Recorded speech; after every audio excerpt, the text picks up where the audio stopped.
2,000 views, which is pretty cool. Thank you guys for that. I appreciate it. I want to look at some of these. They're very, You've gone too far. No, you've gone too far. You've gone too far and you should hang your head in shame. You should hang your head in shame. For these wounds I cannot stay. You've gone too far. Thank you. No, I haven't gone far enough, actually. I'm going to go further. So yeah, I got a lot of comments on here. There's some positive ones, a lot of negative ones. Let's see. Let's go through some of them.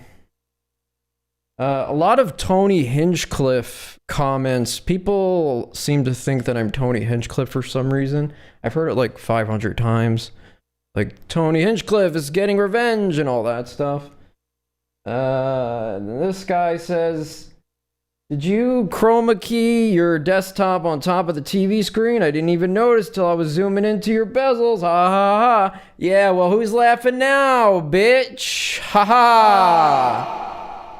And then we got a lot of things here. Oh, we got some people, real Redbar fans, think Sven could do no wrong. I want to watch this, but it's just so damn boring. It takes real talent, it takes someone interesting topics and make them completely non-interesting whatsoever. Nicely done. LOL, how is Zair still out in the BBG? we're gonna get into Zair a little bit. But yeah, just a lot of nothing really funny. The comments are just negative. I expected negative comments, guys. I expected that to happen, but I'm seeing a very big lack of humor from the Redbar fans these days, to where their tactic is just to be like, I'm just going to be as angry as possible and just say the most insulting thing, but it's not, it doesn't hurt my feelings. I mean, this is my now 4th show. This is the 4th show. I mean, your TV's a bit too high. Okay, I lowered it for you there, guy. You happy now? This guy was arguing about my point last time about monetization, about how if as a world we came together and tried to bring people together to where we push for adult content to be monetized, then advertisers will spend money on it. And this guy claims, well, Redbar has no sponsors. He doesn't have to worry about monetization. But that's not true. And I responded to him about it in more detail. But even people who use platforms that are private, okay, just because you're not using YouTube, even if you use a platform that's private, you're still beholden to some corporation, even if it's Redbar, okay? He has a web host, he has a CDN, he has a guy that he pays to build his website. He uses, I guess, WordPress. There's multiple ISPs, all of these things, landlords, by the way, all of these things, you're always going to serve somebody. What's that song? If you're going to serve somebody, you're always going to serve somebody. Whatever that song is. It's very true. Even if you're on a private website, if you do something that's too heinous, even Mike has to watch what he says and kind of mumble under his breath if he wants to say something a little risque. That's just the world. Any of those people in that group could decide, I don't like what you're saying, and get rid of you. That's all it takes. There is no freedom of speech anywhere, no matter where you are.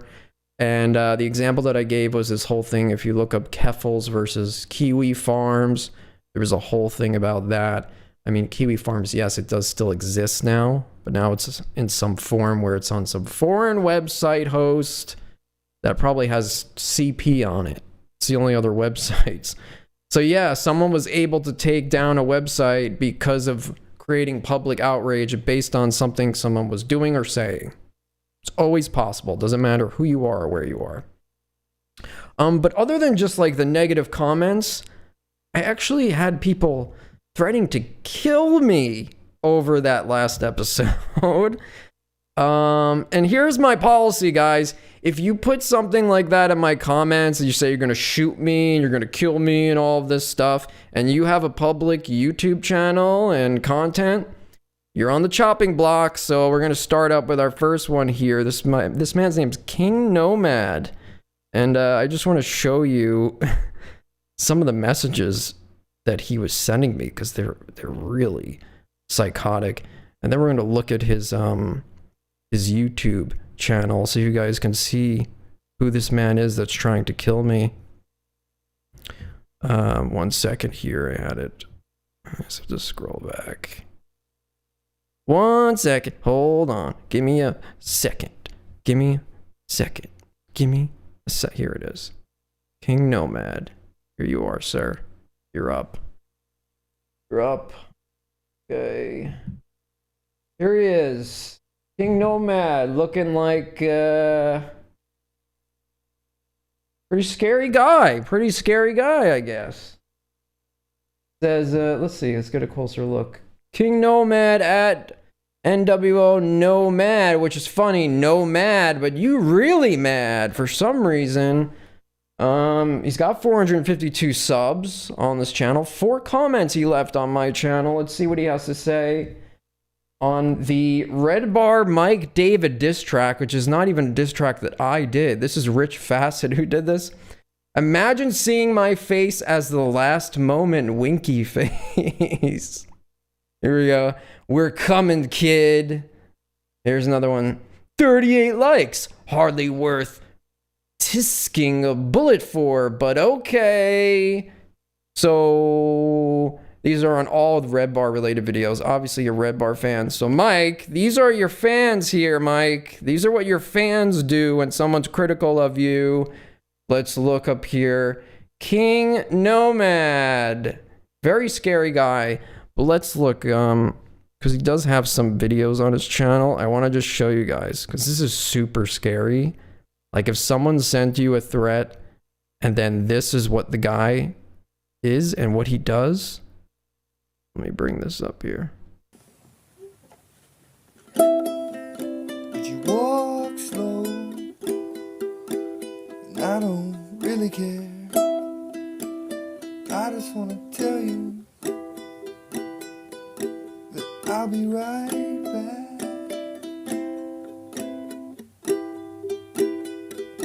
I hope you wait for me. This is just something I gotta do for me and for you.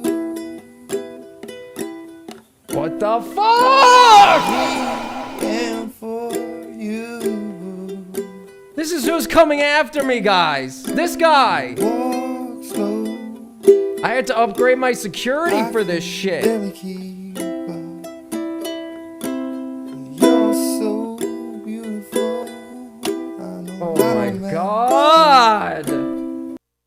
Let me look. Let's look down here. That was a very scary moment here. Get back in here. And you know what? I put a little laughy face there. I was like, haha, that's pretty funny, right? And then I noticed, like, on a lot of his videos, he's getting comments like, you suck, bro. Who told you to sing? Why should you sing? You suck. You know what? I mean, I'm going to write you a comment. Nomad, King Nomad, King very mad. I'm going to say, I'm going to new comment for you, King Nomad. I think, wait. I think that was pretty good. Keep it up, bro. I'm gonna give him a heart. Here you go. Heart for you, King Nomad. And you know what? I'm gonna erase my little happy face. Delete. Alright? So don't kill me, sir, please. You are very intimidating and scary. And if you came at me, if you showed up here playing this, trying to kill, I'm fucking actually afraid. What the fuck is this, man? And it's not the only one. Wait, hold on. Let's look. Got more. Because he does have videos where people are being really mean to him, and I feel bad. Even though he was an asshole to me. Bury me at sunset. Look at this. It's time for letting go. I think you know how. Well, this is you? Yeah, it's me just recording with the phone. The peace I feel like I'm alone. But I'm It's really depressing. Okay.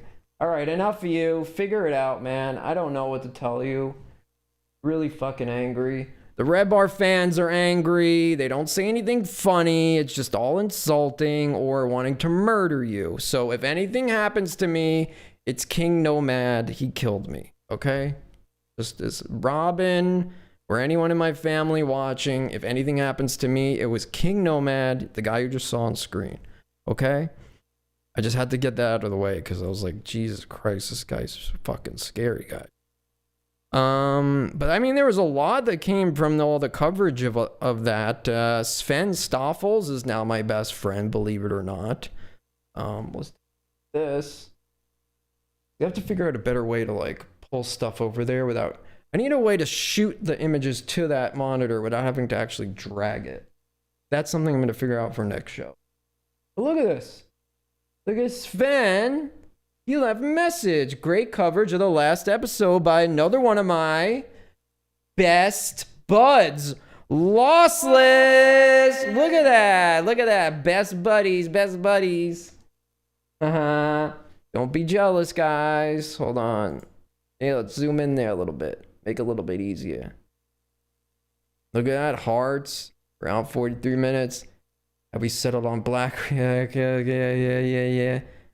Hey, Tower Builder Benjamin. I like Losses as a host. Hope he keeps streaming. Thank you, Tower Builder Benjamin. That's very nice of you. It's Liz as I've subbed, and if he's a friend of Sven, he's a friend of mine too. How sweet. See, do you guys notice the difference here? You guys notice the difference here? Why is everybody so angry? And Sven even corrected the record, and I'm going to correct the record. Because on the last episode, I said that I think maybe Sven had a deal with Mike to squash things to avoid maybe losing some of the Redbar people as fans. He corrected the record. He said, no, that is not true. I cut Mike off, and I don't care. So he has no qualms about Redbar people disliking him. And I don't blame him, especially after what we just saw now, the reaction of how these people act. I'm hearing a lot, actually, of people. I don't know who's to blame for all this stuff, but I don't know if you guys have noticed the Podawful channel went down, the one that Sven was streaming on. And there's a couple culprits here, but apparently people in the BBG are taking blame for it. They're gleefully admitting to being the ones who do it, but I'm not even going to say who it was. I'm going to let these people hash it out themselves because I'm not Podawful. That's his problem to deal with. But I'm just sharing with you guys the type of shit that these guys do now. Like, it used to be, hey, let's show up to a channel and put a little goofs and gaffs on there, college prank humor style. No, now it's like, you fucking suck, you're dumb, and I'm going to murder you with bullets. That's Redbar fans now. Zair Salahudin showed up. There were some people who said, hey, it was funny how you read my voice and I subbed, thank you. To those of you who did that and felt that way and actually took it like a good sport, good on you. Good on you. But Zaire was very upset. He wanted to hear the record. Says, Lossless, this big man is standing. You have facts all wrong about me versus Sven. Video evidence of my innocence and Sven's lie exists still. Don't be lazy. You need to take my word for it. You could easily demolish Sven with this information. Zaire, I'm sorry. From everything I've heard, it seems what is said is true. If you want to send me some evidence behind the scenes to the contrary, whatever, but I'm not going to be taking part in your crimes. I'm not getting added to the no-fly list like you, sir. And I have no aim to demolish Sven. Why do you want to demolish Sven? How can you demolish Sven, by the way? How can you do that? Demolish Sven. Like this. How are you going to do that? Demolish Sven, a guy who probably is canceled from a lot of things in just life in general? How are you going to demolish Sven? I don't think that's even possible. it's funny too because they were arguing in the BBG. They're like so angry about this. Here, we're gonna bring this up.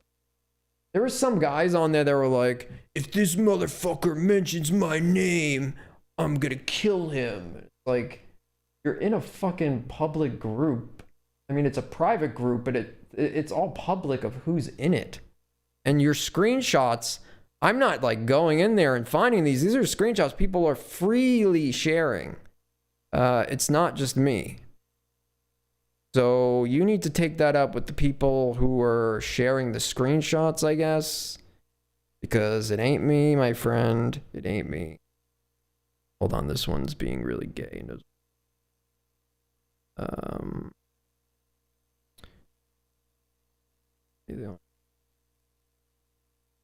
Let me just make sure. Okay. Whatever.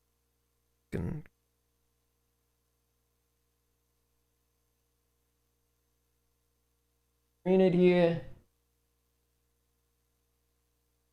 Oh my god, now it opens. Jesus. What, guys? I'm just gonna quit. I'm gonna hang myself because things aren't going the way I like it. Okay, here. I hate this guy. And Zair's like, lol, damn, bro, we can talk this out. Nate Murphy doesn't seem to be a big fan of you. I never said I wasn't a fan of Zair. I basically said, Zair did this whole thing. Okay, so a year ago, I was really drunk. Kind of I wouldn't say it's the same situation as Sven because other than we were both drunk and pissed off at Mike for whatever reason. I was drunk and I did a live stream for an hour where I was just talking shit. And then Zair comes as like the arbiter of how to act. And he's like, Lossless, this is how you have to do it, and this is how you have to understand it. You're not understanding these intricacies of all the Redbar stuff. And then he's in a community that's adjacent to Redbar, at least at the time, Sven community. And he wasn't even being attacked or insulted in any way or treated poorly. He was just being a guy who was acting out, is the best way to put it, I guess. And apparently, allegedly abuseful to women. Like they kept warning him, like, Zair, you need to stop. You need to stop. And he wouldn't stop. And then he got timed out for something. I won't say by who. And it was a woman though. And he got very angry. And he apparently got very abusive with this woman. That's what I'm hearing. But it's just funny here. He says things like, he doesn't seem to be a big fan of you, and then he says, I can fix him. Like, then Nate says, I'm sensing too much darkness. Keep distance. There, you know I respect your wisdom, Nate. And you are right. But there, smack dab in the heart of it, I still see also the pinpoint of a shimmer. You know the funniest thing about this? While all of this shit is gone in between now and the last episode, like, I was on a trip, like going skiing with Robin and family, having a great time, living a normal life, and then these people are in this group, like, arguing, like, this guy's got darkness here. You gotta watch out for this guy. I can fix him. I don't need your help. Thank you. I don't need your help. I was thinking, I mean, I have pictures of us smiling on the ski hills and doing all the fun stuff, but you don't want to see that. I don't need your help, guys. Thank you. But I like that there's darkness there. Darkness. Scary. Because I criticized Mike, but not even Mike, more so just the fans of his show. And I did say some things about Mike. There's a darkness in me, guys. Very dark. And I'll show you where the darkness is. Yeah, if that makes you a dark person for criticizing Redbar, jeez. It's very, very cultish. Very, very cultish. Yeah, this was a weird video too. I don't know how. I should go to this first. Should I bring this up? I'm contemplating whether I should get involved in this whole thing. Because I find it really lame that if this is true, if anyone in Redbar's fan base flagged Podawful's channel to get it taken down, now there's 3 different culprits. Let me just play this video, because some people claiming it's probably this guy Mersh. Mersh is a guy I don't really follow, but just by watching him for a few seconds, I can tell this guy is very similar to Jimmernam.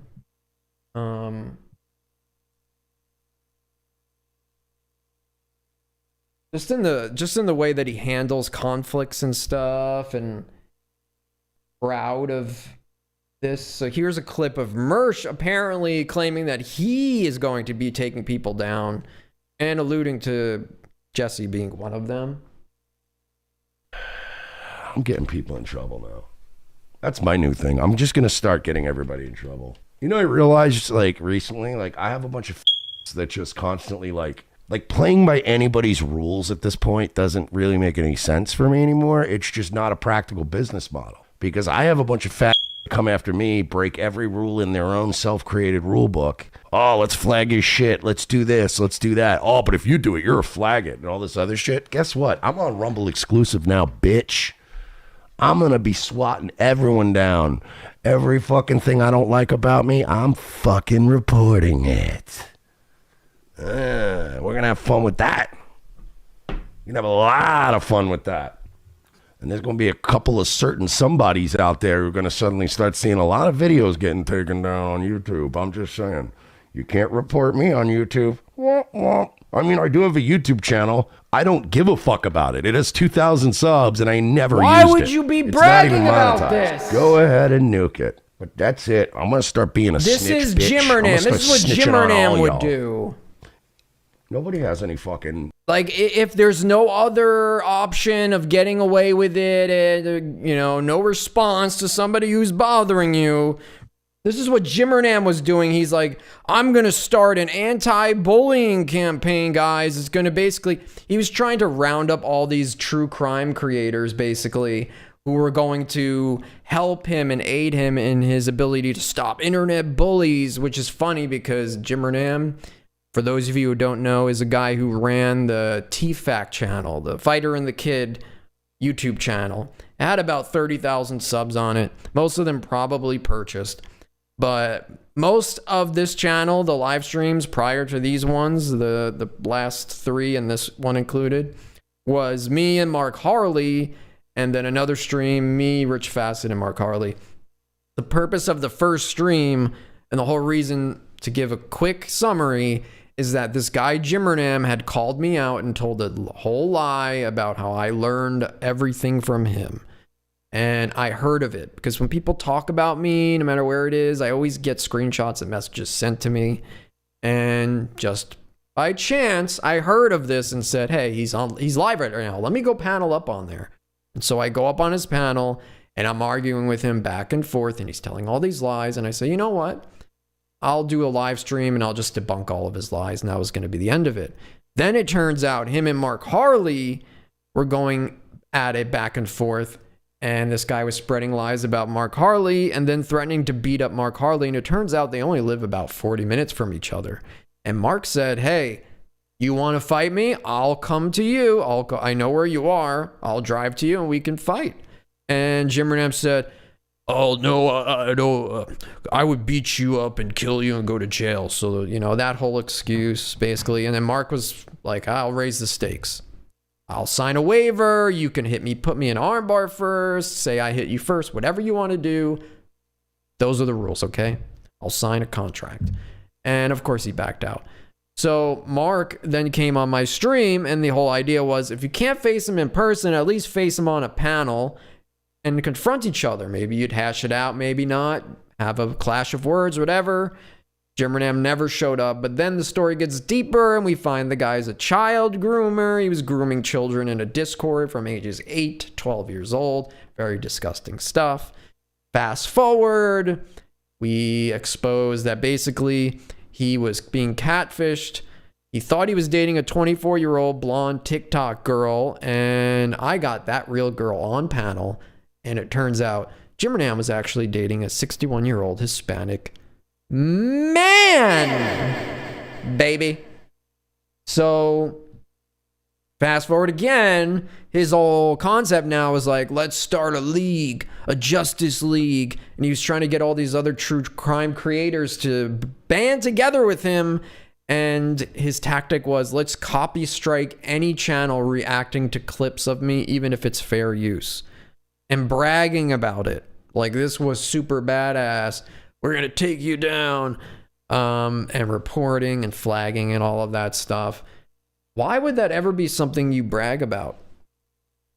And so this is what this guy is doing. And Mersh, I don't even really know you. I haven't even covered you or really looked deep into your content.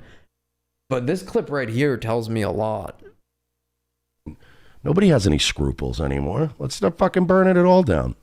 And I'll tell you right now, a certain internet community that thought it was real funny to fuck with my actual attempts at helping cats. Scruples would be in your head, not balls. Don't you say real careful on that YouTube channel you paid for. No one has balls. By the way, I have a screenshot of you in your Discord going, hey, does anybody have an account with over 1,000 subs I can buy? YouTube's gonna love that, bud. So here he's alluding to. Anyway, I'm basking in the glory that is my now 1,650 follower Twitter account. I just gained 6 followers since the show started.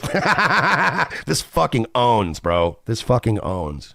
This lame juvenile prank massive. Wait, yikes. This lame juvenile prank massively backfired with only 151 likes out of 203,000 subs. Tom Luca has 1 million followers. End of story. But wait a minute. I thought the right wing was supposed to be counterculture. If we're going to do that, right? If we're going to just base all of our worth as humans on our fucking metrics, then Disney's killing it. I never understood that, man. I never understood this. Like, let me equate everybody's value to, oh yeah, wow, you only have 1,000 subs? I mean, it is fun to throw that at people when you know it hurts them. Like, don't get me wrong. I've thrown that in people's face before. The difference is, right, I've never brought up my numbers when my convictions or my morals were in question. I'll absolutely throw my numbers in people's faces sometimes when they have small numbers and it hurts them. Like all these ankle biters that want to fucking, they love to label me a lolcow, but they would suck the devil's dick to have my numbers. Fuck out of here. I am loving this, though. I am loving how much fucking this is getting milked. But let's move on. We got to watch this beheading video. So, by the way, to the fun, this is the latest fucking, I'm the internet bully. I'm Jesse. The latest thing is post the vet bill.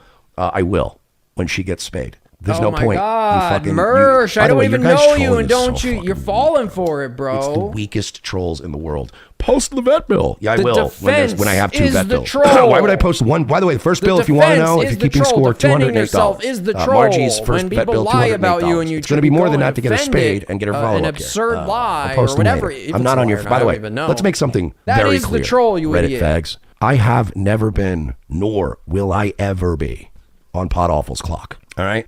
I will never model anything I do after Podawful, because if I did that, I'd be a poor begging my family for money still. So let's just forget about all that. And the next time you ask me where's the vet bill, I will answer with, it's up your sister's cunt. That's their latest troll. Post the vet bills. For who? Cunt. The only people who donated to get Marge the fucking medical care were my fans. You think they give a fuck? What the lamest fucking trolls in the world. We got people cutting heads off and fucking raping their 90-year-old mothers and all this other shit. And these losers are like, let's get Mersh with post the vet bills, bro. By the way, I get it. He's coping. He's very angry. It's hard to tell these guys apart, actually, because I was doing a review of Hipstar's stream or something, and he did this sort of animation where like the guns come on the screen and they shoot you.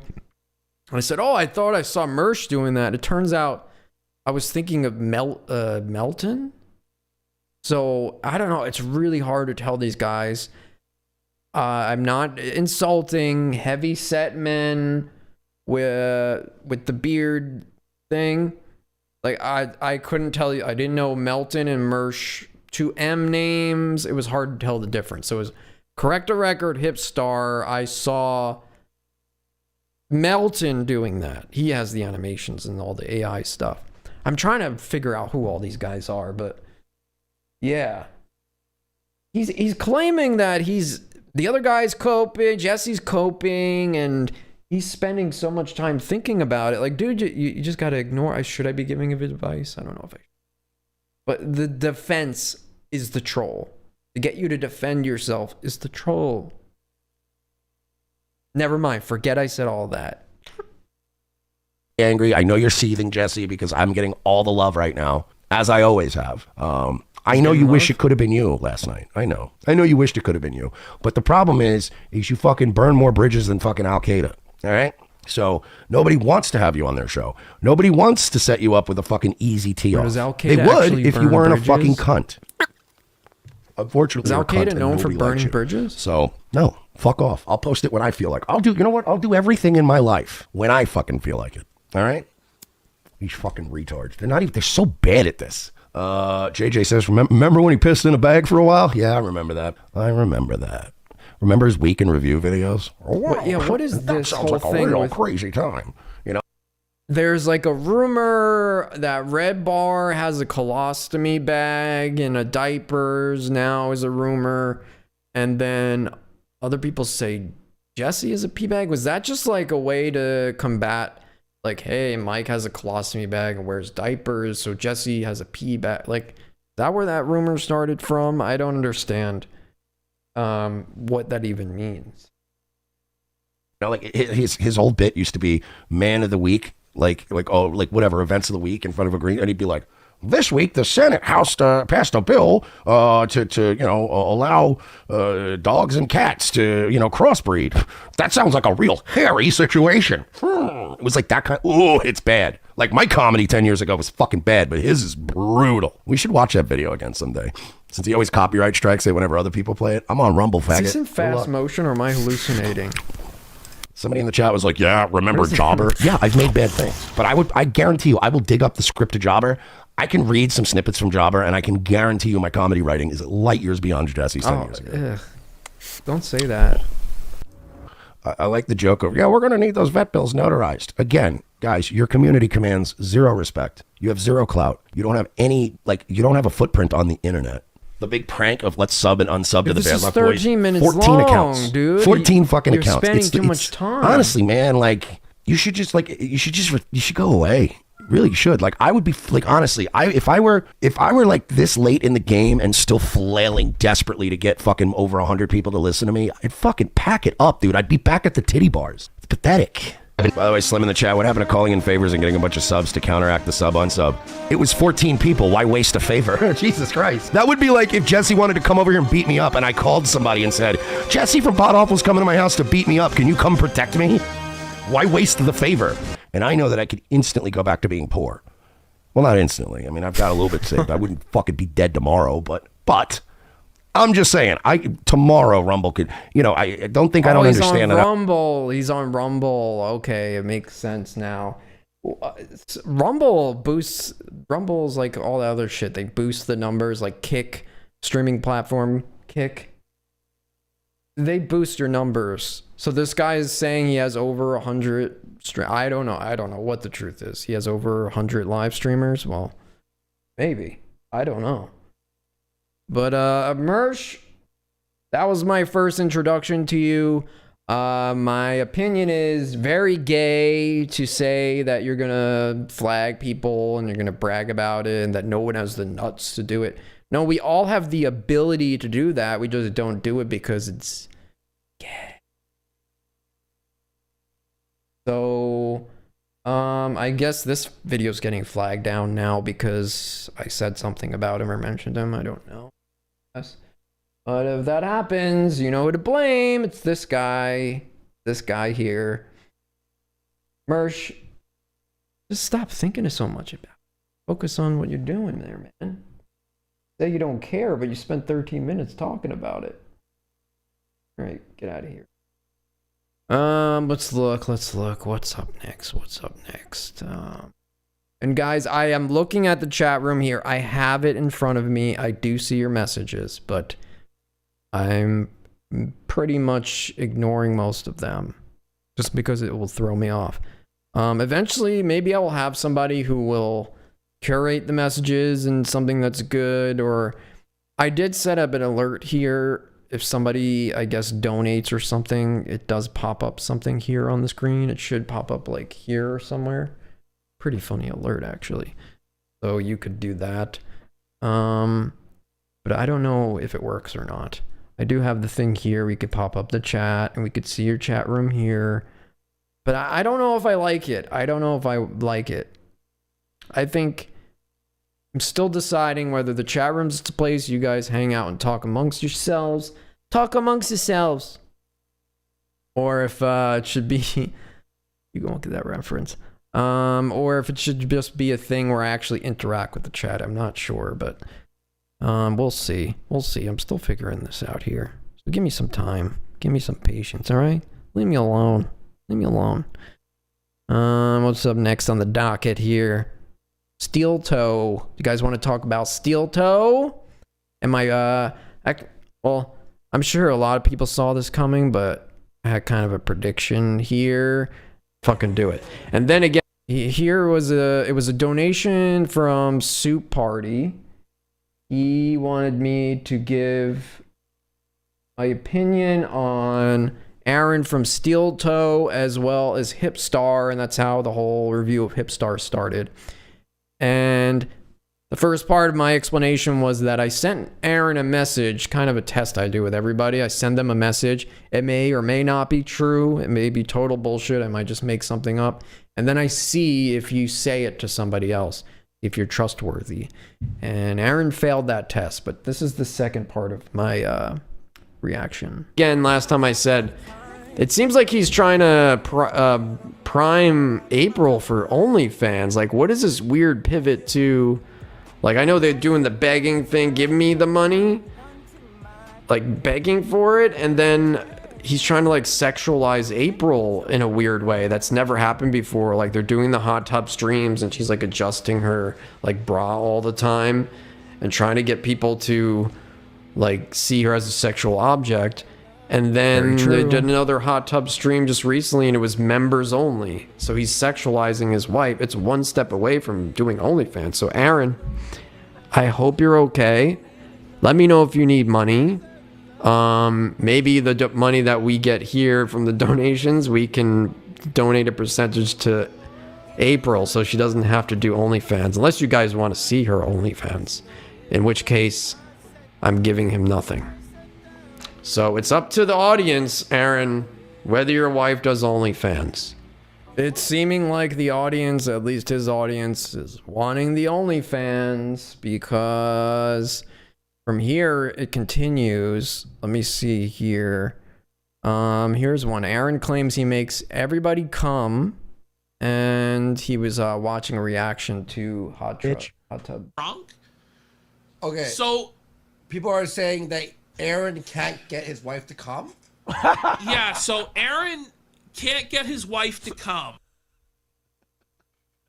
You see what I mean? Like, these guys are funny. Like, legit. Who says that as like an investigative piece?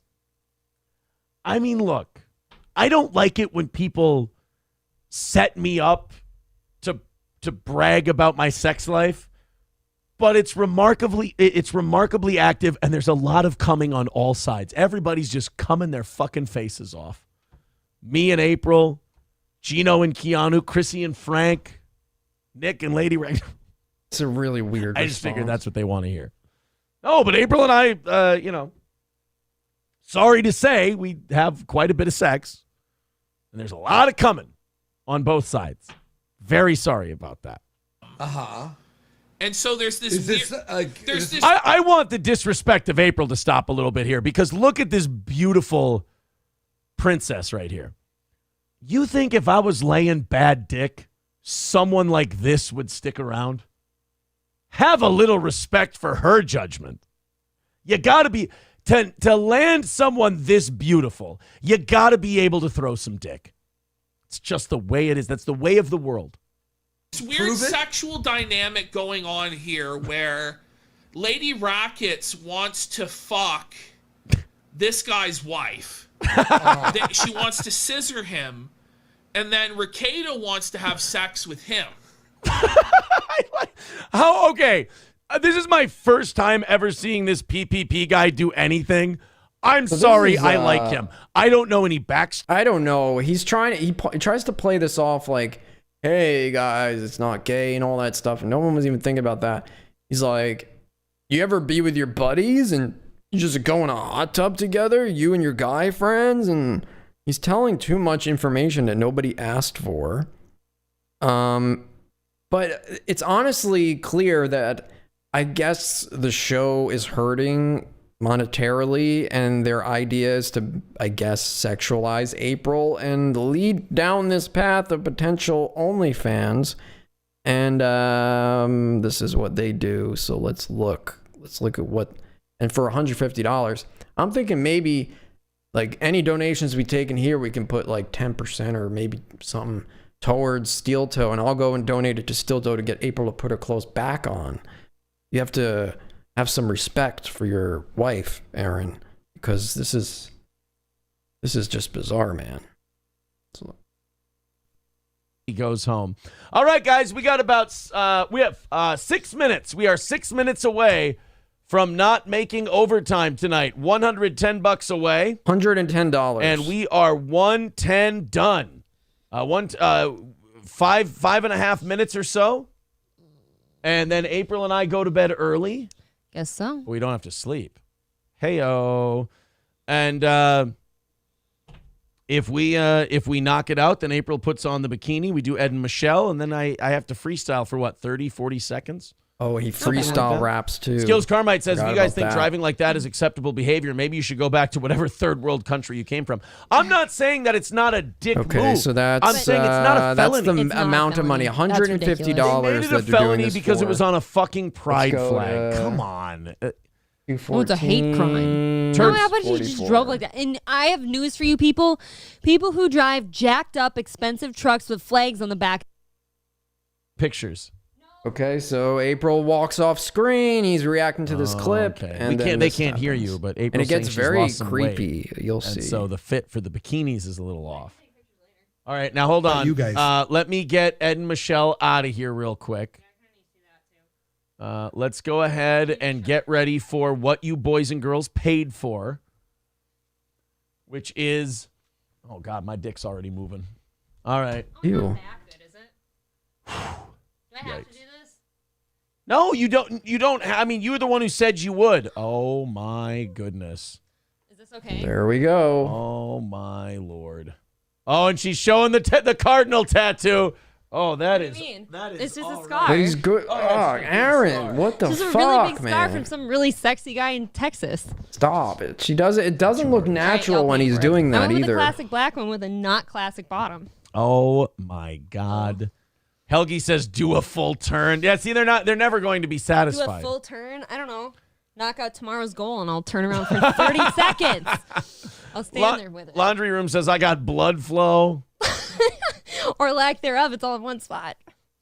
That's really cute. You're built like a 12-year-old boy, says Hobo. Thank you. I know. So John's neglected cat says, "Suck it in, piggy." what? All right, fine. I am a Here, I'll cunt. suck it in. I am a cunt. My PP did a Hitler salute. Is this okay? Did I do okay for all of you? Cowpoke called it. Monetize that body, said balls and wieners. No, here's the thing. I've done 2 hot tub streams. I don't care anymore. Roots Calhoun says, for That's just how 15 it cents starts. a day, you can help feed That's a how it starving starts, April. You say you don't Balls care Deep anymore. gifting- I mean, I if Balls you're Deep doing gifting this a for membership, thank you very $150, much. I mean, on Look at this. OnlyFans, they'll Look at make it. you know a lot more It's money. too far away, so I can't than really $150 see bucks. it. But You don't even need you Aaron ever seen anymore. this You can get bottom? rid of him. do you know this was the first like really sexy him bottom I ever bought grabbing. from Look at the grab. Victoria's Secret back when they were pretty risque? Look at the grab. This is like from 2014. Look, and then she's like, Get out of here. what the fuck are you doing? God. Fuck. This is their time. Ooh, fuck you.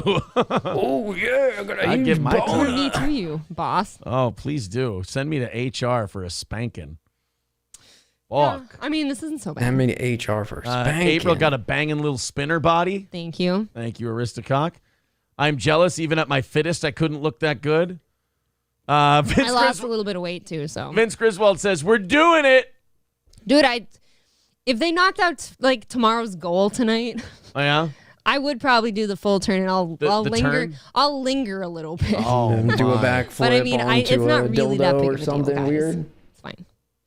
Now, we were Nick Ricada and I were talking about this because we both happen to have Really? remarkably attractive wives. Oh, what? And we talked about how funny we She's always... very lovely. Yes, so We why don't talk you about how respect funny your it is when we wife, go out in Aaron? public or Is we it walk with really them at somewhere, that point where and, there's we catch nothing else people you can staring, do that and we're just really kinda like, this is fucking right. like this is the result? Like, so fuck, the content is not working. Let's just have April get half naked and eventually probably fully naked. I think people should be donating just to save the sanctity of his wife. But then again, no one cares. They're all going to root for it, and she's going to end up on OnlyFans. I was just joking. I didn't think it was actually going to come to that, but it clearly has. And, yeah, I mean, there's nothing wrong with April at all, but I just feel like this is your wife, man. Why put her on display and sexualize her for monetary gain? Why? Just do a better show or something. I mean, you've been doing this for a long time. I mean, Aaron has radio experience, and I know guys have said, well, he wasn't chosen to be on radio. He said, I would sell these ad spots if you let me go on, and I'll pay for the spot, whatever. But you have the experience as a radio guy, and I know this is different. Well, all that. But I just don't understand why you would get to the point where you're letting your own wife just be sexualized like that. But okay, that's what Aaron's doing. Let's take a look at what else Aaron is doing. Let's see, it's at 2:31:03. He also raps now. He's giving Hipstar a run for his money. Let's see.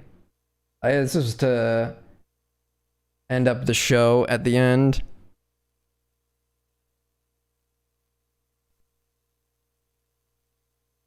But like when I would freestyle, I would say yo, and and shit like that. Yo. Does the beat Got kick it. in here or is it just this? I don't know. haven't I don't listened know to- how much more clear I can be about my desire to have my asshole left. What? Wait a minute, Roots, you son of a bitch. I was about to... Here we go. Yo. I'm sure a lot more people would watch if she was just naked on the show. She can't do that on YouTube, I guess. Here we On go. Keno Casino, I was straight up felted. Cut fat off my back like I was Patrick Melton. Yo, we go to New York City. This isn't a freestyle, Aaron. You're cheating. I can see you reading. Yo, you go to New York City, see a disaster That rhymed. bigger than 9/11. It's listening to MLC podcast with Kevin Brennan. You're reading Keep off going. the screen. You got it. I got can see April it in a in two-piece the sheen and of a your biscuit. eyeglasses. You don't want to No risk go- it. I'm hot like Limp Bizkit in 97. You don't Okay, know April's me. getting Call into it. 911, She likes it. 911. She It's likes an being emergency. You ain't heard of me. That's because I ain't an earthy MC. I'm not organic. I'm synthetic. You ain't ready. I'm hot. Pass the ball like I was JJ Redick. Oh, keep Jesus going. You're is doing better it. than You're doing Tupac. it. That was... God That's, damn. Oh. I don't hate. I liked the synthetic shit. That was funny. They said 11, Brennan. That's not bad. Synthetic was fun. That was good. That wasn't a Hobo says, freestyle, "Oh my God, Aaron. this is so bad." Don't What a lie to the weird people. overtime, huh? I had to. Don't They told me I lie. had to do a little bit of freestyling. I did a little. Oh yeah. Oh. JJ Reddick. He's so proud of himself. Yeah. No one knows your Are you boomer sweating? references. Yes. It's You horrible. look like you're sweating. It's really bad. And I don't even know if Skills was here. Skills Carmite. I hope he was here. I feel like they're Skills, kind of if you're in now. the chat, speak up before All we right. go. Technically, I wasted like 5 minutes of their bikini I guess a stream, lot of but, people just calling into question like you their see sex this? life Yeah. and Can they see keeps that? doing that. Or is it too far away? Oh my god! So fucking pretty. like now they're got some shit. 5 hours overcompensating. and I think. change. Guys, I'm shaking. From your freestyle. All right. All right, guys. Thank you very much. Like it's very weird because that energy was never there. The energy was never there where Aaron was like, "Oh my god, April!" every time she shows up, and now suddenly he's like, "Oh, I can't even. Oh, I'm gonna pull my dick out right now and come all over the screen." Like she was always sitting next to you all the time, Aaron. Why now? So then it comes across as like you're overcompensating. Like people were saying, "Hey, are you swingers? Aaron can't make her come anymore." And now he has to prove to you that not only does he make her, he makes everyone come. Aaron makes everyone come multiple times. He's very good in bed, and I'm not defending myself, but everyone comes. And that's essentially the breakdown of this whole thing. I don't know. People just don't have money. That's really it. We had the pandemic happen. A lot of people are struggling now. So to even expect people to be paying you money, you got to do a lot. And I've seen people do so much and put so much effort in, and still really they're not making money. So yeah, this is what you got to do, I guess. Sex always sells, so just have your wife get naked. And that's what Aaron has chose to do. And the audience was loving it. Like the live chat, they were all loving it. They were saying, yeah, hell yeah. And that's how they reached their goal for that show, by doing that. So good for you, Aaron. I don't know if I'd feel comfortable with that. Like knowing that your wife's just being sexualized on the internet. That would be weird. It's just like, really, the solution here is just get rid of the show altogether and just have her start an OnlyFans. And then that's it. That could probably support the both of you. Especially when you know it's different. Like, if she was just some random girl, no one would care. But knowing that she was on that show adds this weird element to it of like, oh, let's see her naked. That would be really interesting. It kind of adds a mystique to it.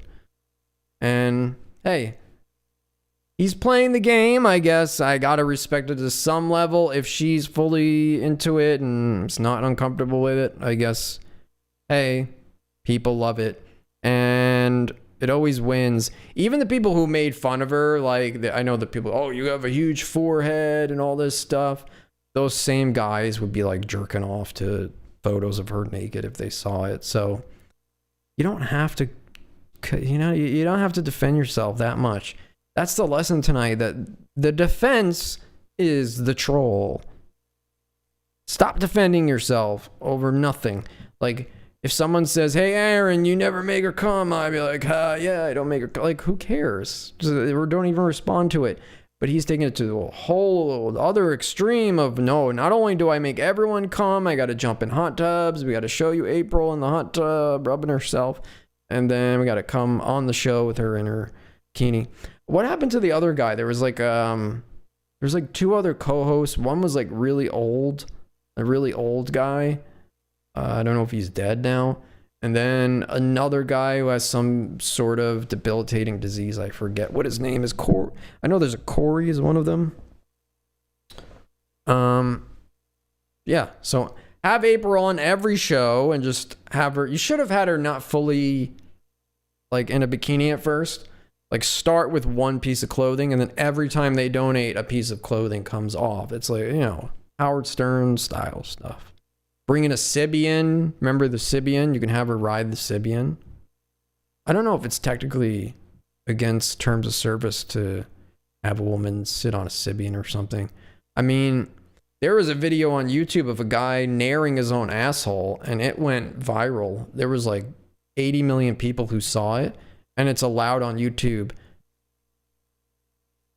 I'm going to go off on a tangent here because it just shows you the unbalance of how they operate here at YouTube and what they see as fair and not fair or against the rules or not.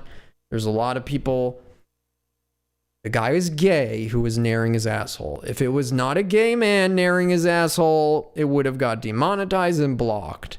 But because it's a gay guy, it's like, whoa, we got to be careful with this one. If we take it down, we're discriminating the gay man. And here at YouTube, we support our LGBTQPs. So we got to be very careful here.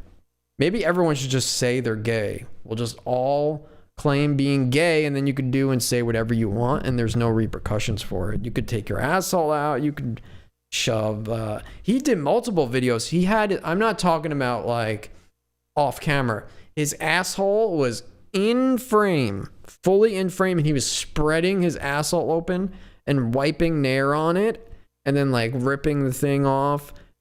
And you saw, like, you could see the crinkles in his asshole. That's how high quality the camera footage was. And yeah. I think everybody saw that video. It probably had 80 million views. And it was getting recommended. YouTube was pushing it on the algorithm. Like, hey, look at this gay guy narrowing his asshole.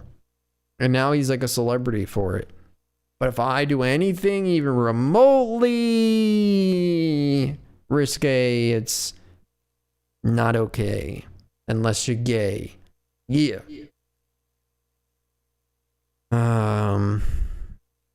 Jesus Christ. How long have I been doing this? Kill myself already. Let's see. Okay, I'll read some of your messages here. I want to see what some of you guys have to say. Let's see. I don't want to go back too far, because then what happens if I go too far back, then I'm going to things that are comments about stuff I already covered. Yeah, I see a lot of people don't like Mersh. Pest says, is he wearing makeup? Hey man, I will always prove to you guys. I will always prove it.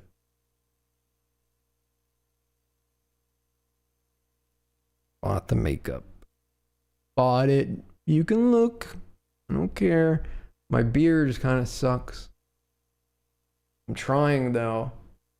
It's so, I don't know, it's really weird. When I look at old videos of myself, I think I lost maybe some testosterone or something. Maybe something happened over the pandemic. Like, I could show you guys an old video of me, like 6 years ago, and it was like crazy. It came in, now it just isn't all the way. Maybe I'm going to contact Mark Harley and get some TRT hormones and stuff or something. Maybe that'll help. Go to the studio. In the new millennium. I'm looking at just some of them. Let me see if I can find a more recent one. Yeah, Bex Rock says, this is weird, April. Edmon7. Yeah, that's exactly what I was thinking. Gino already kind of sounds like Gino Count. Yeah, Gino. Gino, a mix between Gino and Kumia. Let me see.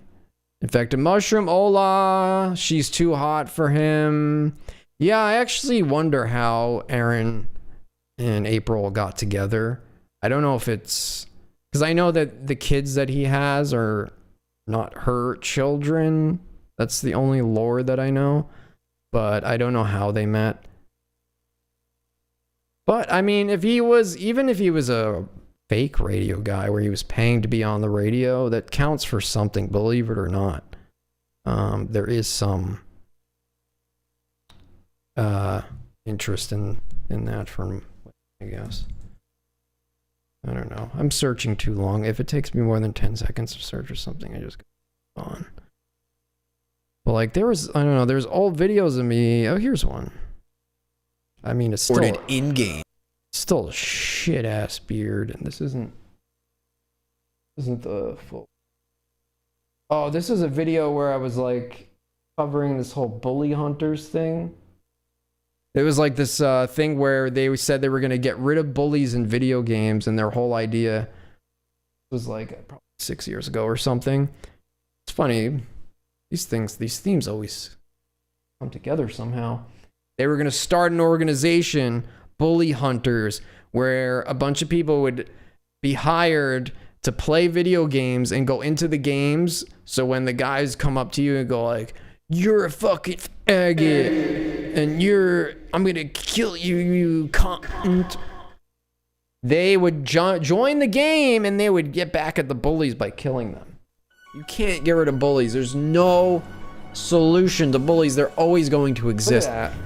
Bullies, fucking bullies. There's murderers out there. There's rapists out there. Patchiness. There's not going to be bullies. Bullies is the fucking entry level job for assholes. That is the first thing. That's the most accessible thing for assholes. Bully is the entry level job for frustration and anger is to become a bully, and the term bully should be fucking annihilated. How about just assholes? And they're everywhere. And you're a bit of an asshole too, as am I. This kid's an ass. This kid's a huge fucking asshole. Look at this kid. Bullies have a purpose. Bullies are there to harden your skin and prepare you for the real fucking world. The entire world is a bully. Life is a bully. You're constantly being bullied by just your fucking life, your responsibilities. People are just a product of that. Are you kidding me? The system, the government, everyone's a bully. Everything is a bully. Everyone's bullying their way through the crowd to try and fucking make it ahead of you. And look like if Middle you're in Eastern their way, or something here. Like best believe they're gonna stomp on you to get ahead of you. a suicide bomb. See, this is What Is This? Trying It's my to give old people show. a voice and an uncensored voice where they're not censored, because every other platform out there is censored, and it's getting worse. It's getting worse by the day. Do you want to see what's going on outside of these walls? Do you want to see?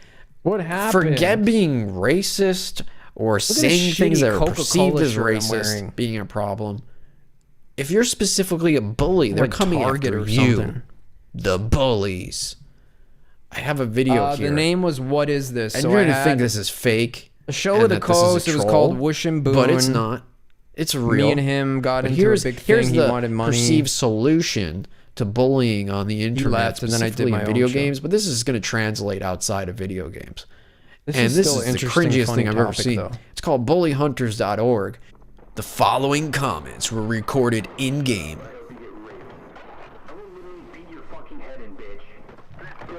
They're giving examples of like what bullying. in a I'm video gonna game beat is. your head in, bitch. I hope you fucking get euthanized. So the bully hunter has now been alerted and should be joining the game soon. Okay, so now this person has been bullied in a video game, and a bully hunter is alerted. I don't know if you have to call them on the phone, if there's a hotline, like, hey, I'm playing Counter-Strike. I'm on DE Dust server in Germany. The one with, the one with 23 ping. Yeah, that one. This guy's in here calling me a piece of shit, and he hopes I get euthanized. Please hurry. And they're like, we're on our way. Sit tight. Bully Hunter 77 is joining the terrorist force. Uh-oh, terrorist force. What does that mean, terrorist? Who are you calling terrorist? Bottom left corner. It says our bully hunter has just entered the The game. bully hunters joined No, the it doesn't. terrorist It says force. Bully Hunter is joining the That terrorist was poetic. force. Kind of weird.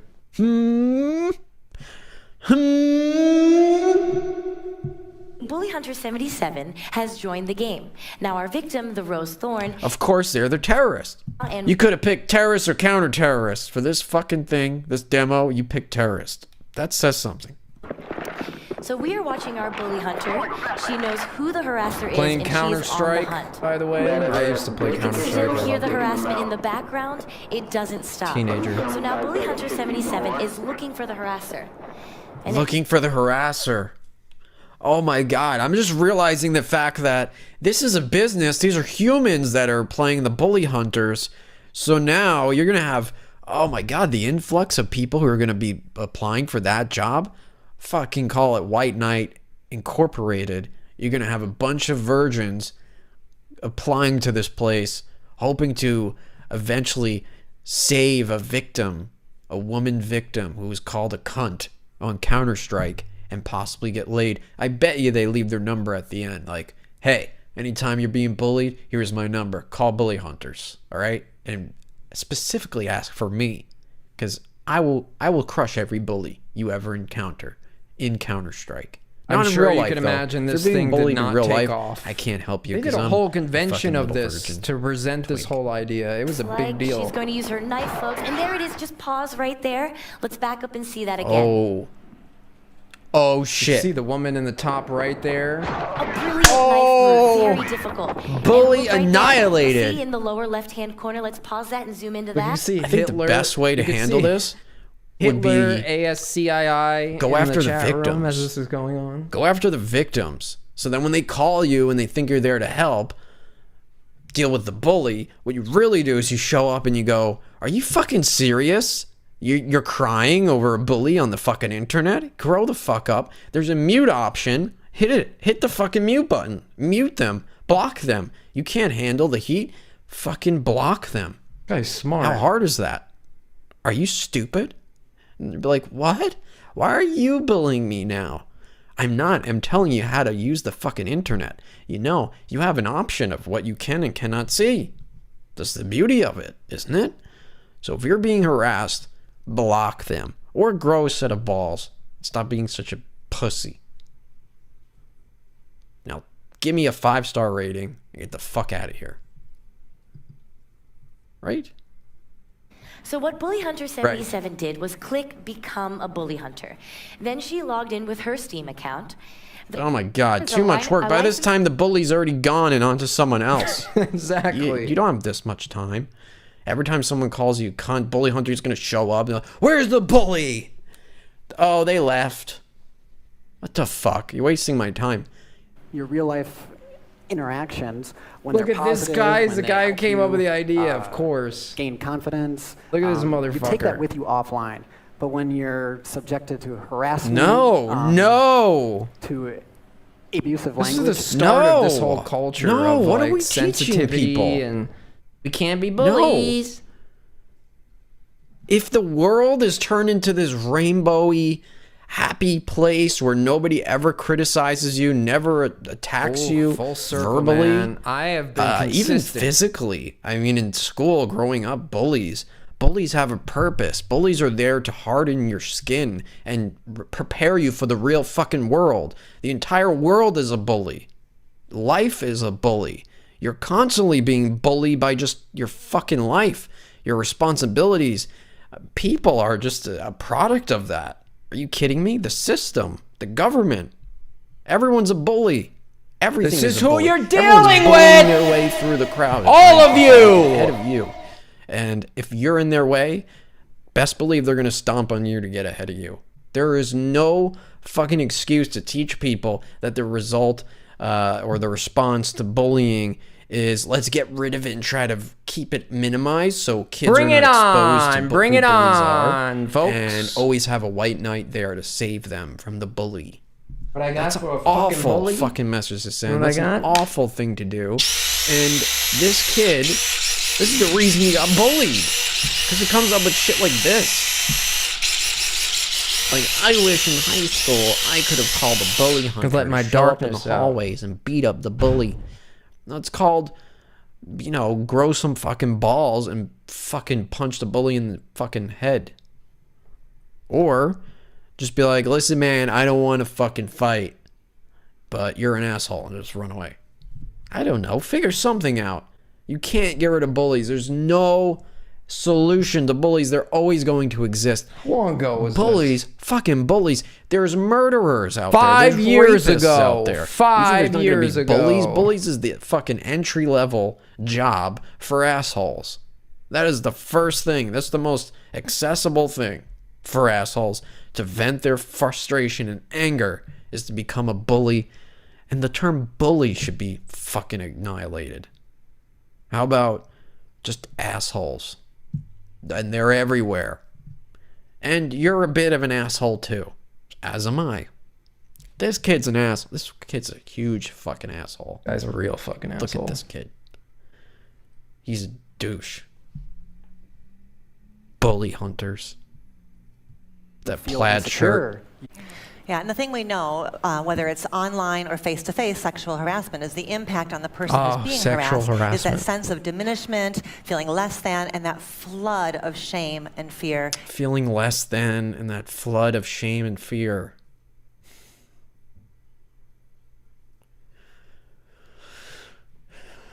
Yeah, but here I have to play devil's advocate because I've always said you can't change people and you can't teach someone how to act. They have to learn for themselves. You can't impart advice to someone and they're going to take it and go, yes, let me apply this to my life and change my life. You were right.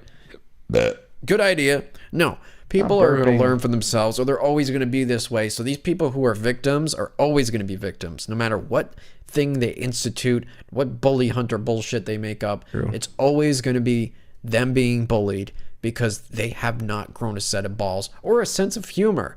I'm sure these people don't laugh at anything remotely funny.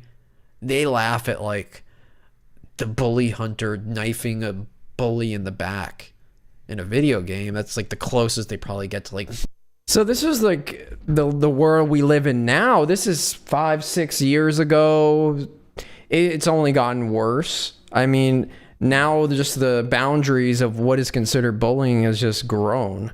So basically, you can't say shit on the internet. It's just now you have to cater to, if I say this thing, I will be canceled. And the cancellation thing, everyone goes, that's not real, but it is in the sense of, like, you can lose business, you can lose your YouTube channel, you can lose any sort of attempt at creative outlet just because you say something that hurts somebody else's feelings. And like ideas like this, like I'm just, come on, stereotyping. These are the types of people that are into this shit. And I remember like, they're just discussing it so seriously about like, and then this guy in the middle is a total simp for these two women. He's like, yeah, I'll be the head bully hunter. I'll kill all the bullies for all of you because I'm really good at Counter-Strike. They snicker. We got the bully. We destroyed him. But like, what do they laugh at? What do they find funny? Like, you know, rom-coms? I mean, if you probably said anything remotely sexual to her, she would be so offended and say that you raped her. She'd say you raped her ears, and she's not going to stand for it. She's going to start an organization to protest you. Also, you don't get feedback from the person that you're harassing. If I were to say something horrible to you, I would see your the face chat is all and like, I would feel Hitler was terrible. right, Hitler was Empathy is more right. difficult online for that reason. No, I'm pretty sure someone would call you a fucking weirdo creep in real life. He's going to say, women are often viewed as sexual objects. Sexual objects online. I mean, games are really catering. Oh, because you don't view women as sexual objects. You're the fucking sophisticated man we all wish to be.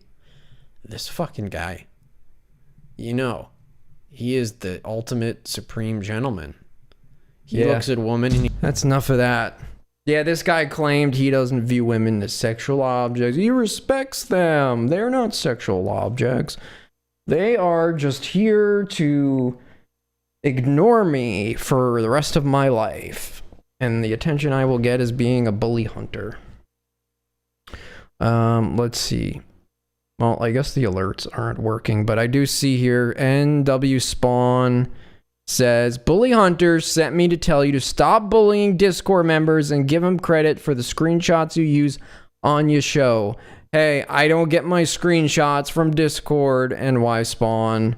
They're sent to me. I'm not pulling them from a Discord. I'm on Discord getting them, but no, that's not. I'm not going in a server and grabbing them.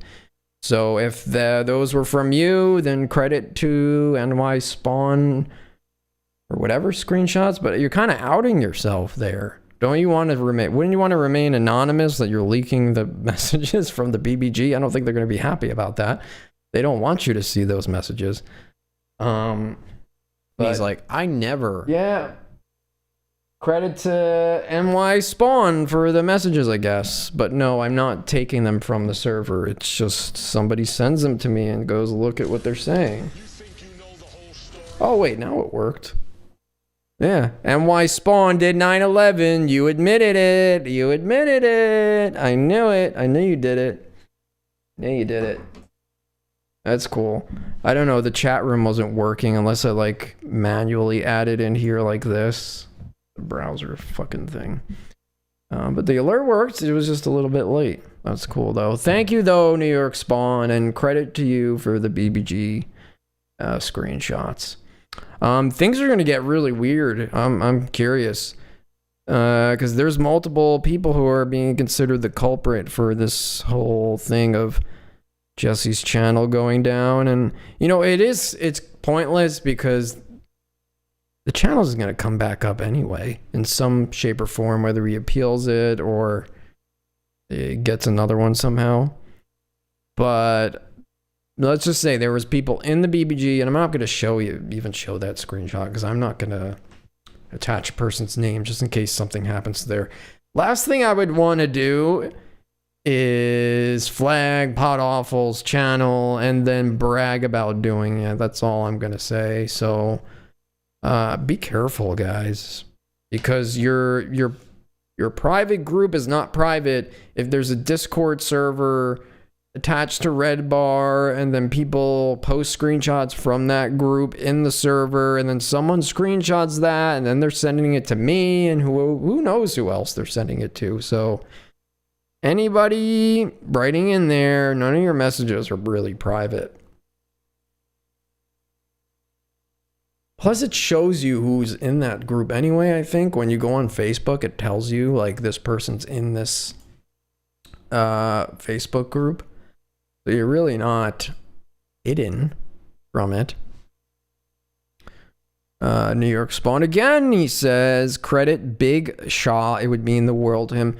Credit to Big Shaw for screenshots. NY Spawn and Big Shaw. I hope you guys have different names here than you do on there. They're not going to be happy that you're doing that. So I don't know. Probably would have been best to just not take the credit.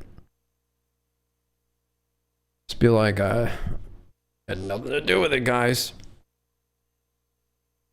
Let me see what else. Did I miss anything good? I need a producer. I saw someone left a message. They were like, now you just need a cute blonde girl as your producer. I got one. Her name is Robin. Maybe I'll have to set up another microphone here, and then she can sit off screen too. And I could make her my slave, who I never let be seen. You'll be able to talk and laugh and stuff into the microphone. Maybe. And then she could, there we go. I guess it's just really delayed. Then she could help me, because I think the thing is, by the time I look at this chat, if I even decide to ever look at it, I can go all the way through this whole thing, and then the messages are all out of date. But I do appreciate the people showing up. Like, here's Thomas Daly. I know a little bit about Thomas Daly. I met him in the first Redbar server. I think there's like 50 servers now. I don't even know anymore. Thomas Daly says, I don't like that this guy's 5'4", but he does sit up straight, and I'll give him that. I'm not 5'4", Thomas.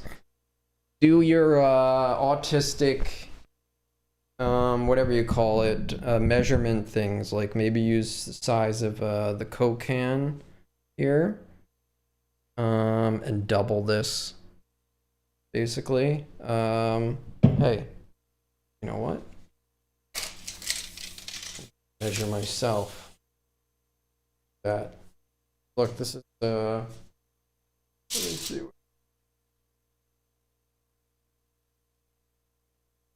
I put 9. Let me see. Fuck, I can't angle it up, but this is where.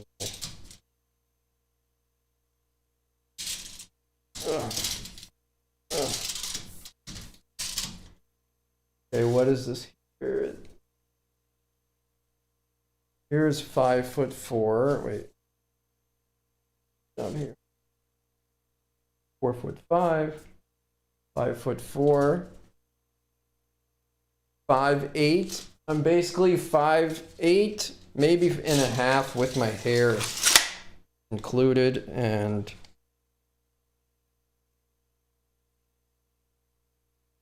8 inches. Here you go. Those are my measurements. Don't believe me? Do your autistic Spurgery measure. I can give you some this 55-inch TV here. It's about 7 inches tall. Makes me 3 foot tall. My math is correct. But yeah, hey, I'm not hiding anything. I get up out of my chair. I can get up, do a little dance. I don't have any weird diseases or anything that I know of. Maybe I'll get like those height charts or something on the wall. That'd be pretty funny. Let's see. But thank you, Thomas Daly, for joining. I appreciate it. Are you going to address the Jewel situation? Is she a jewel? What is the Jewel situation? I took Podawful's channel down because I want to make Redbar get better. He's sick. Jules is a jewel. Okay. Yep. Mike One Houdini. People want me to talk about Redbar. You don't want me to talk about Redbar. What is left to say? I said everything last time, though, what I feel. Just the whole idea, the whole copying thing. Like, people like think, oh, if you have a TV, that you're copying Redbar. And it's like, I showed you on the last episode that this is legit stolen from Howard Stern. It was in the same fucking video. Like, what else do you want? And I watched that before him. And then the whole idea is thieves. Be a thief. Doesn't matter, because everybody is their own person. Doesn't matter. You like Redbar better? Go watch Redbar. That is very okay with me. Not everyone is the same person, so you could have the same exact set, it would be a different person. But everything is here. One thing I need, like, everything done here was just what I had. So I need a backdrop for the wall here, and that will be kind of the completion of it. So this is just kind of random shit.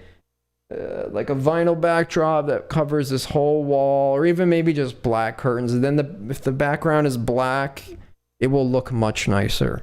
So that is something that I do want to do. But I even showed it here at the end. Let me see. Here. Because this is Howard Stern, like, 80s or something.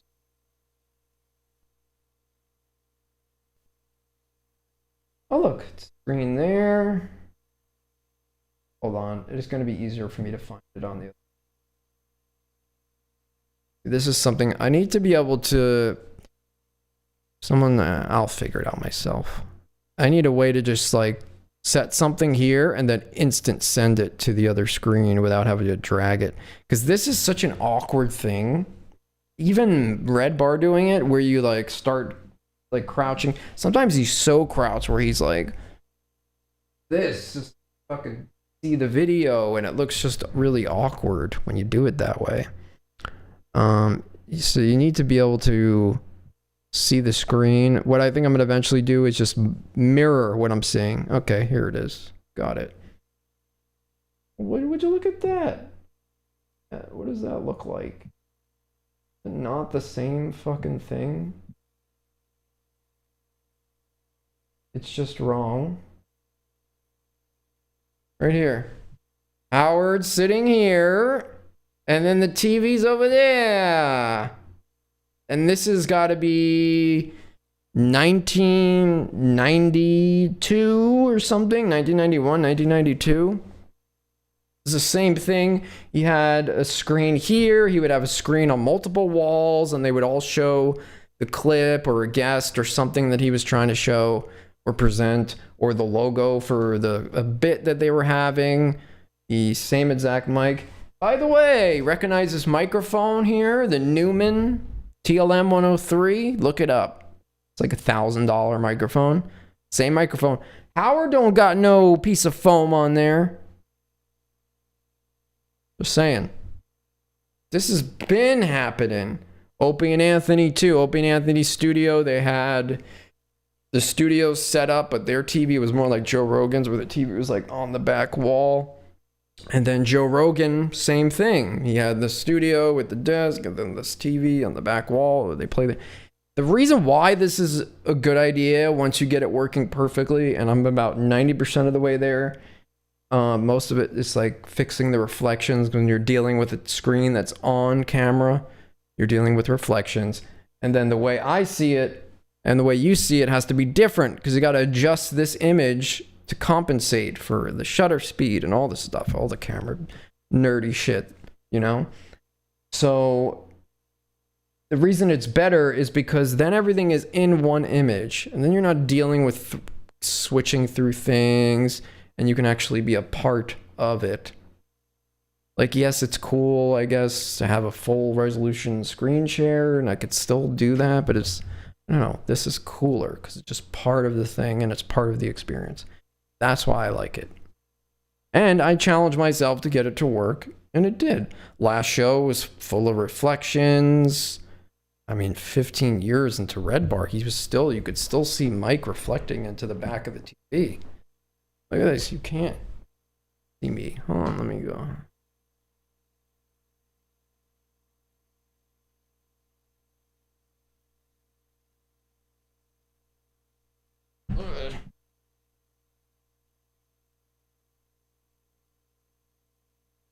Reflect. Reflect.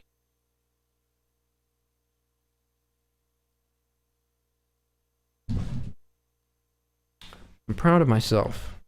I don't care if any of you are. I'm proud of myself. Okay, look, I'm pretty much done. Well, let's see. How long have I been on? I don't even know. Started at like 9 hour and a half. Not too bad. 2 hours is basically where I stop. Let's see. What else? Get your messages in now. Shader Bob Dylan tune. That one post-it note on your wall is crooked. I did that on purpose. Okay, Bob Dylan tune. Keffel's homebrew. Yep. I need that Keffel's homebrew. I'll put some true brew in a bathtub. And maybe that'll get me my tea back on track. Hello, Lossless. Are you the original Lossless? Yes, I am, buddy. PGNG. I don't know. Maybe there was Losslesses before. I don't know. Here, Lead Mullins. Hello, gay guy alert. Yep. Static Matic saw me up for that alert. Skibbity skoo. Zair. Yeah, he rides a camel in his spare time. See, the thing that happened with Zair is he left that comment where he said that everything is wrong and it's not true. And Sven was very nice. He said some very nice things about me. He posted my video, said it was good coverage of it, and he was happy with it. Makes me fucking sweat bullets.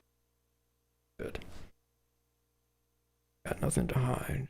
They're wearing these all the time. They got something to hide. But the person that would provide the proof said they're just kind of over it.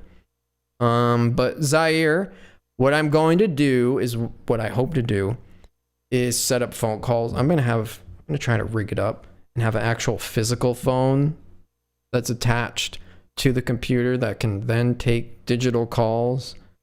I'm not gonna get into it, but I want to be able to pick up a physical phone and answer it, and then I'm gonna be able to talk to you guys, and you can call in, and that will make this much more funny than just having people in the, like, chat messages suck. This is like what we used to do was just have random people calling in, and then I would deal with the random calls, because then funny things could happen. That's all I'm gonna say.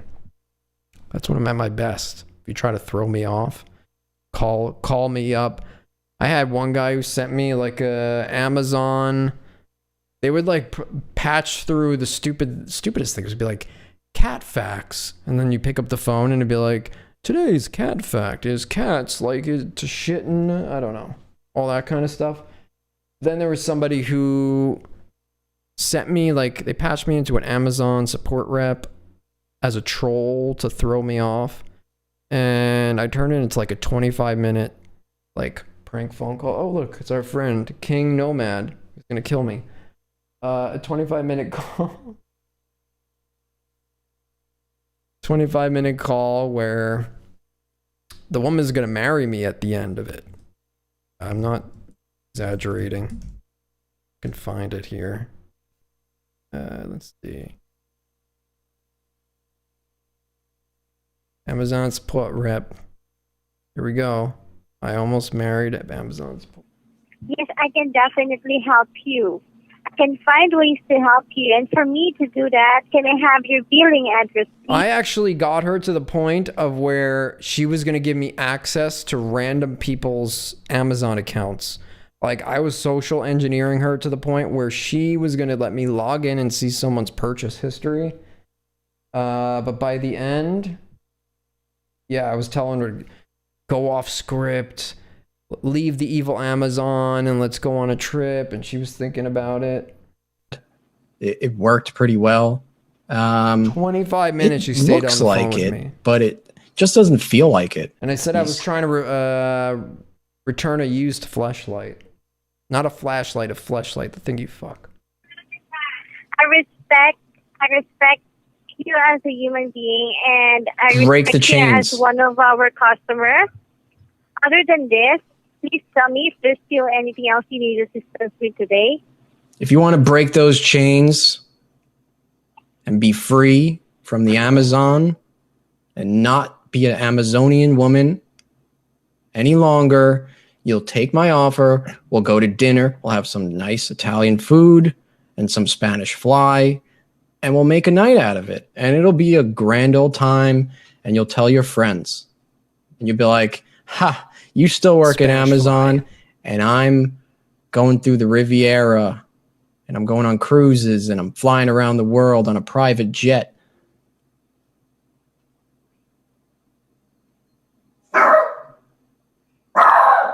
I'm sorry, that's my friend Mo. Me, you, and Mo. How does that sound? See? He agrees. What do you think? How's that sound? I can see. I'm really You can sorry. hear her breathing. That's out of my bounds. But if you continue to use those words, I will have to terminate this call. What if I stop using? I'll promise not to use them. Then I need you, and since you decided to keep the item, I love you.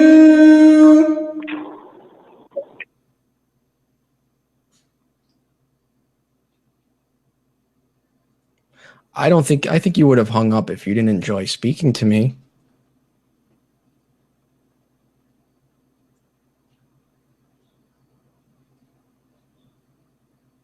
You're still there. I know you are.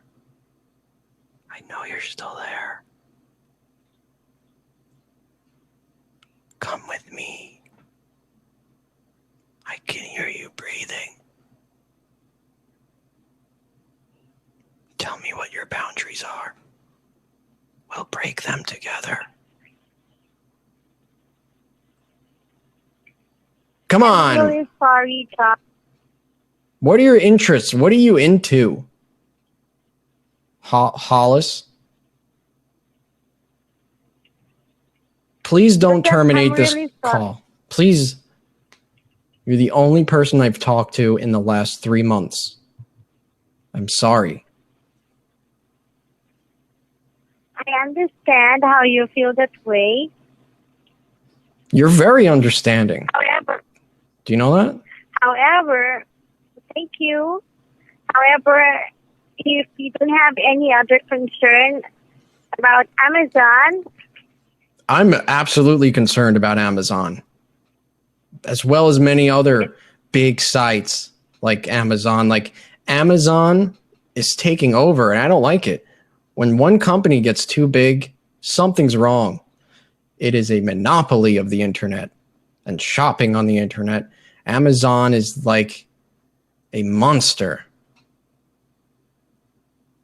But I do enjoy shopping on Amazon. Very true. It's a double-edged sword. I kind of feel guilty about using Amazon sometimes.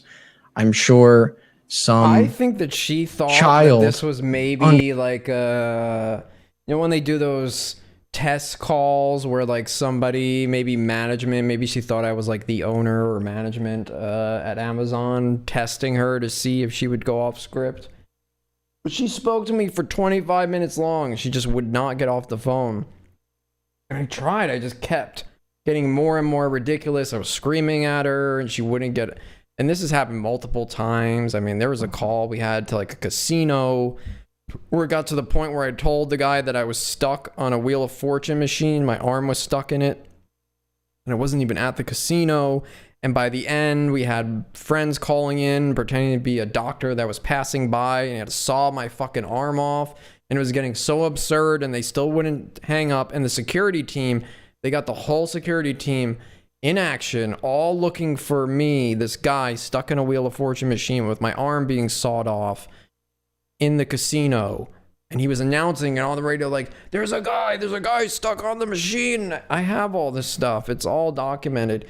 And yeah, it's all just random shit. So people would call in and they would do weird shit like that. And then we would have fun with it. So I want to add phone calls.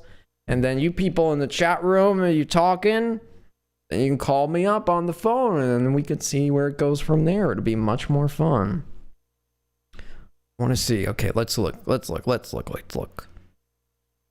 I want to give some people attention. I do. I feel bad.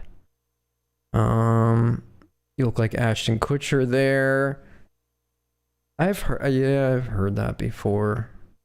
I remember one time I was like a teenager at the time, and I went like to the movie theater or something, and these two girls were like whispering, and he's like Ashton Kutcher, but like a faded version, like a lesser version. Oh, that hurt my feelings. Let's see. I think it's a lot of more angry Redbar fans. Hi, Redbar fans. What an embarrassing Redbar attempt. Kister, is that Screwgun Jewish? No, it's DeWalt, my friend. You gotta get these. I know a lot of people say Milwaukee, but you gotta get the power stack there, guy. Look at this. Power stack. This is lithium. Lithium battery there. This weighs nothing. Like the power of a 5 amp battery and a 2.4 amp size. This is what you gotta use. And then you can kill people with it.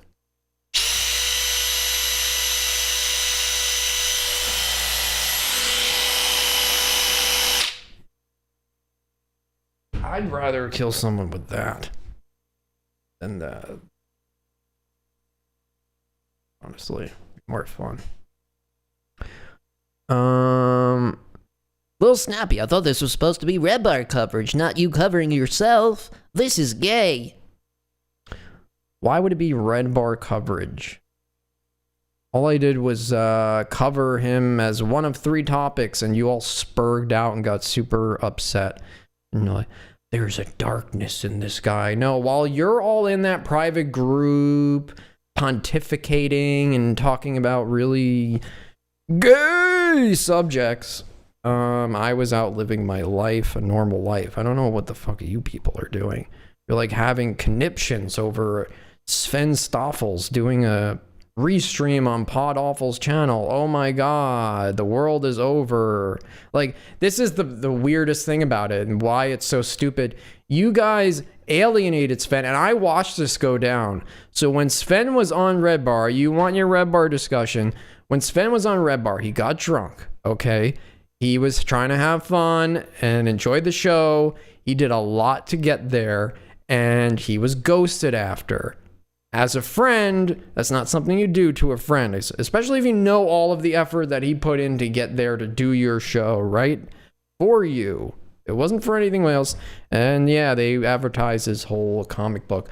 But as soon as people saw that Sven had any criticism of Mike, what ended up happening? The whole group turned on him. They're like, oh, Sven's gay. Oh, all of his racist stuff is always stupid, and I never liked. All of a sudden, they turned on him because he had some criticisms of the show, and this is a pattern we're seeing that these people can't handle criticism. And it's funny because his whole business model is criticizing other people, but when it happens to him, you guys have children. You're fucking children. You try to act like you're all smart with lugubrious. Oh, it's very lugubrious. Oh, it's so lugubrious. And then you end up being this guy who's threatening to kill me. Already know. This is a Redbar fan. This is who you are. Bury me at sunset. This is you. This is my enemy, I guess, now, because I had some criticisms.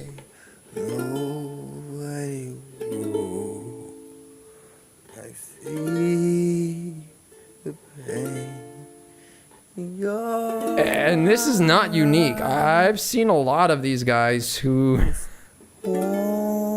have a lot of the same shitty music like this. Makes me want to live and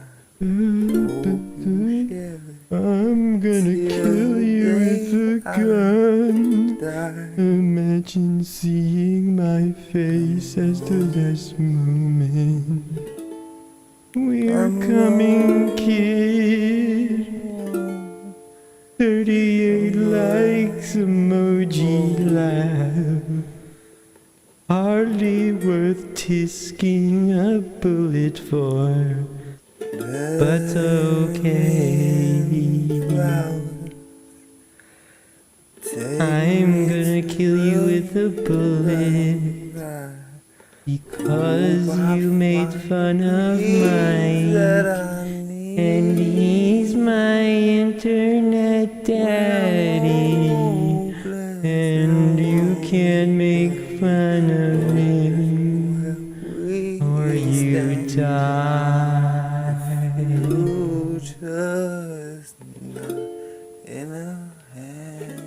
You will die. I will bury you in the ground.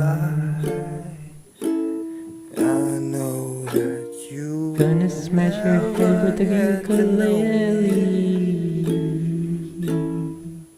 Goodbye. Goodbye. I know that you won't ever know me. No, we'll never know you. Hopefully. I had to beef up my security, and I suggest you all do the same, because this is who's coming after you. Yes. Infected Mushroom, you want to send Mike a thank you message for your new TV? I already named one of the previous episodes. Thank you, Mike, for the TV. If you missed it, already done. Already ahead of you. Already 10 steps ahead. But yeah, this is what's coming after me. And I'm scared. I am. I admit it. I am scared. But yeah, so Sven, he basically got drunk there. He got screwed over. He was very upset, and he had every right to be upset. And here's the thing. Going back to what I said before, when I went on the tangent of the R word here, threatening to kill me. He was alienated from the Redbar community, and they were all like, fuck Sven. I remember they were posting pictures of him where he was doing like a selfie, and like, look at him doing duck lips. What up, faggot? And just completely turned on him. Just suddenly, now all their feelings changed. And so you guys have alienated the guy, but then you also want to control where he goes and what community he goes to.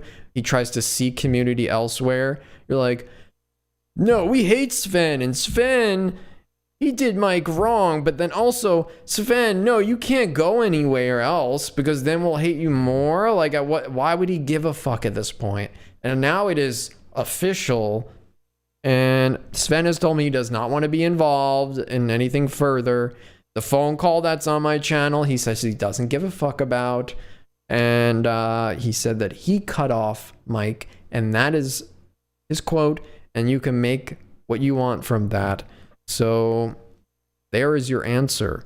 So it's not just me. You guys are making it seem like this is some weird one-off thing. Like, no, there's been endless and endless amounts of people who have had this same experience where God does not play nicely with other people. So yeah, and it goes from bigger level to smaller level. I mean, this is not just, Sven's not a random guy on the internet. This is a guy who was a friend of his for what, decades? I mean, he was on the show for a very long time, in studio, calling in all the time. He probably knows him more than you guys do, and he has that opinion of him. So I don't know. I'm more on with what Sven's saying than a bunch of people who are just sycophants, because clearly the Redbar Like, audience has changed drastically. It's not the same. When they would come to like your channel or something, they would leave funny and goofy messages, and that was the end of it. And now it's like, I'm gonna shoot you and you suck and this is boring, all that stuff. It's like, okay, say something funny or something cool, make it goofy, I don't know, lighthearted. But no, I've gotten you guys angry, and when you're angry, you lose. You lose when you're angry. Yeah. Oy vey. Little snappy man. Mike covers himself, yeah. Mike can do that himself. Mitch Hedsberg, good name. Do something funny. I did some funny stuff. If you didn't like it, that's fine. What do you want me to do? What would be funny to you? This is gay. Discord is per PDF files. Bitch Hedsberg, you gotta get it on camera or it's a lie. Okay. I'll do your Spurg autistic calculations. You can figure it out. Mitch Hedsberg. Oh my god, look at the size of those bezels. You know what? Measure these bezels, they're actually the same size as your father's. See. Mitch Hedsberg, Unbleached 2.0. Shout out to Unbleached. Unbleached should come back and do a show again. Unbleached did a great show. I actually first came across Unbleached probably 7 years ago when I was dealing with this whole lawsuit thing and everything. I think Unbleached should return as well. Don't let these Spurgs, these Mitch Hedsbergs, try and stop you from doing what you want to do. Zair says you're finished. Come on, Zair, bring it.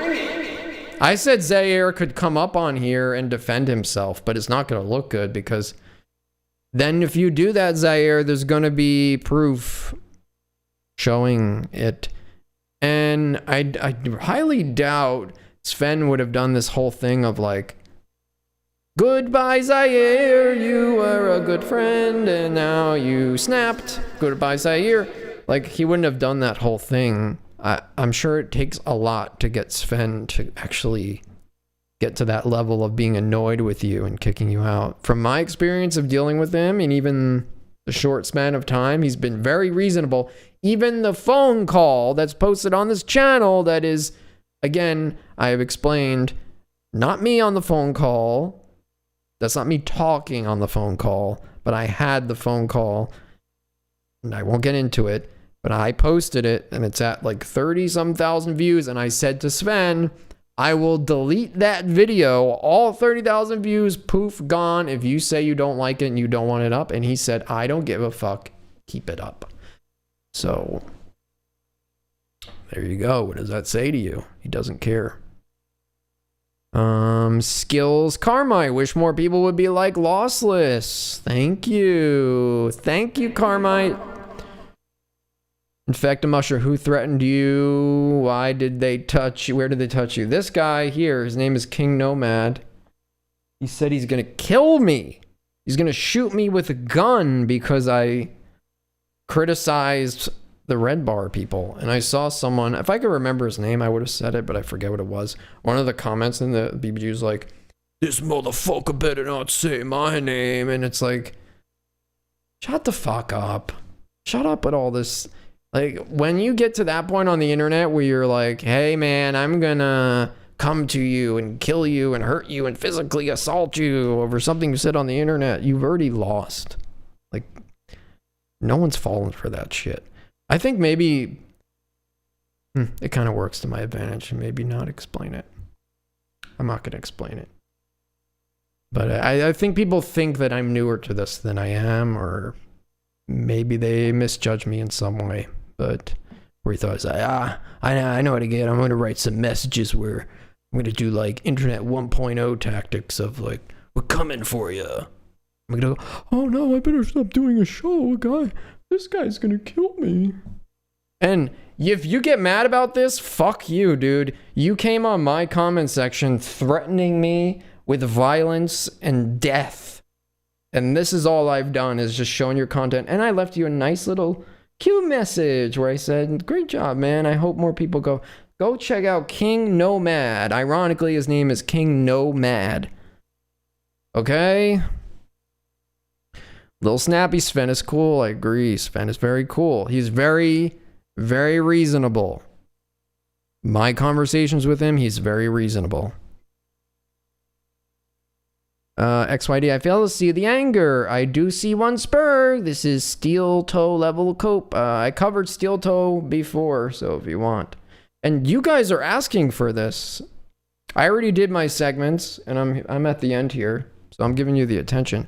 You're the guys asking me, talk about Redbar, talk about Redbar, talk about Redbar. So, you're asking for it. I've given you what you're asking for. Never seen him. Obviously Photoshop, my expert confirmed. Okay, Sven always looks like a boss. Bex Rock says. Bob Lassiter, and that's the bottom line because Stone Cold says so. Yeah, see that's not what I'm gonna do. All the Mark stuff. We'll leave that to Hipstar. That's Hipstar's job to be basically a reminder of a DJ at a party. That's his whole thing. You know, the guy who DJs the music and then he's singing and doing the karaoke at a bar mitzvah. That's his job. Leave that to him. That's not what I'm doing. I'm not going to jump around here and do karaoke. I had one on one of the earlier episodes. I told a story connected to it, though. So it's not as gay. Still gay, but not as gay. But there was a story behind it. And then I did a parody of it, and then I did the real thing, and I tried it. Very difficult. That was the song I wanted to request for Hipstar to do, to see his rendition of it, because it's very hard to do. And that's it. Obviously, Sven stuck by Mike for over a decade says a lot. Yeah. And even in that case, still, it doesn't matter. It always ends the same way. I've had the same friends for over a decade. All of my friends, pretty much, for maybe the exception of one or two, I don't know, and there's a good deal of them. The old Pod Trash Discord has like 100 people in it, and I'd say a good couple dozen of them are people that I still talk to and I still am friendly with. There's not a lot of people in my life that have just cut me off, or I've had to like all of a sudden be all by myself. My previous streams, friends from 10 years ago were jumping up on panel. So that's a you problem. That ain't me. If someone is loyal and is a good person, I'm not going to cut them off because they said a Jew joke and they said the N-word, and then you hold up stickers that say the N-word on it. It's just all hypocritical. It's all projection. Mike just, I think he wants to just be alone with Jules, and that's fine. That's his choice. But don't deny it that you're the problem. You're the reason why all these people are disappearing. And it started out very amicable. And now it clearly is just like, nope, I'm done. XYYYD, is he streaming somewhere else? I don't see Zair. No, so, Mitch Hedberg, Zair is pretty creepy. So this is the connection. Zair did a whole stream where when I was drunk and I did my live stream, he played that back, and then he was being the guy who was lecturing me and trying to teach me. He's like, this is how you have to do things. You're not understanding. And then it's just funny to see things come full circle where he's getting kicked out of another group. I never got kicked out. I was never in a group. I was never in the BBG or any part of any of that shit. I had direct communication with Mike. It went sour. He was very, very insulting. And then I said, fuck you. And then I deleted any of the clip thingies that I started with. And I started making my own content because he was being condescending. He's like, you have your whole life to upload. Like, he was basically saying you couldn't make videos that anybody's going to watch. And here I am attempting it, okay? So I did what he asked. He said no more clips. Clips gone. We're still here. Lossless, I thought you and Hipstar were getting married. JE says, yeah, we're getting married, I guess. I guess he started some stream team. But yes, that's the vibe I get. Like a DJ at a bar mitzvah. New York Spawn 93, leave the dancing to Hipstar. Yes, I will. Bex Rock, Hipstar, and Flawless collab when? I don't know when it makes sense. I was confused at the thumbnail. It was like me and Comedy Shaman in the thumbnail, and I was confused at what the meaning of that. But he seems to say things that just make no sense. Like he was talking about how he was texting me 1,000 times, and I was like, the guy never texted me. But then also, I noticed this weird paranoia of these guys. I don't know if it's an ego thing or something. It was like the other night. So we were on a trip for 3 days at like doing skiing and stuff. And I was drinking like 3 of the nights. And it's weird because I never drink. But we were having a good time and I drank. And I passed out so early. It was like probably 9 o'clock. I remember hearing Robin had tuned into one of these guys' streams and they're like, she told me they were saying, oh, Lossless is totally watching this right now. Like, I know Lossless. And I'm like in the bed, completely comatose, passed out, not even knowing it's happening. And it's like, they're so convinced that I'm watching, but I wouldn't say anything. Like, I was in a Hipstar stream and I was there and I was typing and interacting. And then I got tired and I left and that was the end of it. So if I'm there, you'll know I'm there. I'm not, pretending I'm not watching something. I'm not afraid to admit if I watch something, like some people. John Smith was Lossless the guy that called Sven in his hotel room. No, I was not the guy who was calling him on the phone. No, there's another guy. Feed Nana Media. Look, Feed Nana Media. I can actually show it to you. So let's just dispel this rumor. I got the call, but I was not the one who was on the phone with him. And I told Sven that because people believe that we were the same person. And I'm going to get out of here. Bye to King Nomad. Thank you for threatening my life. And great music, bro. I hope it works out for you. And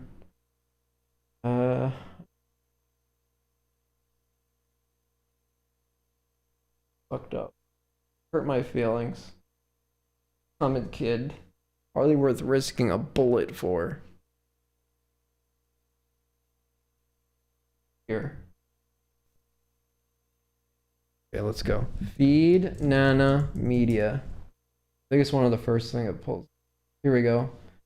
Feed Nana Media. Watch one of the videos.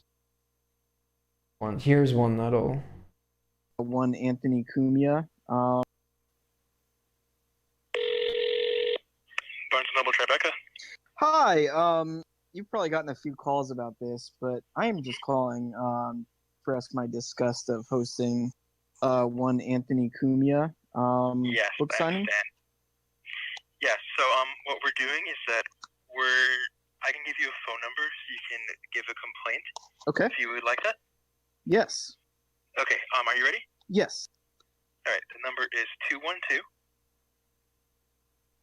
633. I guess this is a prank call of him calling Opie's book signing or something to give a bad review of it.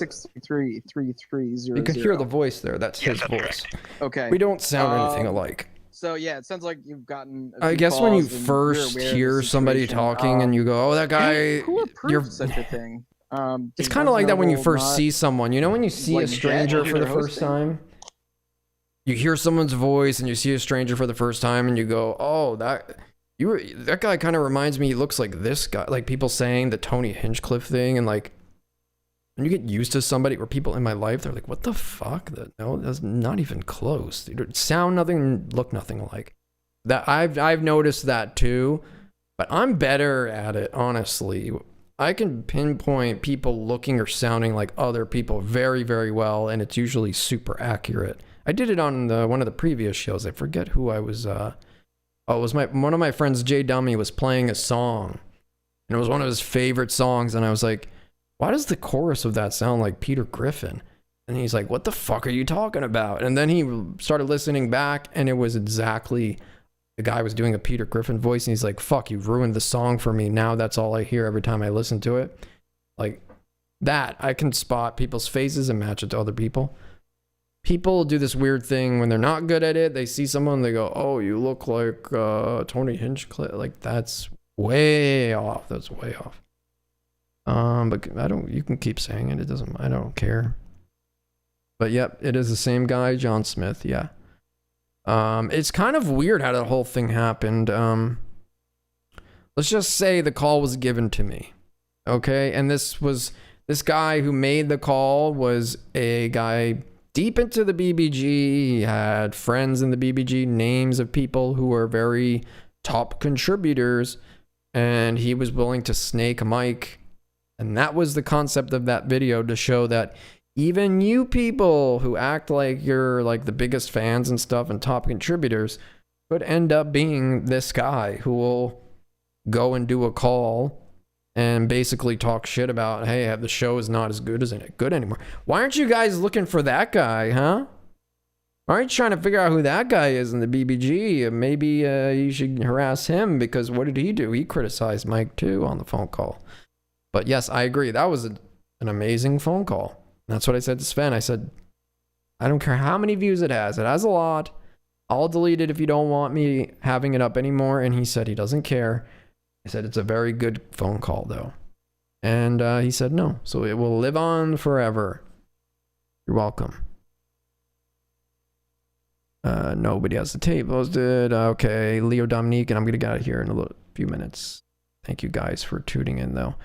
Leo Dominique, what's Heath Ledger got to do with it? Leo Dominique. Okay. No, spawn.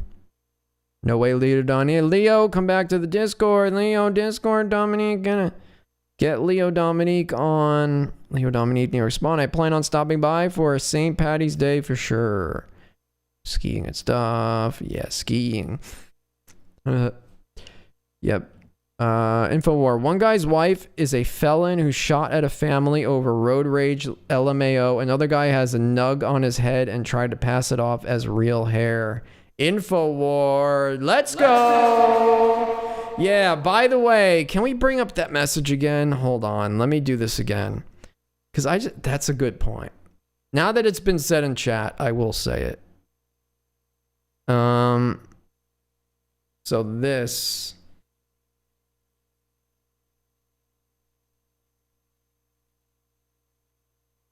No,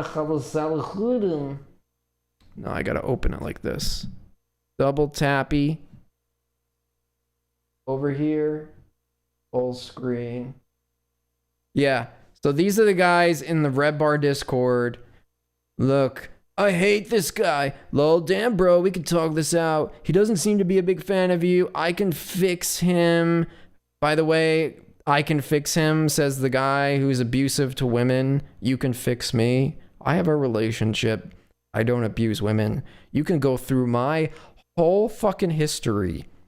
There is not a squeak of evidence of me doing anything. No crimes, not even a DUI. I have a clean record. You can go through all my internet history. You will never find anything that is remotely embarrassing unless you take it out of context, try to twist it into something bad, which I even challenge you to do that. You will find nothing in my internet history that is embarrassing.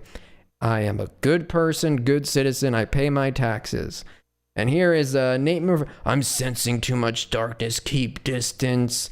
As I'm on a ski trip, having a good time. My life is very normal. And then we find out these guys that are in here. Let's look. I'm going to pull it up now because I don't give a fuck anymore. The end. It's the end of this. Guys asked for it. So here we go.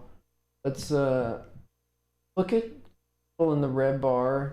And you know what? Mersh, we just watched Mersh earlier today talking about how he thought it was cool to do this. To basically flag people and stuff. Hold on, let me go down this one. Here we go. BG screenshot, and I don't know who to credit for this. So whoever did this, here we go. Ralph did this. Podawful has been a serial ban-evader for years. Not sure who he thinks he is fooling. Top contributor. Top contributor. Oh, sweet. So we do have the power. High five, bro. Jesse must have filled up his piss bag when he found out. Where will he lip sync Nirvana now? Talmudic tricks. Here we go. I guess this means for once Redbar isn't watching. No one is. Oh well. Ha ha ha. That's what he gets for letting Ethan Ralph host sober. Yeah, well, that's a Redbar rumor. And then here we go. You're welcome, everyone. No thanks required. Just doing the Lord's work. So that's kind of risky to be taking credit for being someone who reported someone's channel and got it taken down. So, this is a Redbar rumor. I've heard that this man's wife shot someone in the street in a road rage incident. That's a top contributor on the Redbar BBG group. Shooting people with guns in a road rage incident. And it's his wife. It's not even him. Wife allegedly has done that. And you're the people who are going to fix me? You're going to fix me, and I am the one with darkness, and you're the one... Stop cutting me off! That's your reaction to a road rage incident? I don't need your help. Maybe I should be fixing you people. Let's see, what was the other thing? There was something else in there. One guy's a felon who shot at a family over road rage. Another guy has a rug on his head and tries to pass it off as real hair.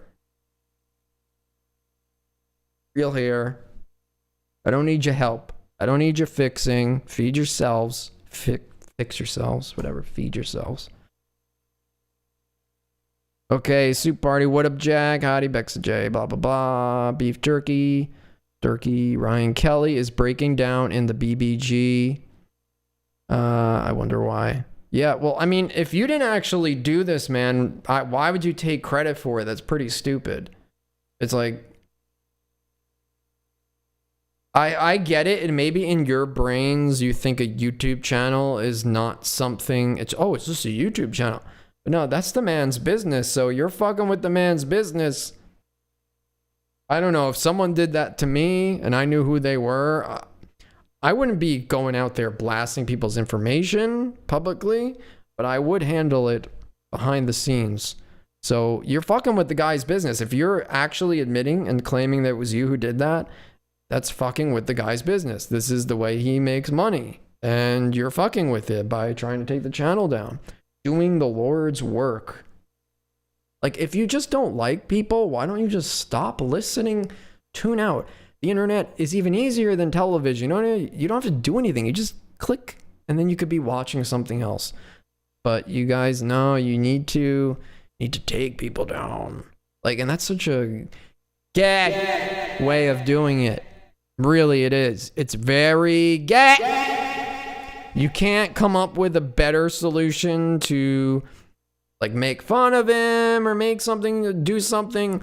Oh, let's report him and get his channel taken down. He. Like, Mike would not approve of that. And it's now getting to the point where the fans are completely off the leash.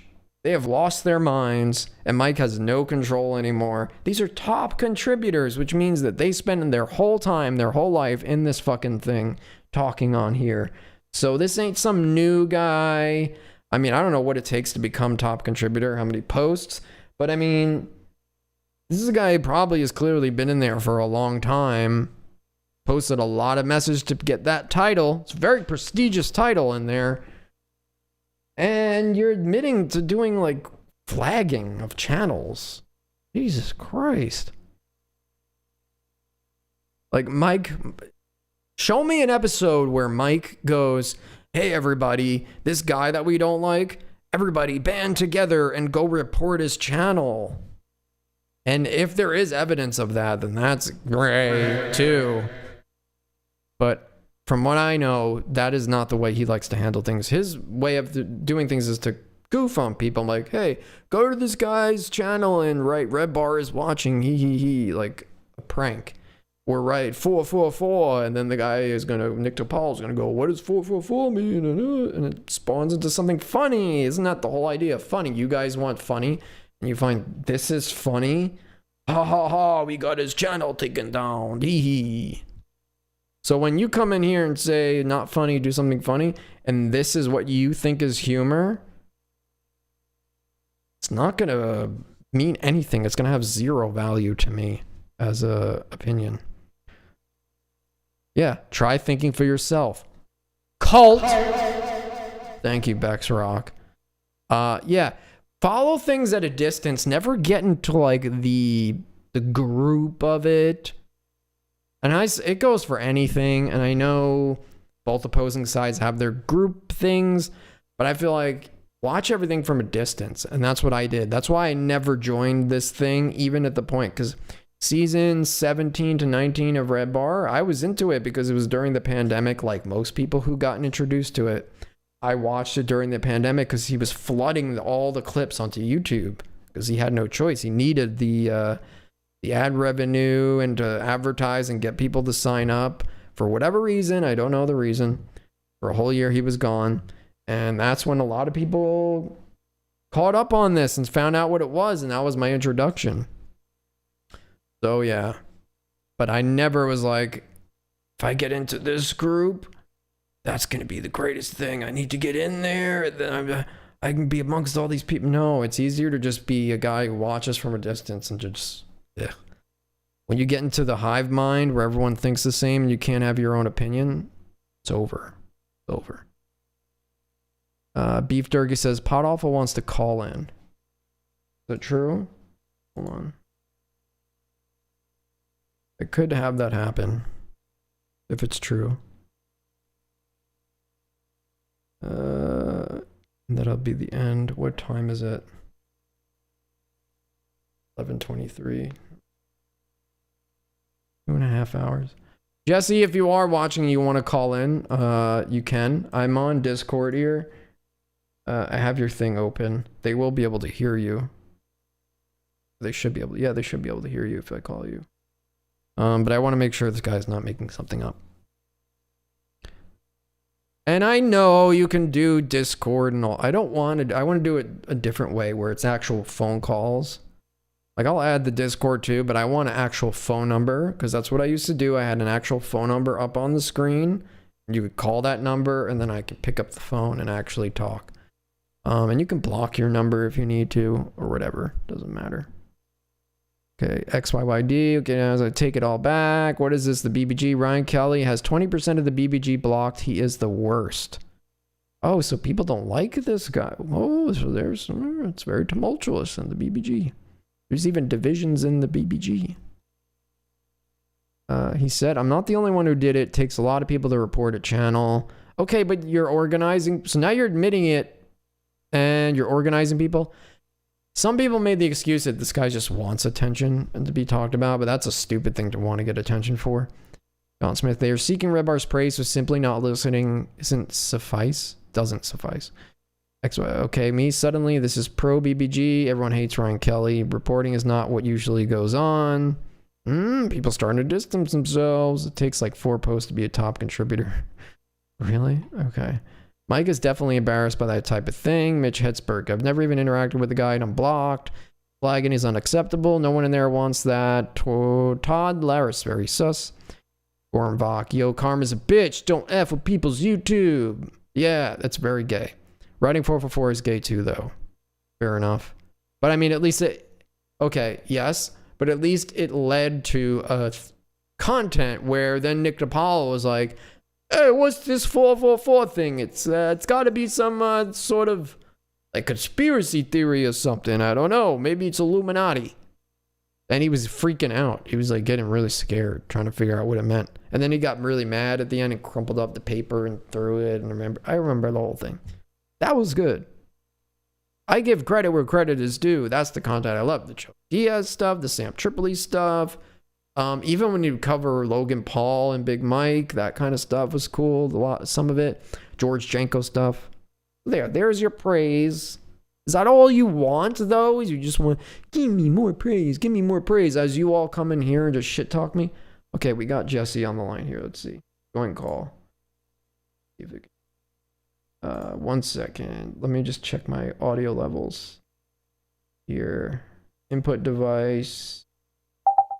Go. Output device. Can you hear me? Yes. Okay, Jesse, how are you? Not good. Not good. What is going on? Well, my channel got terminated. I see that. That was bad. And then everybody was telling me, oh, it was this guy who did it. It was this guy who did it. I'm like, no, that sounds crazy. I'm pretty sure whoever did it, they'd be bragging about it. Don't you think? Like, don't you think they'd feel good about it? You know, if it was like Mersh or Ethan Ralph. Yeah, that's the strange thing. Why are there multiple people bragging about it? And then, well, Mersh said that, I don't know what that clip's from. Is that clip old? No, Mersh? that's all. See, here's the thing. This is the funniest part, right? Is like 2.5 weeks ago, Mersh said, yeah, I'm going to be reporting everybody. Yeah. And then my channel got taken down, but he hasn't said shit about it. So I think that was just him acting tough, and now he's scared because he doesn't want me to think it was him, because I don't think it was him. If it was, I think he would brag about it. There's actually only one guy who has bragged about it this whole time. And this guy here? Is this the guy? It's this guy, Ryan Paul Kelley, who lives in Durham, North Carolina. And his wife, now here's the thing. I gave him a chance, all right? I thought maybe he was joking, because I got this screenshot sent to me. Mm-hmm. And I was thinking maybe this dude's joking, you know? He's the only person I've seen take, actually attempt to take credit for it. And I did have a bunch of Redbar people, these dipe beasts. They're the only people who went to my tweet about losing the channel and were celebrating. Redbar is watching, they would say. To which I would say, watching what? I don't have a YouTube channel now. Right. And then they would say, yeah, but he got you. And then I would go, yeah, but now where's he going to get his ideas? So they were the only people doing that. And, you know, no Ethan Ralph. There's like 15 people it could have been. I never thought Mike David would do it personally. I don't think he would. No, but that's what I was saying. I think that the fan base has completely changed. Like, oh, yeah. They always get, but now even more so, where like they are bragging. And here even says, I guess this means for once Redbar isn't watching. And so you said they wrote that same message on there. Yeah. This is the solution to take care of you now. Well, and what did you do? Here's what did you the even thing. do? I like this. Now, I hope that this guy is telling the truth and that he did it. In fact, I hope all of these people, because he's not the only one celebrating. All these guys are celebrating, which I'll say this, as shitty and as gay as a lot of these people's fan bases are, they're all disgusting. But most of them, not all of them, but most of them, even when an enemy of theirs gets taken off of YouTube, they will usually say, I don't like this guy. I think he sucks, but he shouldn't have his shit taken from him. But absolutely not. The Redbar people love it.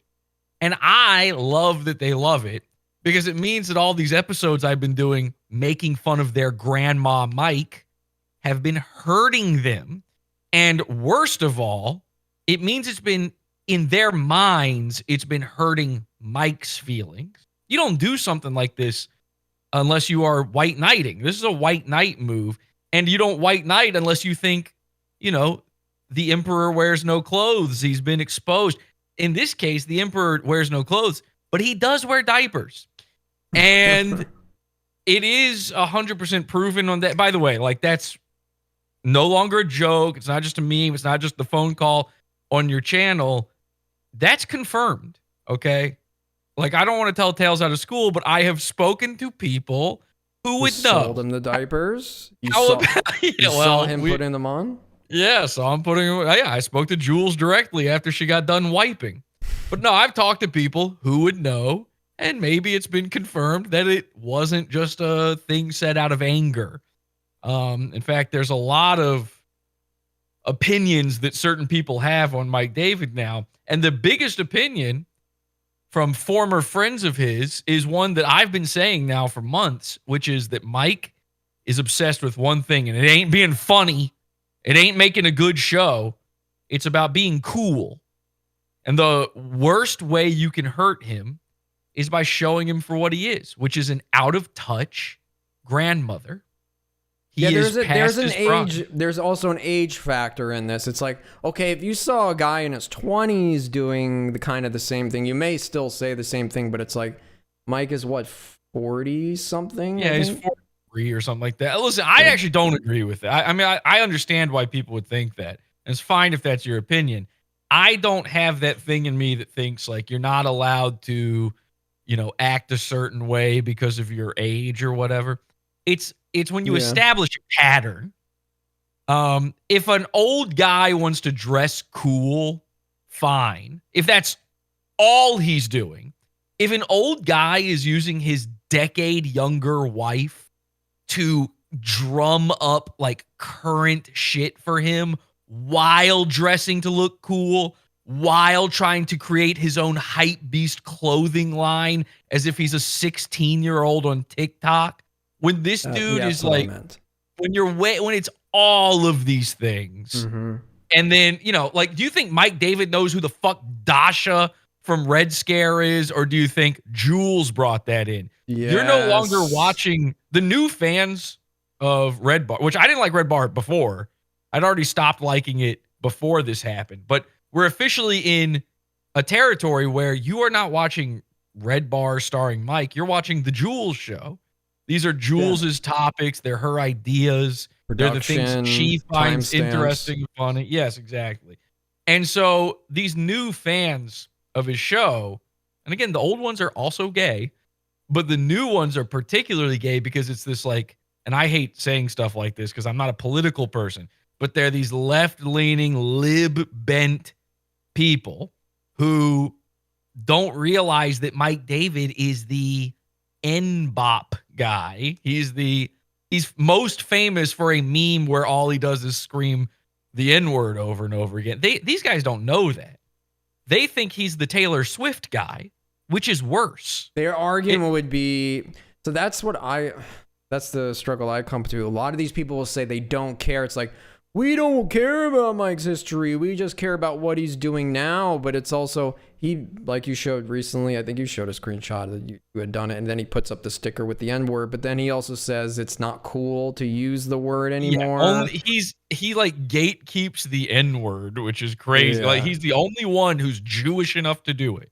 And or the trans thing, like he'll pretend like he kind of panders in a sense of like, I don't like trans people, to try to wimp some people over. But then he goes, but these two, like, what's the name? Robin Tran. That I love Robin Tran. Right. Like, is his way of slowly kind of which the joke there is that he thinks she, by the way, is gross. Whatever it is. Like that's what he's attempting to say by pretending he's corn. We call it corn dogging in Podawful. When you pretend to like a goon because like to get them on your side. That's corn dogging, but it's only corn dogging when you never make a joke out of it, like when there's no punchline to it. Yeah. So that's what he does with these people. He finds like a black guy or a trans and pretends he's their friend, and that's it. There's no punchline. And it's obvious we've talked about this, you've said this, Sven has said this.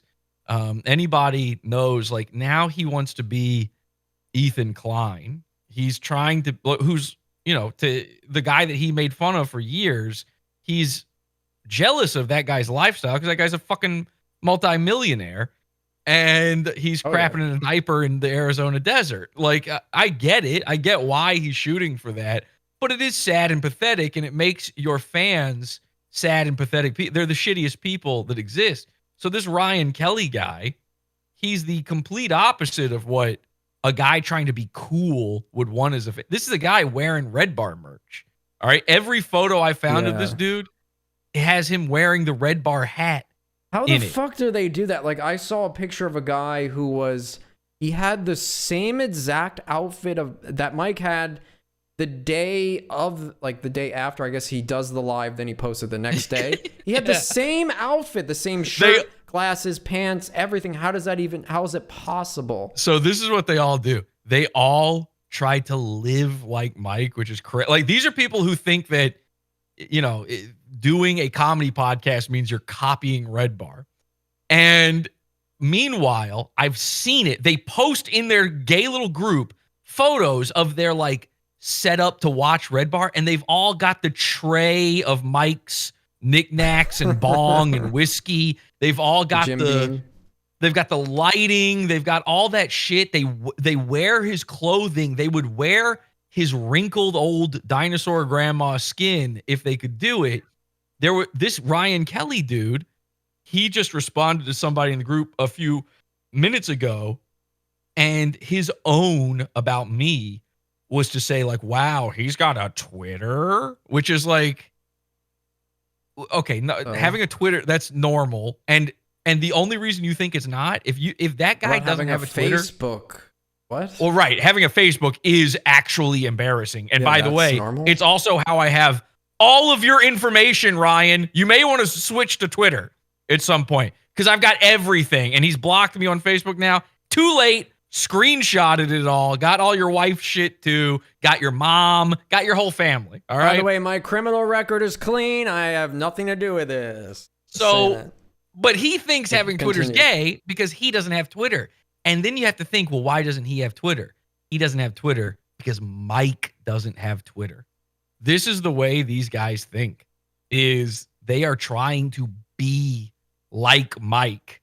They're Mike-alikes. His whole fan base. I have heard of people eating specific foods because Mike eats it. I don't want to out them, but it's a lifestyle program. Like these guys are watching. They learned from Mike that you can get scraps of meat off the floor from the butcher. So they're all doing that too, which is an actual piece of advice he Jewishly gave on his show. That's real. So I only bring up the political aspect of this and the lib thing because Ryan's wife, if you go to Ryan's profile, he says on there, like, he's into democratic socialism. He's like, he follows all this democratic, which is fine. I'm not even on Facebook to be able to even click on this shit. It's always screenshots sent to me. I don't even use Face. I would never go on Zuckerberg's I have one device. I've got one device that still has Facebook on it, and I only use it for moments like this when I need it. I don't look at I Facebook. do know the profiles, like, even though this is a private group, if you're on the guy's profile, it tells you that they're in Redbar's group, right? Like, it's not a hidden thing. Yeah, it's not private. It's not private. Okay. So all right, now this is a really embarrassing thing. So he's super lefty, right? His wife described herself as I want to get this, what is it? Something liberal queer. Her exact words is that she is what is that fucking word that gay people use? Not fabulous, but why can I not remember this word right now? This is a liberal gay person's word that I don't normally use. What is the gay word for being gay and you're a gay guy? While you think of that, I want to go back to Sven's phone call. If you actually listen to it, flamboyant. Sorry. Flamboyant. Sven actually brings up, because you brought up the Red Scare thing. He said the opposite, where you said, oh no, maybe it has to be Jules' influence. And he said, no, it's even worse. Mike said that Red Scare is the female Redbar and that he likes it. Like, and then there was this picture painted That's because he lays in bed with Jules and she shows him. She's like it's like a little kid showing grandpa their, like their Pokemon collection. Like, I don't know if you're the age for that, but like, if you were ever at the age for enjoying Pokemon, and you're 5 and hollow. And you think your mom is going to like really be impressed by the team you put together, and you're explaining Blastoise to her, and she doesn't give a fuck about what you're. That's Jules and Mike in bed together, and he's on dialysis, and she's like, "Look here, Red Scare. It's like Redbar." Like, he doesn't know what any of these words mean. He's basically they sound like Jules when I listen to it. It's all women using the same vocal fry. Yes. And then she's mimicking that. I women heard a love it. weird dynamic between them too, where they said that this is so bizarre to think of. That Jules is the one that will like sit on the couch playing video games, and Mike gets angry at her, and he's on his phone like very upset, like in his bathrobe, like as if he's the woman in the relationship, and then has to sit down and like roll his eyes at her playing video games. Well, he's mostly upset because he wants to return cool, the but- PlayStation and get the money back for it. Okay. Which you think that's a joke, but Sven Wish I- bought Mike a PlayStation 4 as a gift, and then Mike, after 2 days of playing it, returned it and got the money for it. He so hates just wanted video games, and Jules likes it, and is more of like kind of the guy who wants to like smoke weed and play video games, and then he's the one that like, you and your video game. That's kind of weird.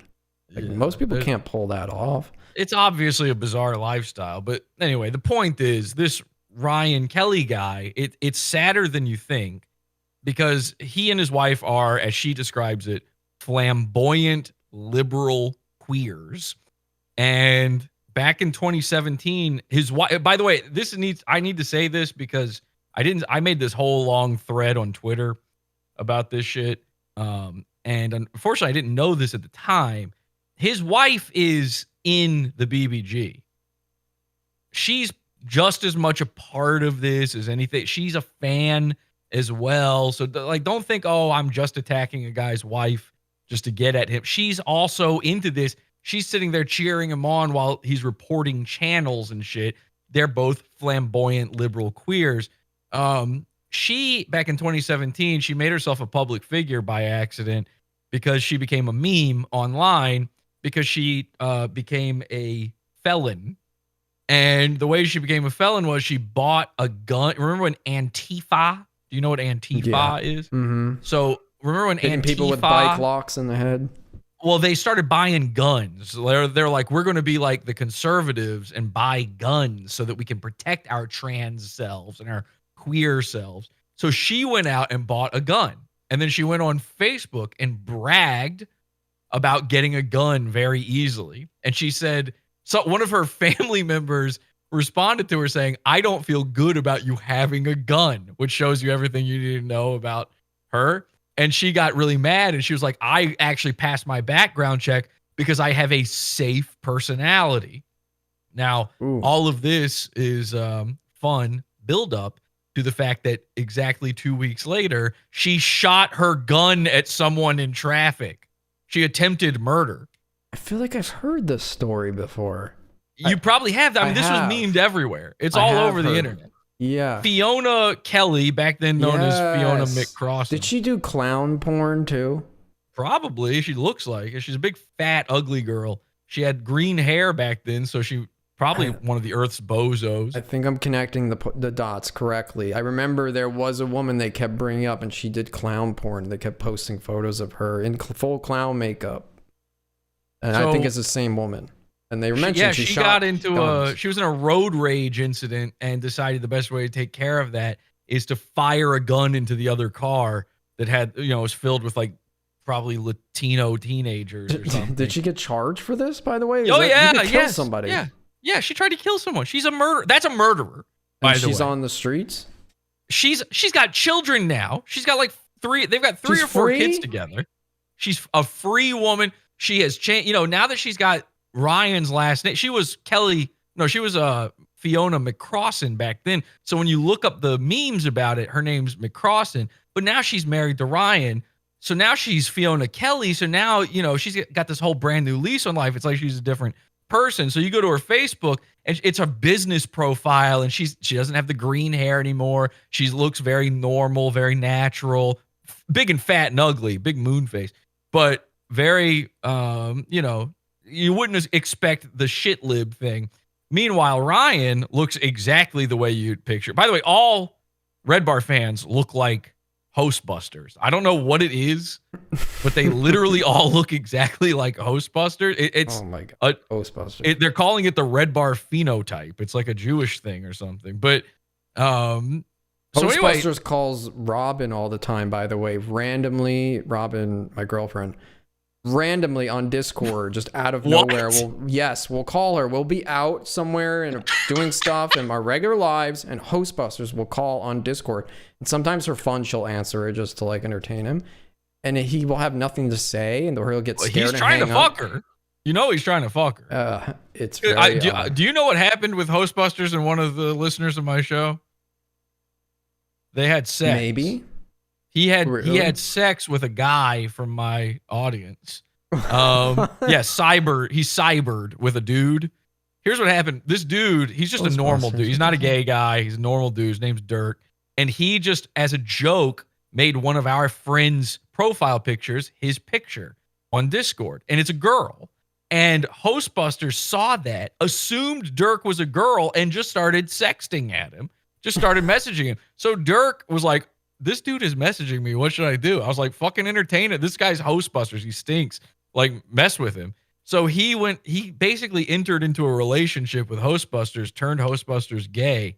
And Hostbusters has been losing his fucking marbles over this. Yeah, well, he made him come.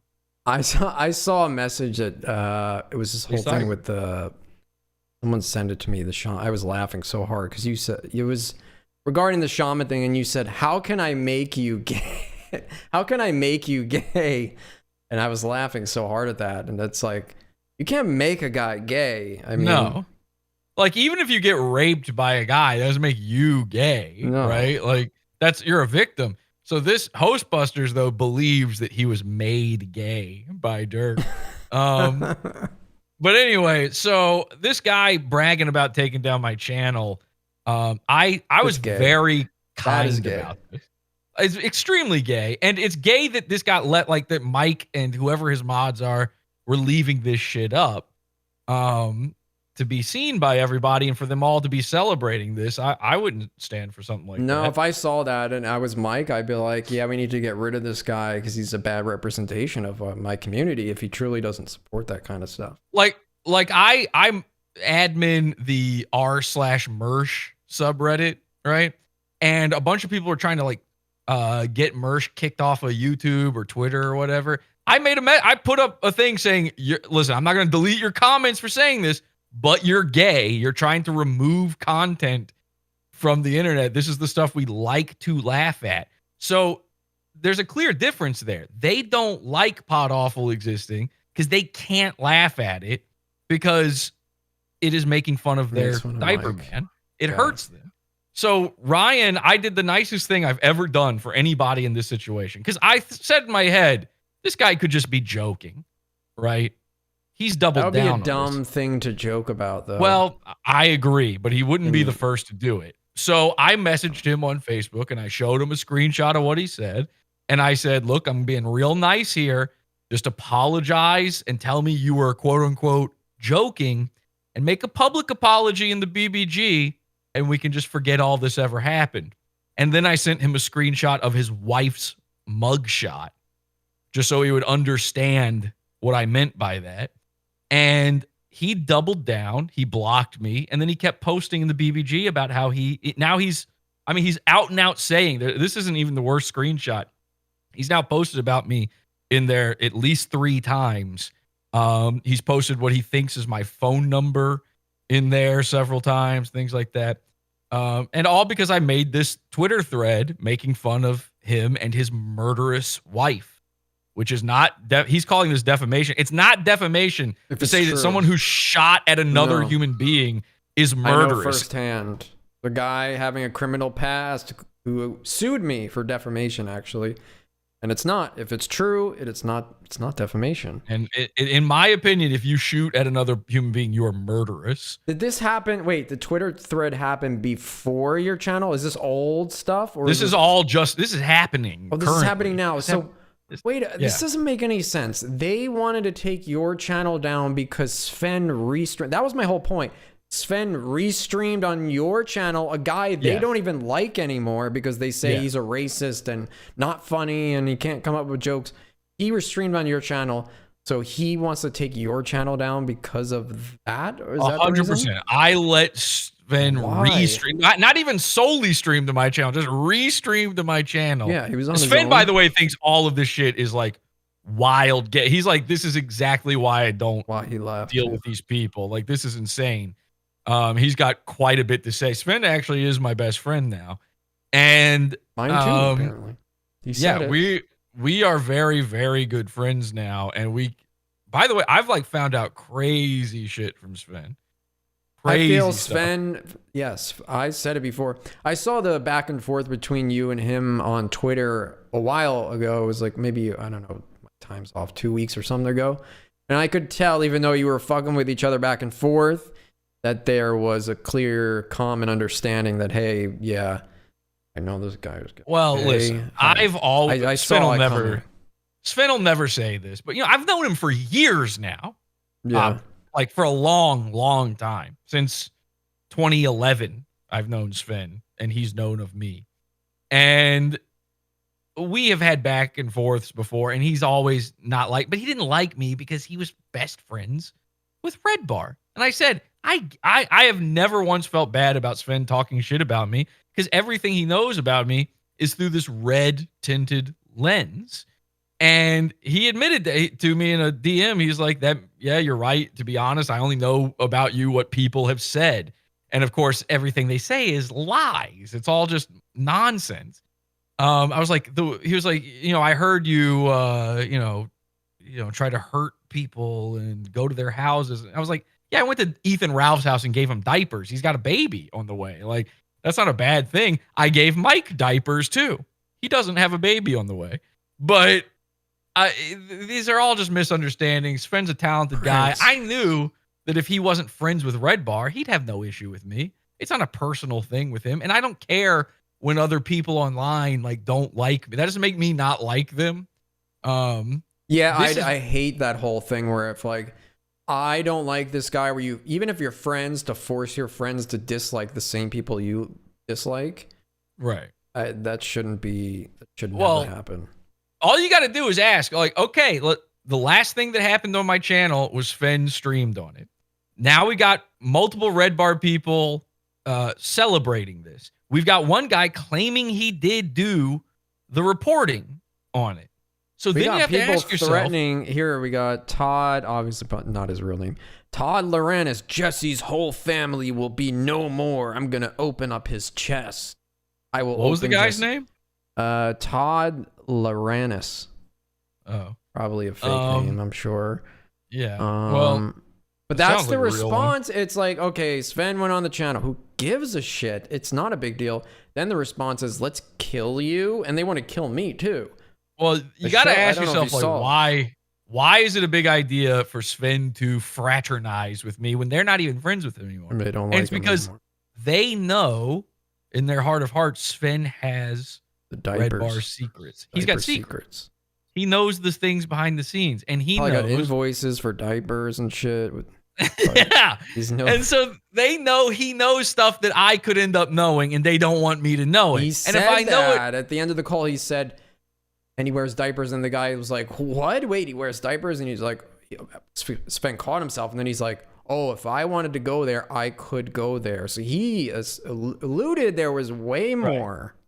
Now, again, I've had lots of conversation now with Sven. I know lots of things. Doesn't mean I'm going to talk about it. If he doesn't want me talking about it, I'm not going to talk about it. But there are things he's told me that I know are okay to say. And it is embarrassing shit. I mean, probably one of the most enlightening things I learned, other than the fact that it is 100% true, everything I've ever said about Mike. And I was just guessing, by the way. I guessed everything and it turned out I was right. Right down to him being not in control of his sphincter. But the thing that Sven actually told me was, the time that Redbar hosted Gavin McInnes's show, right? And he had the fake Dante. Yeah. Yeah, and I was there. I was on that episode very briefly, and the fake Dante guy was my old co-host, right? So I'm telling Sven, that episode, that is Mike's favorite episode. Like, he thinks that's his crowning achievement. That's the funniest thing he's ever done. He said that. And I agree with him, actually. I do think it's funny. But I was saying to Sven, well, yeah, of course it was funny. I was there. We were hashing out ideas before the show. I'm the one who drew all over the fake Dante and came up with the gags he was saying, all that kind of stuff. Sven goes, that was all my idea, right? Having the fake Dante. So everything that happened in that episode that was funny, and the reason that episode was so funny is because Sven came up with like the bulk of the ideas. And then I was also there coming up with a lot of the shit too. You were working together with him back then. We were working together back then. We just didn't know it. I had no idea. I had never heard that. Like Mike never said, "Oh, this was Sven's idea." He's never once credited Sven on any of this. Sven was like, "You think it was Mike's idea to put the Holocaust on the green screen behind him? That was me." So that to me was like, oh, right. And when you really think about it, he's had these guys like Sven, even Jules, around him forever that really are coming up with a lot of these ideas that he never would have had that stuff before. All he knew forever was just doing Opie and Anthony, doing Man Cow, now doing Howard Stern. And if it weren't for all these other people and the BBG coming up with his ideas for him, he wouldn't have anything. So that's why it's so sick to see that the people that he gets his ideas from are in his BBG thing, in his Facebook group. And one of their ideas is exterminate Podawful, get him off of YouTube. I did see, I can vouch for this. I saw evidence of not just Jules, but also like the Discord and the BBG, I'm sure, comes up with all the topics and things to react to, basically doing free labor and actually paying to do the labor. And then Mike is going like once a month or something, sometimes doing a show. And then he covers all of those topics that people have already served up to him where he doesn't even have to do the work. Jules just probably does the timestamps. So I've seen that a lot towards the end of watching it. The thing with Ryan Kelley is the saddest part, you see right there over your shoulder, it says top contributor, right? Yeah. This is literally one of his top guys. So People that tells you claim that it only takes a few posts, but I don't believe that to get top contributor. Because I've seen all those other people leaving posts, and they're not all top contributors. So no, that's not true. Ryan Kelley is in there constantly. He's in there all day, posting all day. Now, to be honest, you're a fan of something, I don't have an issue with that. Here's what I take issue with. Your top guys are you, right? If you're the host, if you're the creator, if you're the show guy, whatever, your top people represent you in a way, and they represent your way of thinking, and particularly in this case, because these guys all try to be Mike, which is not something I ever have to, like, my people don't try to be me. That's weird. So what makes this particularly crazy is we just discovered that Ryan is a top contributor, but he has tons of the other members of the group blocked. So he is posting in there all day, every day, and half of the regular users aren't seeing his stuff. He's doing it to nobody but Mike. He's basically using this Facebook group to have his own private conversation with Mike David. I mean, that is a true lunatic.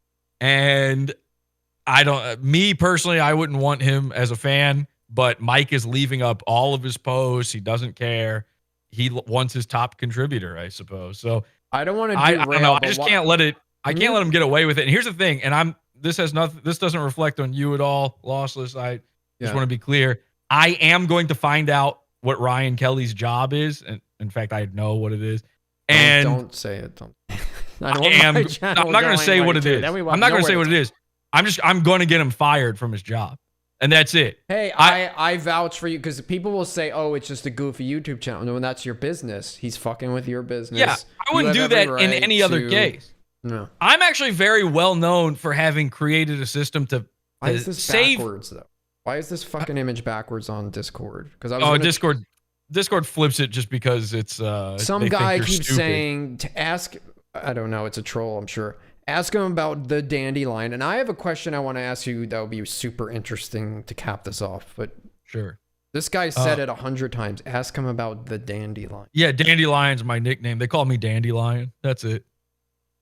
I don't know. It's a weird one to say. I don't know. Okay, there you go, Todd. They call me Lorraine. Dandelion. It's like a cool nickname for me. I'm also, some of my nicknames include Dandelion and Rape. I'm known as Jesse Rape PS by a lot of people. But Here's a really interesting question, and I know everybody is going to want. At what point, because I know I've just some research, you and Mike were friendly at what point? What was the straw that broke the camel's back that made you and Mike no longer on good terms? Like, what was the catalyst? What just was to the be moment? clear, What was just to the be clear, I was also friendly with Mersh at one point. Okay, if that tells you anything. Okay. What But was the there's straw? that pictures broke of the you camel's guys back? together in person, right? Yeah. Am I wrong? Yeah. With Mersh too. Yeah. Oh, okay. Yeah, both of them. I'm not insinuating that you wanted to be Mike's friend. I'm just saying there was No, like I know. No, to be honest, here's what happened. The way we became friendly was he hated me forever. And again, I don't care if someone hates me. So I kept watching his show and then I started disliking it. So I posted it on 4chan one time. 4chan used to like troll Tom Green's live show. So I figured oh, maybe they'll troll. Yeah. So I used them as my personal army and sent them to Redbar. There's a clip of it online. He freaked out. He's like, I'm one of you guys, I swear. Yes, that's the one. So I enjoyed continuing to watch because I would both like interact with the show in like a, enjoying way, but also in a way to mess with it. And then when he went to do the Gavin show, I lived in New York. I had a big black co-host who knows Dante Nero, and he was asking for a big black guy to play Dante Nero. I am for what's funny. And so if I see an opportunity to make something funny happen, I take it. So when he asked for that, I reached out. I said, I've got the perfect guy. So that is the moment that we became friendly, is because I set up that whole bit for him. But the way it deteriorated again was, I think it was 2019. I'd been doing for years, I had been doing a show called the 9/11 Crash-tacular, where we make fun of 9/11 in bigger and stupider ways every year. And that was the year that I was ending it. I wasn't ever going to do it again after 2019 because I feel like it's hacked now. So that was also the same year that Mike decided to do a brand new show he called the 9/11 Crash-tacular. And I had all these people messaging me. And there was a Sven animation for that too, right? Of the... Oh, it's like Steve Renazizi flying and Sven made that into the tower. And I had a Steve Renazizi bit in my episode too. Yeah. And that was crazy. Yeah, I took I did this big parody thing where I was making fun of like all the talk shows and comedy shows from back in 2001 when they came back and they were all reacting to 9/11. That shit has always been very funny to me. So I did an episode as if it was Podawful in 2001, and it was like 9/11 had just happened. Yeah. And so I took an interview of Steve Renazizi where he's talking about being in 9/11 and edited it as if I'm talking to him and interviewing him, and he's just now telling me he was in the towers. It was very funny. And then I get all these messages from people, some people saying, hey, Redbar's doing your bit.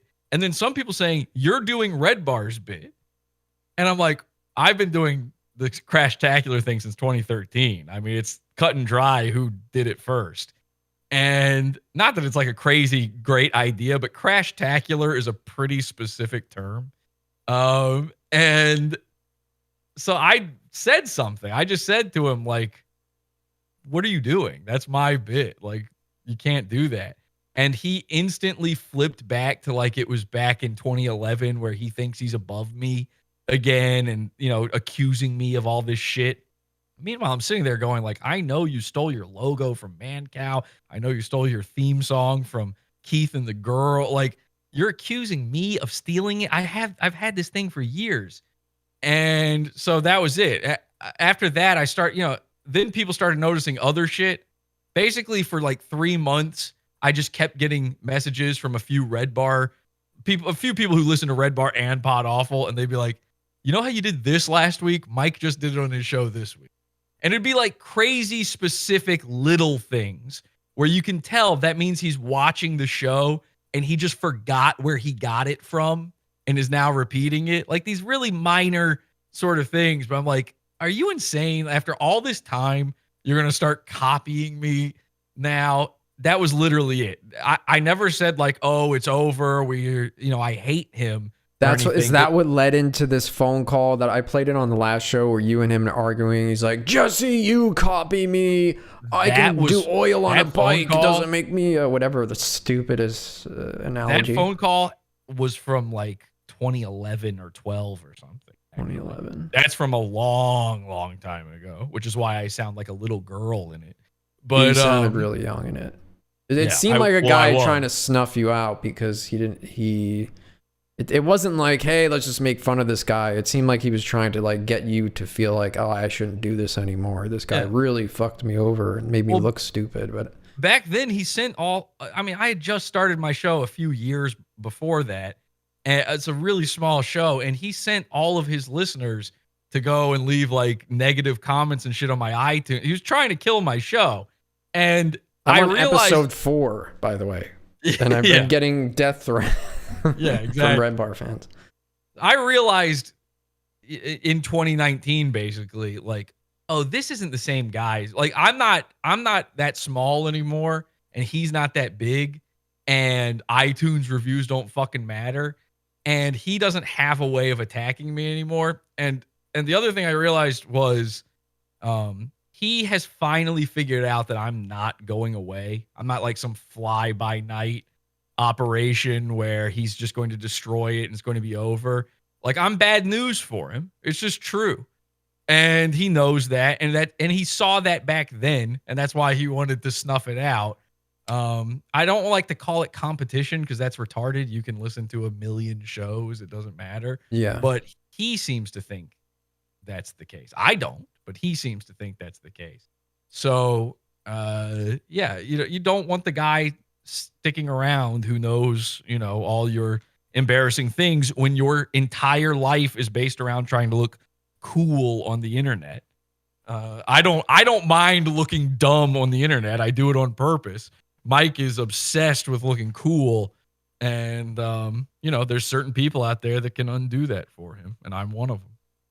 Yeah, even if something goes out of his control, like that Sven thing of handing him the penis cigar, Mike was like completely like, I don't know what to do with this. Like, it's not something I planned, and this is very weird. Like, that kind of stuff just freaks him out. And it's like, even like little things have to be perfect. Everything has to be perfect. And it's like, he's focusing so much on that. And I can understand some level of that autism of wanting things to be perfect. But like, sometimes who even gives a shit if you're seen as stupid for a second? Like, he can't be the joke for 1 second. He's afraid of that feeling. It's like when he had to start, he couldn't see anymore. His eyes were getting too old, and he didn't like the fact that he had to wear glasses because he felt like it made him look uncool. So he started wearing that grandma chain on his glasses, and he like made this bit as if he's like going along with it, that he's this grandma, and he started calling himself Joy and all of that. Yes, Do you remember what I'm talking about? The summer of joy, and people claimed, oh, it's all a bit, but it's continued on past that whole season. Yeah, well, that's when I stopped listening. It was around that time, and I just couldn't believe it because it's like, this is your way of trying to say like, no, actually, I am still cool. Like, you're so worried about wearing glasses that you need it to be like as if you're doing it for a bit. It's just so retarded. But yeah, I don't know. It's somebody in the chat even said like the whole Redbar is watching is stolen from Podawful as well, which is true. Like, that's been in my theme song for longer than that's been a thing. He said Podawful's watching you. That's like a thing. Like, we used to say that in people's live chats and stuff, letting them know that we're like messing. That's like happy to be here. It's just one of those things that we say. It's like, I don't know, man. I almost sometimes want to say he does it on purpose just to annoy me because he knows he'll get away with it. Yeah, like yeah. People are so, obsessively fanboys for him that they'll cape for him anyway. But that's giving him too much credit.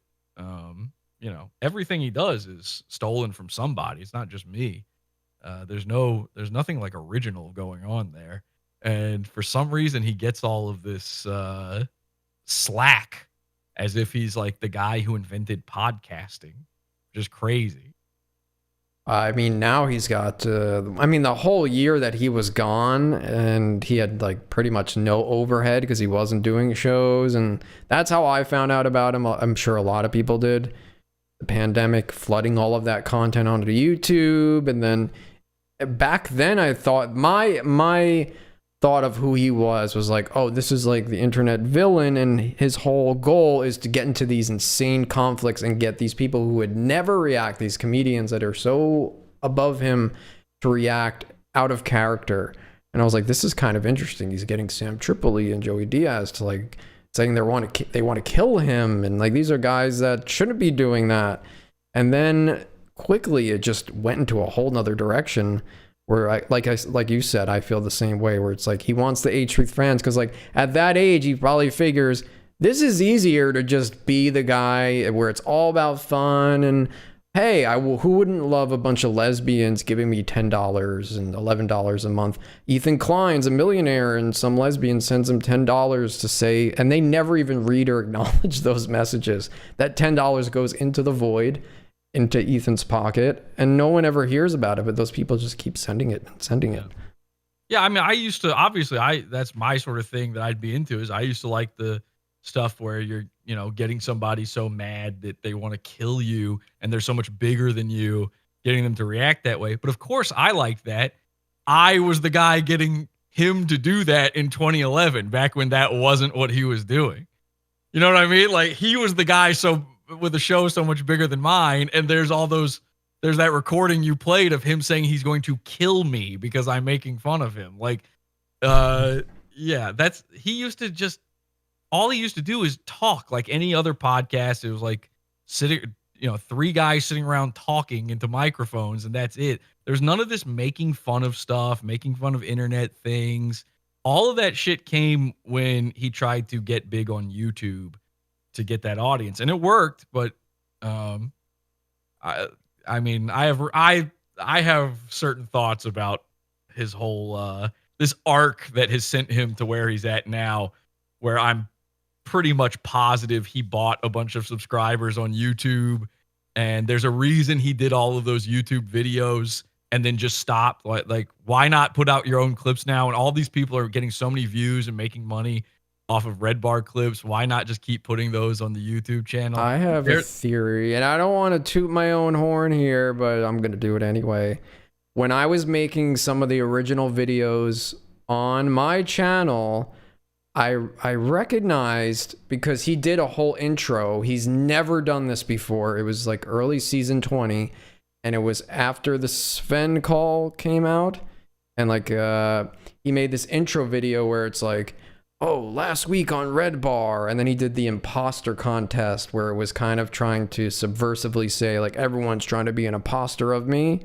I wish I could find it. It's in one of the early episodes, and at one point he shows, oh, Mike dodged a scandal, and it zooms into my video posted on the BBG, and then he goes, luckily Mike's videos have been going viral, and then he shows those two videos, which is like the Dasha from Red Scare vaping video, and then the second video to like show like, look how many views my video gets, and your stupid videos in your channel don't get anything. And he was being condescending in the email too, like saying you have your whole life to upload, kind of like downplaying what I'm capable of, like this is all you're good at, just clipping the show or whatever. And so he was bragging about those views, and I think he posted those clips to show like, look how many views I could get if I was on YouTube. And he always does this, he repeats it, like, if I was on YouTube, I would have hundreds of thousands of fans. And he looked at another channel, he's like, look, 100,000 subscribers times 11 a month, I'd be a millionaire. Like, that is true. We'd have to cookie cutter everything. The reason he doesn't do it though is because it would expose him too much. He knows that if he was where he's at but on YouTube, there would be a lot more Podawfuls making fun of him, right? Yeah. Like that would, and that's why he doesn't back. do it. If you look, and of course he would, when you chase trends, that gets views. That's what he was doing. If you look at those videos, it's class. I mean, it's fucking class. One, he bought 10,000 subscribers for sure. Two, every thumbnail is a picture of him doing the react face, like classic, like any other YouTuber he gets to do it. And then it's a picture of the famous person he's making fun of. You get clicks on that because of the famous guy, but now your photo shows up every time next to that. Now people know who you are. That's a classic trick. I don't bother with these tricks. Like my thumbnails don't have me. It's like memeing yourself. My thumbnails don't have me on it because I don't care about that kind of shit.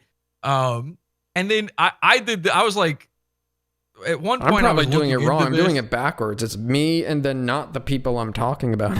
And I don't know which is right.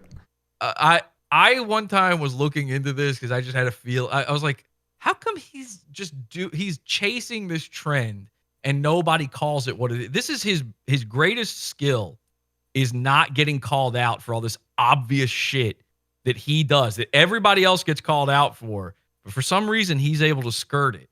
And I looked at that. You can plug a video into this thing and get the tags from it. You can see like how they tagged it. Those videos that are still on his channel, plug that into one of those things. Every single one of them says drama channel, Keemstar. Like he's trying to fucking alert. he was literally trying to be drama alert, a guy who he has existed for much longer than. Like how do you as a 40-year-old man look up to Keemstar when you've been doing it longer than him? Honestly, it's crazy to me. And anybody else that, we made fun of, I make fun of Mersh all the time. I did the same thing to one of his videos. He was putting Cumtown, Nick Mullen, Redbar, Howard Stern, Opie and Anthony. Every video he had those as tags in it, even when it had nothing to do with those. By the way, he was also putting Podawful in his tags. And we made fun of him for that. Everybody understood instantly why that's funny.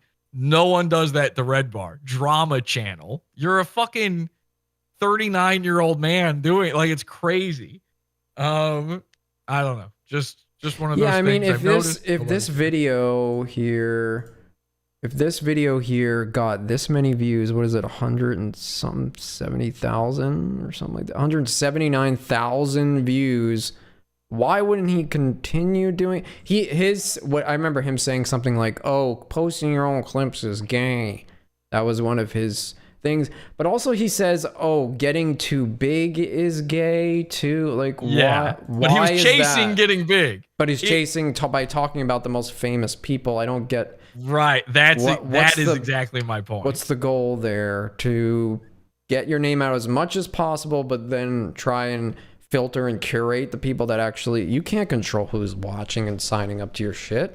The BBG maybe, but not your Scars Club, whatever it is. Clearly he can't control it, because I don't think he would allow a guy like Ryan Kelley and his ugly fucking felon wife, Fiona. I don't think he'd allow them in if he could control it. But I don't have a problem with somebody chasing the trends and trying to get popular. Fine, whatever. That's obviously going to be a thing. It's that he says he's not doing that and does it, like right in front of your fucking face. And I do have a theory that at least one or two of the bigger channels that clip his stuff, those are him. I think my theory, if there was one of them, if you're saying that theory, Redbar Rewind would be one of my 100%. Yeah, that it's Jules or someone they hired. They're putting time into the thumbnails. They're putting thought into the titles, the keywords, super, like the halos around all the characters that are super bright. Yes, like trying to cringe and too lazy to try type channels. Right. Exactly. They're going for that same vibe of any other YouTuber on there, which, he couldn't do that. If he did that with his name on it, like you knew he was doing it, he would be made fun of for it. So why is his channel left abandoned while these other guys are out there? Well, probably one or two of them are him, which maybe, I don't know, maybe that's a good idea, but it is also embarrassing if you find out it's true. Even the fonts are kind of what give it away for me, because it's similar. Here's Redbar Rewind. And then he says he loves like these guys too lazy to try and podcast cringe or whatever. They're essentially doing his job for him, right? And getting millions of views and subscribers. That comedy cringe in 6 months is at I think 100,000 subscribers or more. Yeah, but yeah, this is very Redbar. Like if this isn't him, someone studied him, which is believable. I mean, guys wear his clothes, but this is very Redbar design of the thumbnails. Yes, it's very, look, see, just even that same effect. I don't even know what it is, where they turn them in this kind of cartoony look. I don't know how to explain it. Like, what is this? Yeah, it's sort of posterized. Yeah. And it's the same thing as if you look at comedy cringe. Maybe he hired one of these guys. Just a theory. I think he, in some fashion, has some sort of official hand behind at least one of these channels. It looks very similar to this. Maybe he hired Too Lazy to Try or Comedy Cringe to run a channel, or it's Jules herself. Something. But Or said, I mean, it could have just been an actual guy clipping, and he was just like, okay, let's set you up to do it right. I mean, wasn't he like, I didn't actually see this, but I heard people talking about it. I think he did this to you, actually. Wasn't he like being very specific about the way you were allowed to clip from his shit? And then he gave up on that or something. I don't really know what the story is there. It's all horseshit. So it was when I first discovered Mike, like I said, it was during the pandemic, and I was watching an episode of him complaining that everybody who was clipping his show sucked at it, and they were doing screen recordings, and he's like, it has to be 1440p, pixel perfect. They're making me look like shit. And like, I knew how to rip his source material, like actually pull from the real stream, which is why it started as lossless. I was like, I would do it in lossless quality. Right. And I was like, he said, email me, and that's all you need to do. Just make a channel, email me. I do exactly what he said. I'm stupid because at this point I didn't realize a lot about Redbar. I learned later on. But I emailed him. I said, here's the channel. I made a clip. Tell me what you think of it. And over time, he's like, okay, but keep it under 20 minutes. Okay, but the thumbnails you're making are too similar to ours. Dude, you're ganking all of our clips. This one's from a Scars Club episode, even though the Scars Club episode, he said in it, clip this. It was about the time capsule segment he did where he was like, Sam Tripoli, I'm putting all your crimes in a time capsule. I'm going to send it to your kids. So 20 years later, they see all your crimes. That was the bit. And he said, clip this. And it was a Scars Club episode. So I clipped it. He said, from now on, ask for permission for any clips. And I said, okay. I emailed him the clip unlisted and said, here's the clip. Can you approve it or whatever? And then I think this is what pissed him off. At the end, I wrote, I think I'll stop after this because it seems like it's a hassle for you. But it would cap off my story arc of like, I reached out to Sam Tripoli, he said he's going to kill you or whatever. He knows where you live. It's kind of funny, this whole back and forth. Let me just post this last clip. And then when I think I said I'll be done after this, it pissed him off. So then he writes like this crazy email to me where he's like, dude, I told you to sit and stay. And when he wrote me this, I'm like I'm on vacation somewhere and I don't see the email, and I get his email late. And by the time I see it, I private the video, but he mistook the unlisted video I sent to him as me posting it publicly, right? And he said, you just couldn't wait, couldn't you? You just had to post it anyway. And like before I could even explain, he's like, you're just spurging out, man. You're a spurg. Just sit and behave and wait for my fucking response. Like just completely, it was like bipolar. Like he just completely changed his whole persona. Was like this angry person. I was like, what the fuck happened here? And then before I could even respond, he wrote a follow-up. He's like, on second thought, we want nothing to do with you. Just please stop clipping. And I said, okay. I deleted all of his clips immediately. And I guess he was expecting me to kind of cuck to him. Like be like, oh no, I'm sorry, Mike. Like, oh, I got a chance to speak to Mike. I need to cuck to Mike and be his friend. And he started striking all my videos. He was trying to take my channel down before I could even like clear out all the clips. I guess because so he's like, into that. Oh, okay. He's like, oh, you got views, because I got like 500 of the subs, I guess maybe of what I have is from the 4 clips I posted in total. One of them's the Anthony Cumia clip. It wasn't even Redbar. And he was trying to get my channel taken down before I was removing all the clips. I deleted them quickly, and then he got mad. He promised to remove the copy strikes that he did earlier on in this exchange. He never did. Whatever, it doesn't matter. But I deleted all the clips, and that's what pissed him off, is then he was in my comments, and it's still there, writing in my comments, like saying all this shit, and his own fans were like, this is very embarrassing, Mike. You're fighting with a YouTube clipper that was trying to help you. Yikes. And he's like, there's nothing yikes about this. This guy doesn't work with me. It's weird to get involved in another man's business. And I said, like, isn't that your whole business plan, to get involved in other people's business? That's what you do for a living. Yeah. So that does kind of make it sound weird that now suddenly there's like 15 different big channels that clip Redbar. How did he go from wanting no one to do it to there being all this? What was explained to me is, which I guess it makes sense, but it's really stupid, that all of that other stuff was arbitrary, and the only way you can be a clipper, regardless of the quality, is you have to be in the BBG. You have to give Mike your full name, your asshole print, all that, your social security number, I guess. He needs to know who you are, and you have to, he said, his words, love Redbar and everything about it and be our friend. That's the real rule. All the other 20-minute shit, all that is bullshit. I don't know. You gotta suck his cock. That's a silly, funny way to put it. But like, yeah, I mean, if somebody who hated me was uploading my clips, I'd probably fucking, it's my content. I'd probably take them down. But I didn't even hate him at that. I was enjoying the show, and I said, I'm trying to help you. I guess I can understand, maybe it's weird some guy's trying to help you, but he has this paranoia, is like, why is this guy trying to help me? He must be trying to kill me. He thought I was going to kill him. He made a crime board.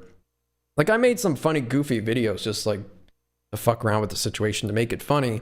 And the Redbar Clipper video that I made, he wrote on it. He was like, ha ha ha, this is really good. And then the Sven call dropped like right after that. So it was kind of bad timing. Like, he was like, he was like, oh, I like Lossless now. And then all of a sudden it's like, oh, now there's this call that just ruined me and my friend's friendship. Oops. But like, it's kind of like too little too late. Like, I don't know. If a guy's disrespectful, I don't give a fuck if it's who he is. It doesn't even matter. And now it's the fallen fan theory. And it's like, if you said this, Ethan Klein says this. This is an Ethan Klein excuse. Like, oh, you were a fan at one point. And I wouldn't even call myself a fan. I was like, morbid curiosity. I was watching the clips. And I said, hey, I could help clip. You gave me some entertainment during the pandemic because of this whole the Sam Tripoli and Joey Diaz thing specifically is what got me into it. I thought that was so funny, the way Joey Diaz reacted.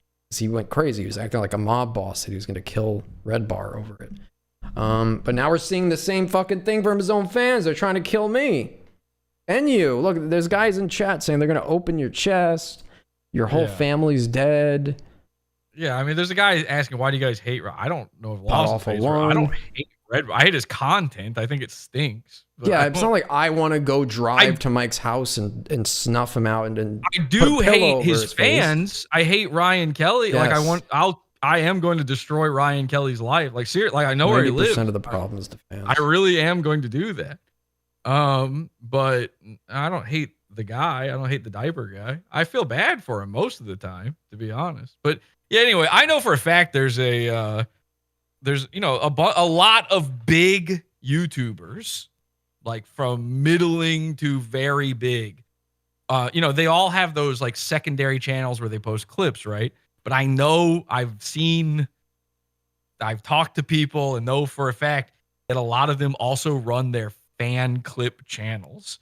And this has been a common thing on the internet since the fucking internet. But like, when you see one of the, like, if you're on Twitter and you see an Ariana Grande fan Twitter where all they do is tweet about Ariana, guess what? Ariana Grande's management runs that it's not a 12-year-old girl.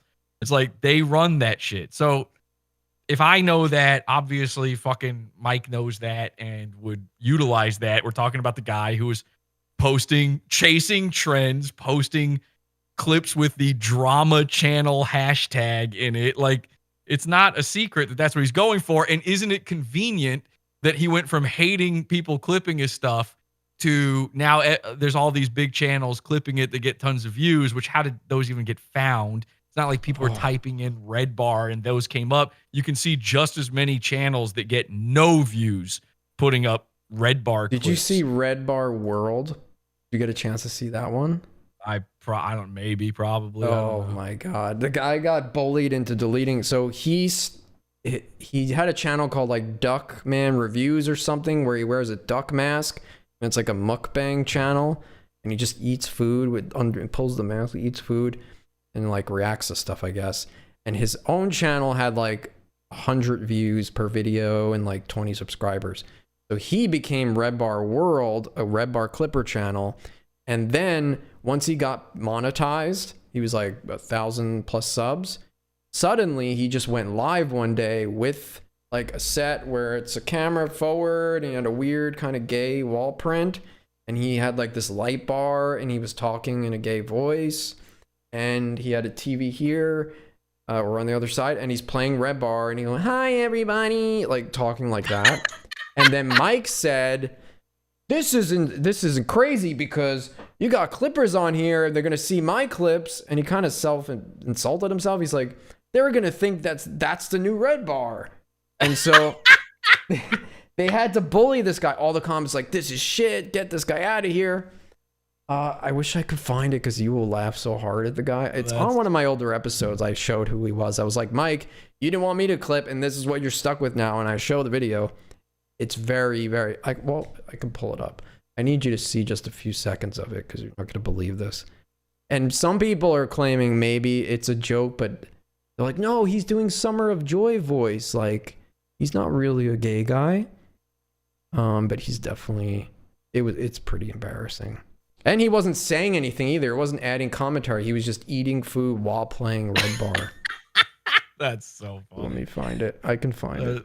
Give me one second. You can talk for like a second. I don't know if I mean I guess maybe people don't know shit like this, but like, you know, you can buy a YouTube channel that already has tons of I'm gonna start with you, Jay. Yeah, I know. I've heard about this. You can go to Asian black market. They've got whole websites and forums and shit where you go and you pay Bitcoin or whatever, and you can find and you can even buy it down to like the category, like, oh, it's this style channel, it's got, you know, most of its viewers are in this country. All that kind of shit exists.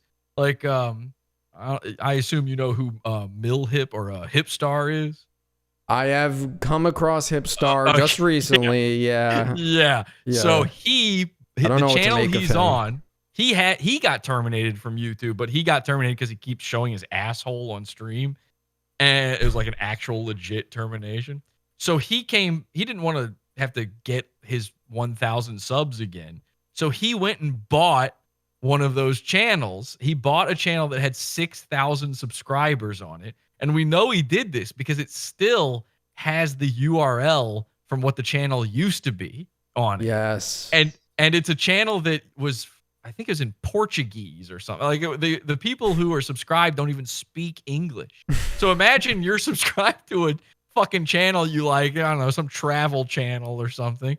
And then one day it's fucking Millhip showing up, showing his asshole. Two guests. You can't even understand what he's talking about. Like, you can't comprehend that. And the thing is, the sickest part of YouTube is that most people never unsubscribe to anything. So they'll subscribe to something because they saw one video they like, they never watch anything again, and they never unsubscribe. Or they watch a thing for a while, it gets bad, they stop watching, but they keep their subscription, and the person gets to benefit from that and have that big number forever. So even if you buy a YouTube channel, you're only going to lose like a small percentage of the people who are subscribed to the old shit, because most people are too lazy to go, I don't want to see this in my feed anymore. So we came across this problem with this Jimmernam guy who had, there was a legitimate reason to get rid of him. It's some of the stream I did with Mark Harley. You said Tony the Tiger was pretty funny. So this Jimmernam guy is a child groomer. Like, there's evidence of it. It's proof of it. 8 to 12-year-old children. And this guy is unkillable. I've seen your channel just going down like that is unbelievable to me, because this guy has had 10 million violations, and he just doesn't go away. He got the TFAC channel went down. It had 30,000 subs, but he buys subs too. And they said that he has this Asian company that he goes to that you buy the channel. It starts with 0 subs, and then they will add the subscribers for you after gradually to make it less detectable. They call it drip feed. Yeah, and then he's using like his children's identities to make new AdSense accounts and doing all kinds of like crazy, I don't know. Well, I Asian had stuff. a much larger YouTube channel before. I'd had it for like 10 years. Yeah, I've heard you've got how many channels have you lost at this point? 7. Holy shit. Yeah, I could never be called lossless. The I had how much I does had, it cost? How much is the price? What do you mean? Oh, for like You to buy buy one. it? I've never done it. I don't know. I'm not I only saying know you. that from Hypothetically. researching. I guess it would depend on the size that you're, how many subscribers or whatever. So he keeps getting them, and he was like porn bomb like 30 times, and then he got suspended from live streaming, but his channel never goes down. He had suspension on his memberships for a bit, but he just keeps coming back, and his same 2 channels are still there. Nobody's been able to take them down. It's like impossible. Here's the clip though. So here from the old thing, and I show you. Oh, I think I had he was playing music that Jules would play in the beginning. It was like that song like, bitch, I forget what I did. Something. So that part's muted. But hold. By the way, I agree with Zulius in the chat. He says subbing is gay. I only dom channels. Here he That's is. right. Yeah.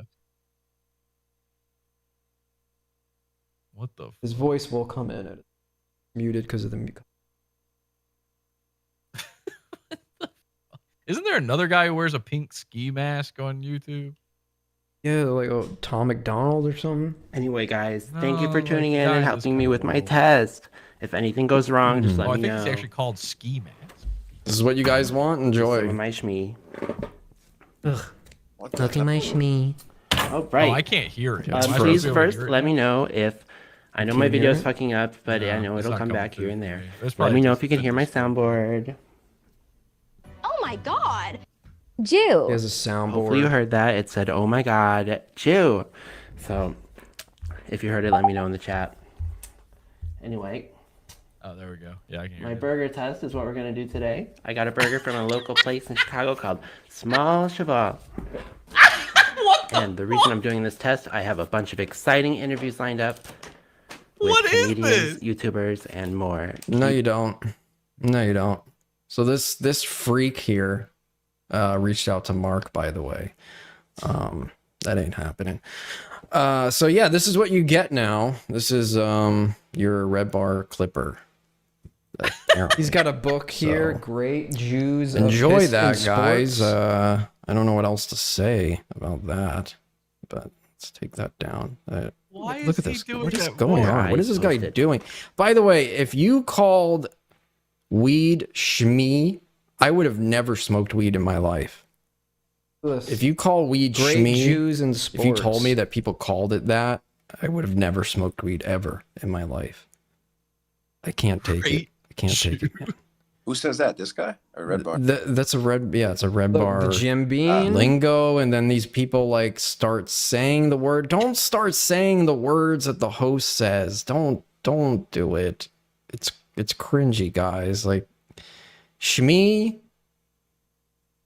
This guy. Hold on a second.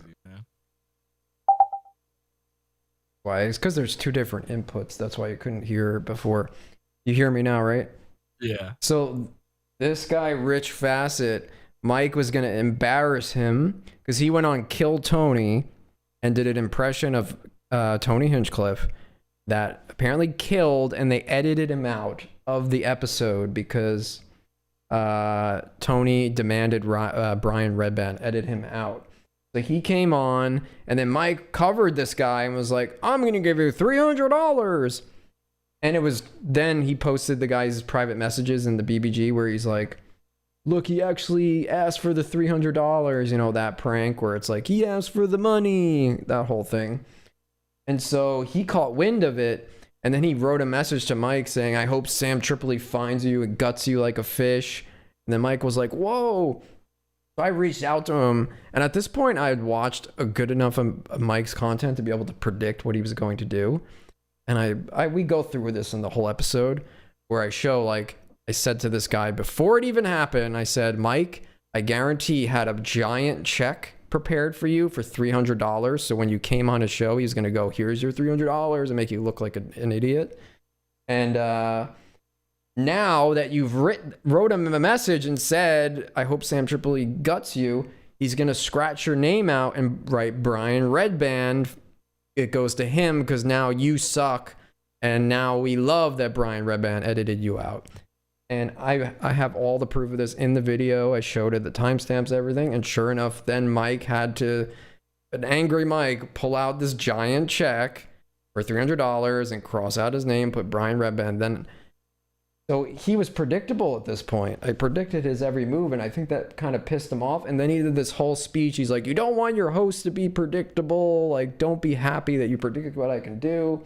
It's like, well, then don't be predictable then. And I do want my host to be predictable.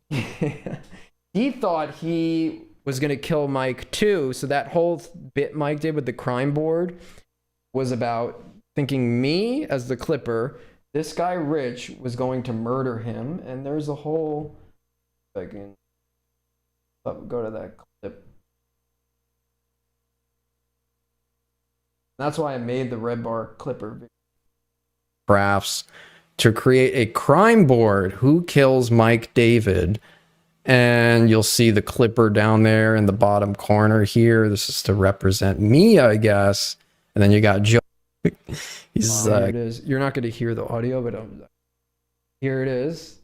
Him and Jules sat on the floor for about a week doing arts I and did crafts. that bit years and years ago. Yeah. Who kills Mike David? And this is Rich Fassett here. This is this guy here. And then he put me as just clipper because he wouldn't say my name at this point.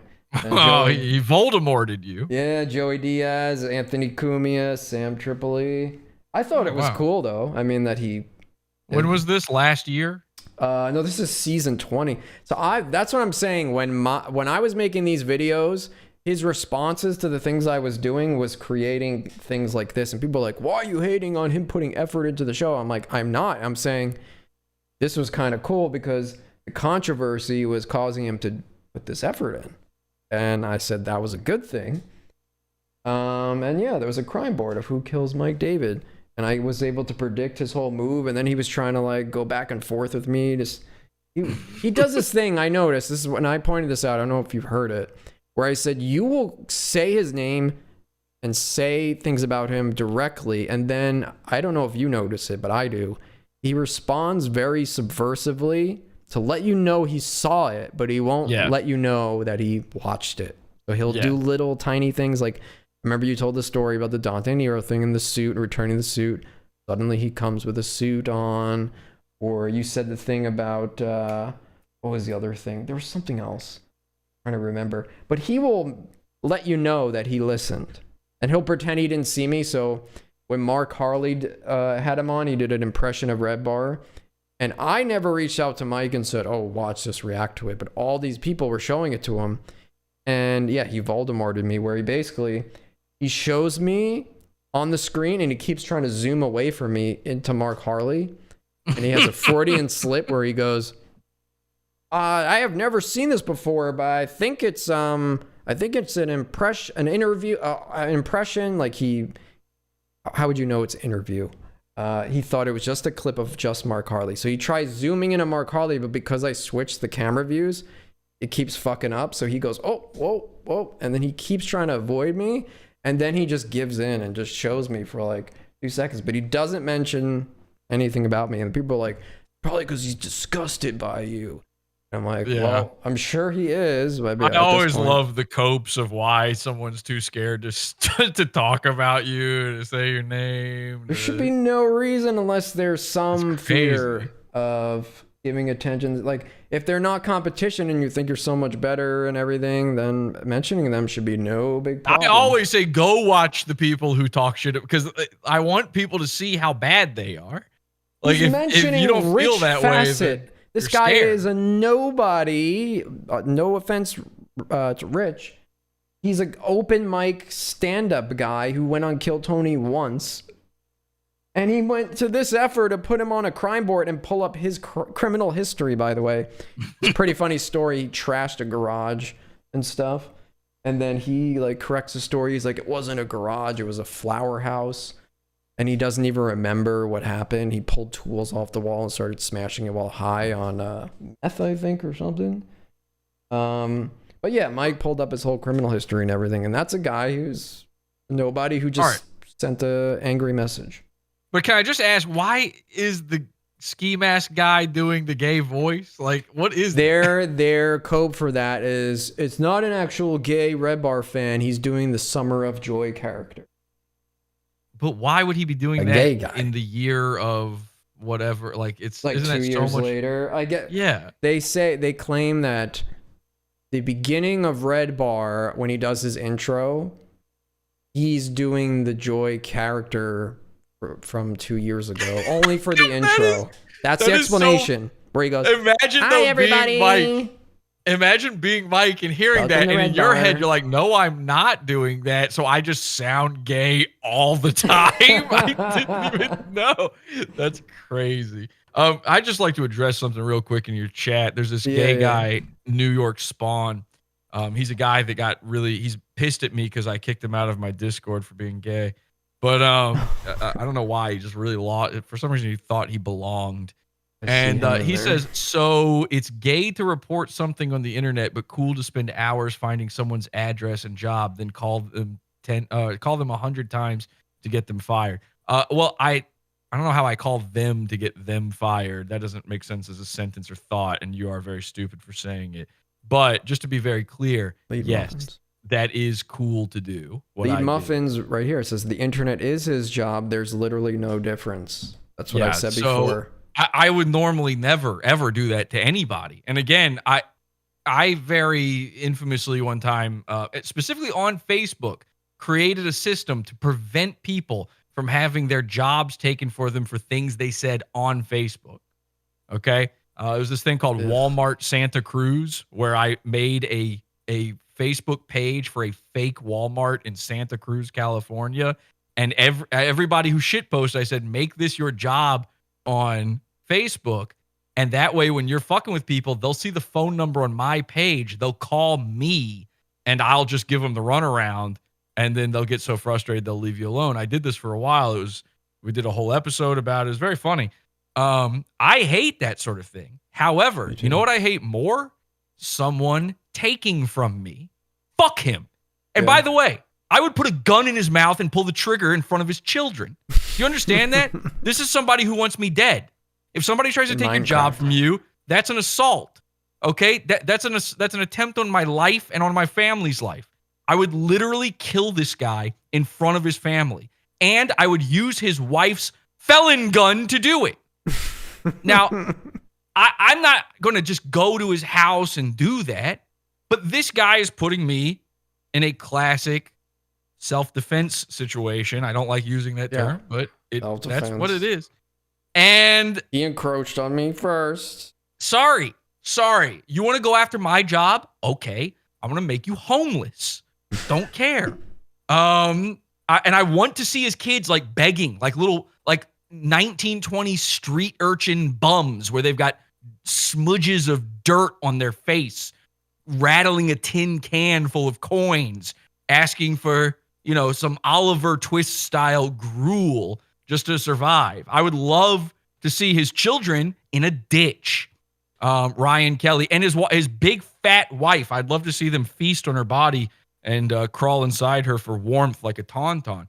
But the guy says, but I don't use YouTube. I get money from the pizza fund. Well, first of all, my channel was monetized. I absolutely made money off of my channel. In fact, kind of a retarded amount of money. I was shocked. Everybody always whines about CPMs are pretty good on YouTube actually right now. Pretty good right now. Surprisingly.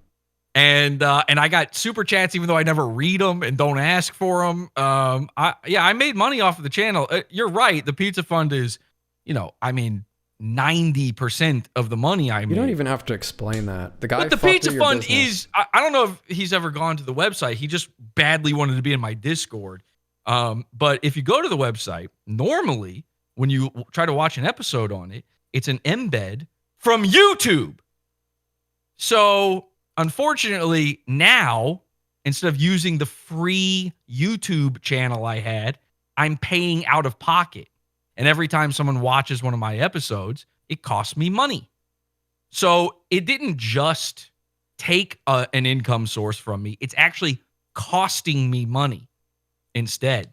So if I had, I don't know, a sledgehammer and I happen to be near Ryan Kelley, who lives in Durham, North Carolina, and if I was swinging it around in a circle like a helicopter and I saw him coming close and I'm already swinging it, and in your head, a normal guy would be like, no, Ryan, Whoa. don't, please. And he walks into I would it. keep swinging for the fences and just see what happens. And again, his children are there to witness this. What proof do I have that he did it? The same guy asks. New York Spawn is asking this. The proof I have is him claiming it over and over again. I have no proof. In fact, I gave him a chance to apologize and say it was a joke. He doubled down and says it's him, and he's the only person claiming. Oh, he did. I didn't hear that part before. Oh, He yeah. doubled down. He's posted multiple times in the Bring Back group that he did it. I wouldn't believe it, but because he doubled down and I gave him the chance, I'm forced to believe it. And even if it wasn't him, I don't like that he's celebrating it. So still fuck him. What is the difference of going to YouTube to whine about Jesse and him going to his business to whine about him? What is the difference? It's the same exact thing. There is no difference. If you report me to YouTube, I report you to your everything boss. I can report you to. I just don't see a difference between reporting someone to one thing and reporting someone to anything else. It's all gay. It's all tattletaleism. This is child shit. But if you want to drag me into the fucking preschool with you, then game on. Let's go to recess together. I'll kick sand just like you. I don't care. The real thing that people need to understand when they do shit like this is you're putting someone in a situation where they don't have anything to lose now. What are you going to take from me next? My website? What are you going to do? Like, you can't, I've got nothing now. I don't have to worry about anything. Oh, I'm going to lose another Twitter account. Oh, I'm going to lose my 8th YouTube account. I don't give a fuck. I'll make another one again. Are you going to get a new job at Dairy Queen? Because that's what I'm going to do to you. It's a really, really stupid thing as the father and husband of a family. He's got like 3 or 4 kids to try to take away and cost money to another father who's trying to feed his family. So I have no issue with him learning the hard way, even if it makes me gay. Okay. I think Ryan Kelley needs a little sand rubbed in his Jewish face. Take one look. By the way, this guy deserves it for looking the way he does. Like, if he had never done anything to me, if I just saw the shirt he wears, I would consider all of these actions.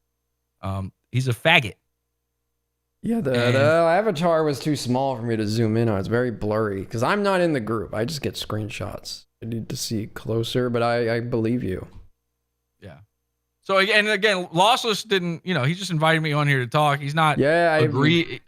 This has nothing to do with him. We need this. We need somewhere you could say something at this point. Well, here's the thing. I think if you disagree with me, honestly, and you support this guy, Ryan Kelley, let him know you support him. Call him. 575-551-6019. Call him.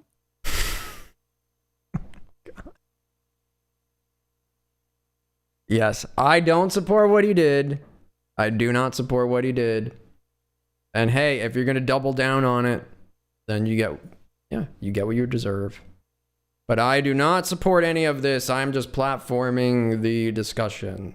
Don't. And if this video goes down, then we know who to blame again.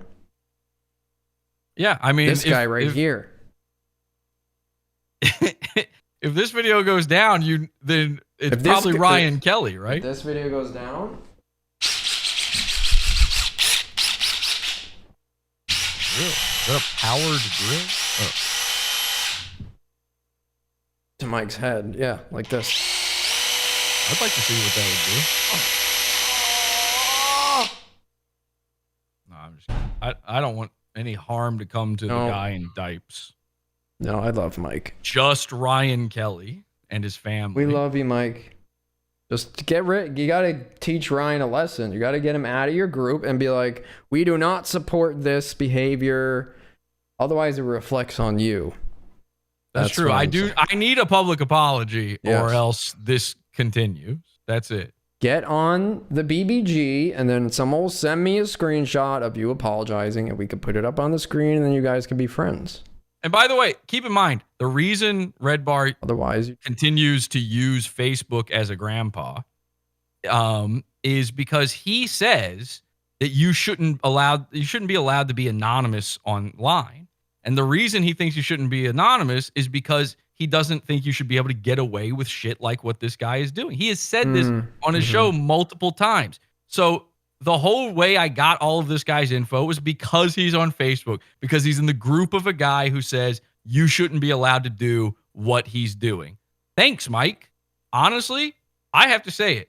Thank you, Mike, for making sure that I can protect myself against criminals like Ryan Kelley and Fiona Kelley, the actual human murderer, Fiona Kelley.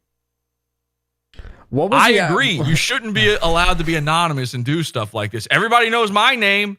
Everybody knows everything about me.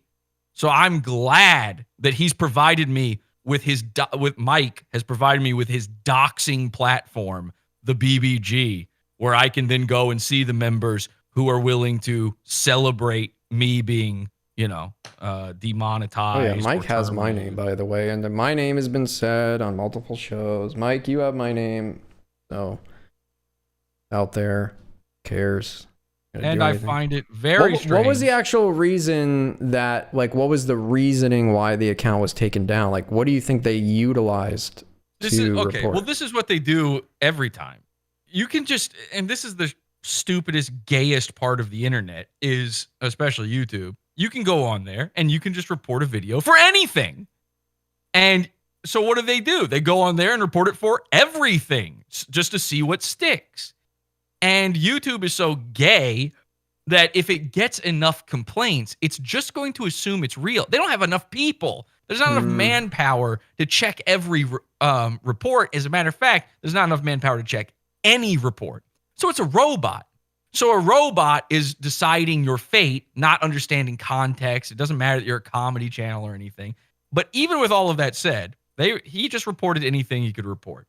And then the robot decided it was true. And the thing that got my channel taken down was a policy they call misinformation. Spam. No, it's called Spam Deceptive Practices and Scams Policy. Now, spam is you have to be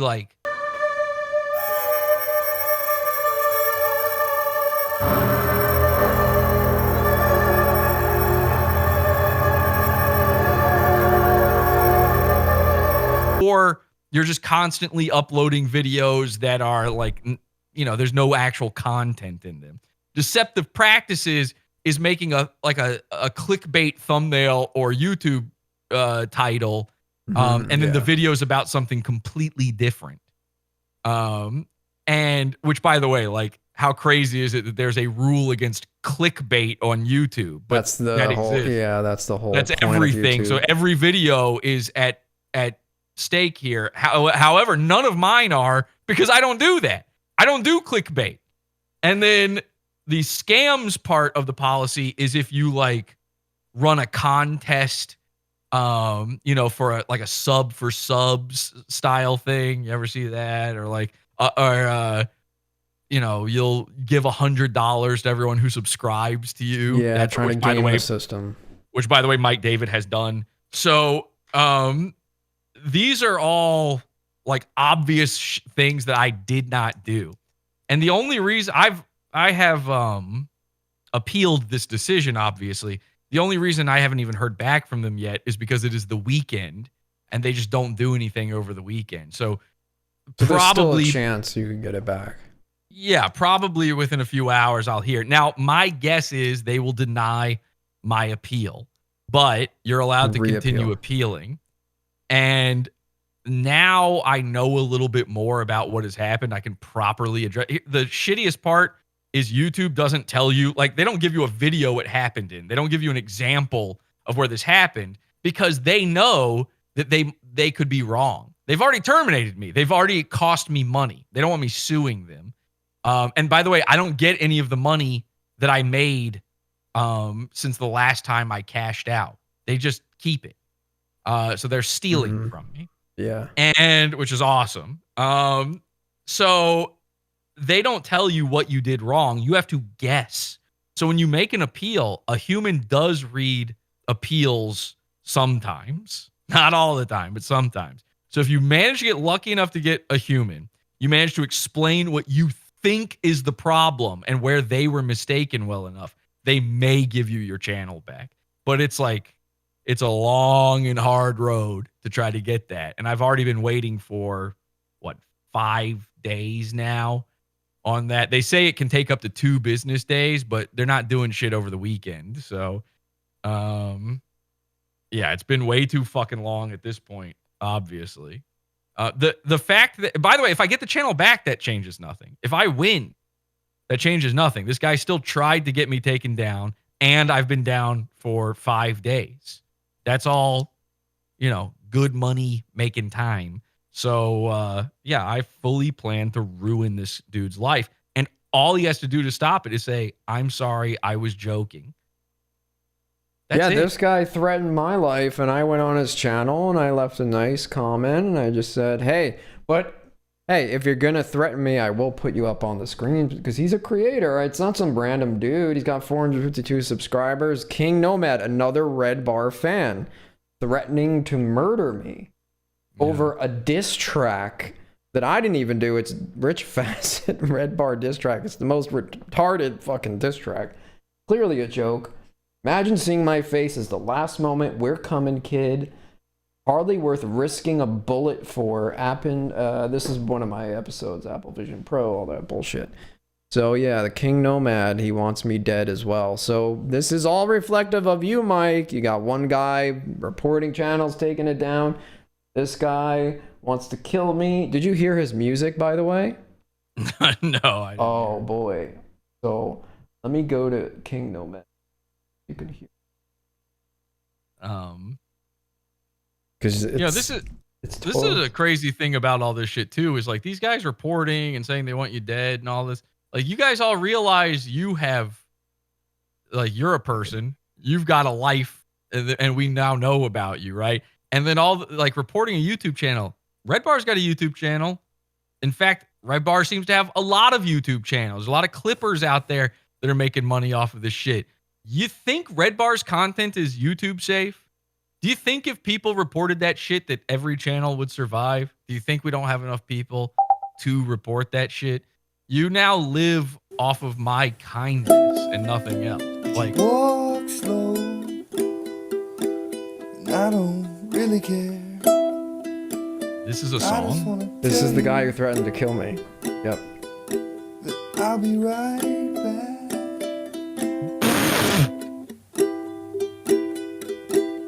I'm fucking scared. This is just something I gotta do for me and for you. This guy okay? Dude, I'm fucking scared, dude. And for you. You walk slow. I can barely keep.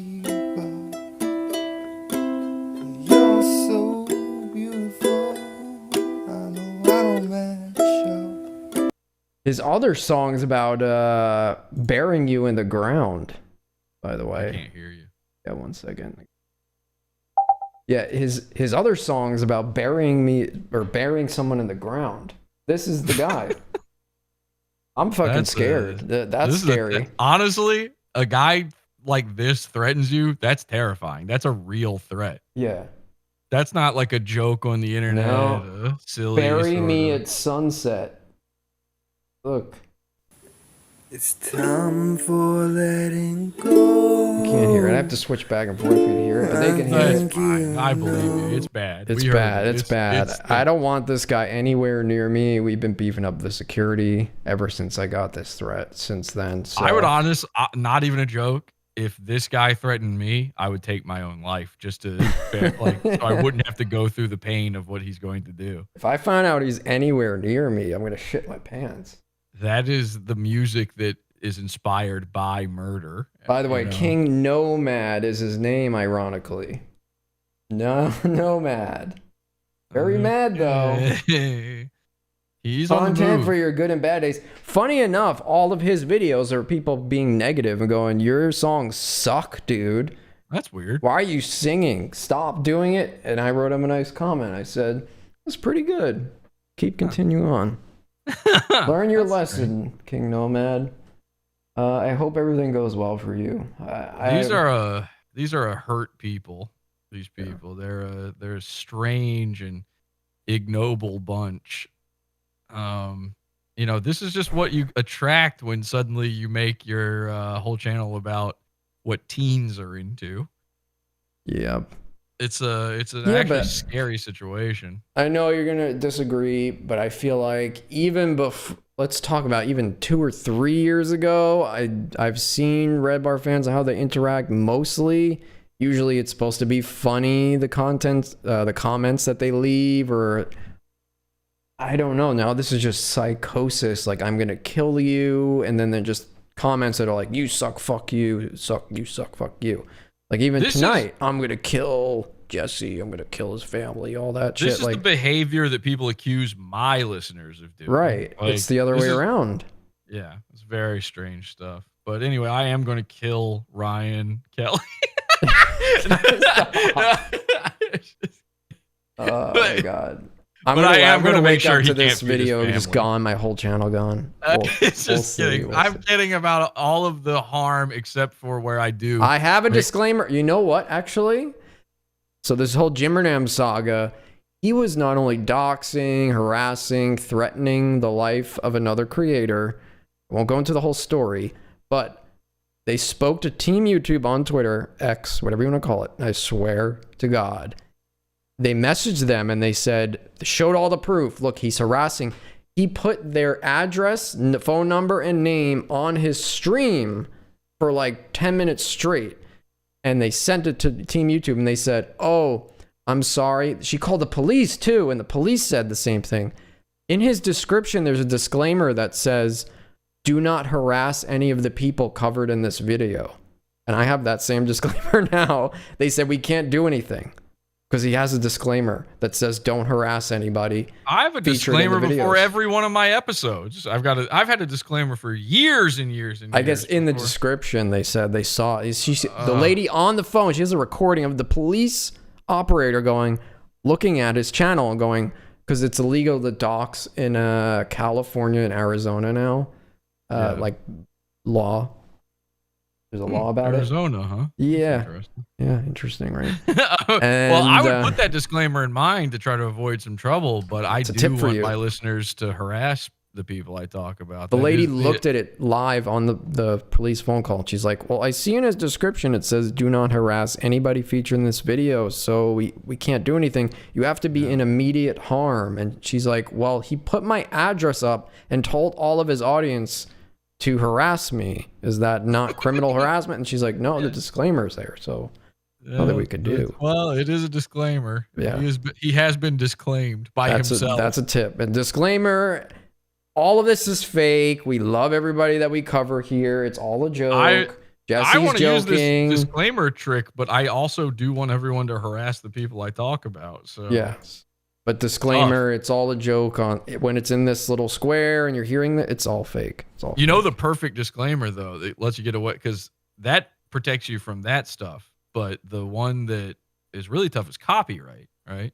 So what you do is in your description, you put no copyrights intended. I am a black teenager.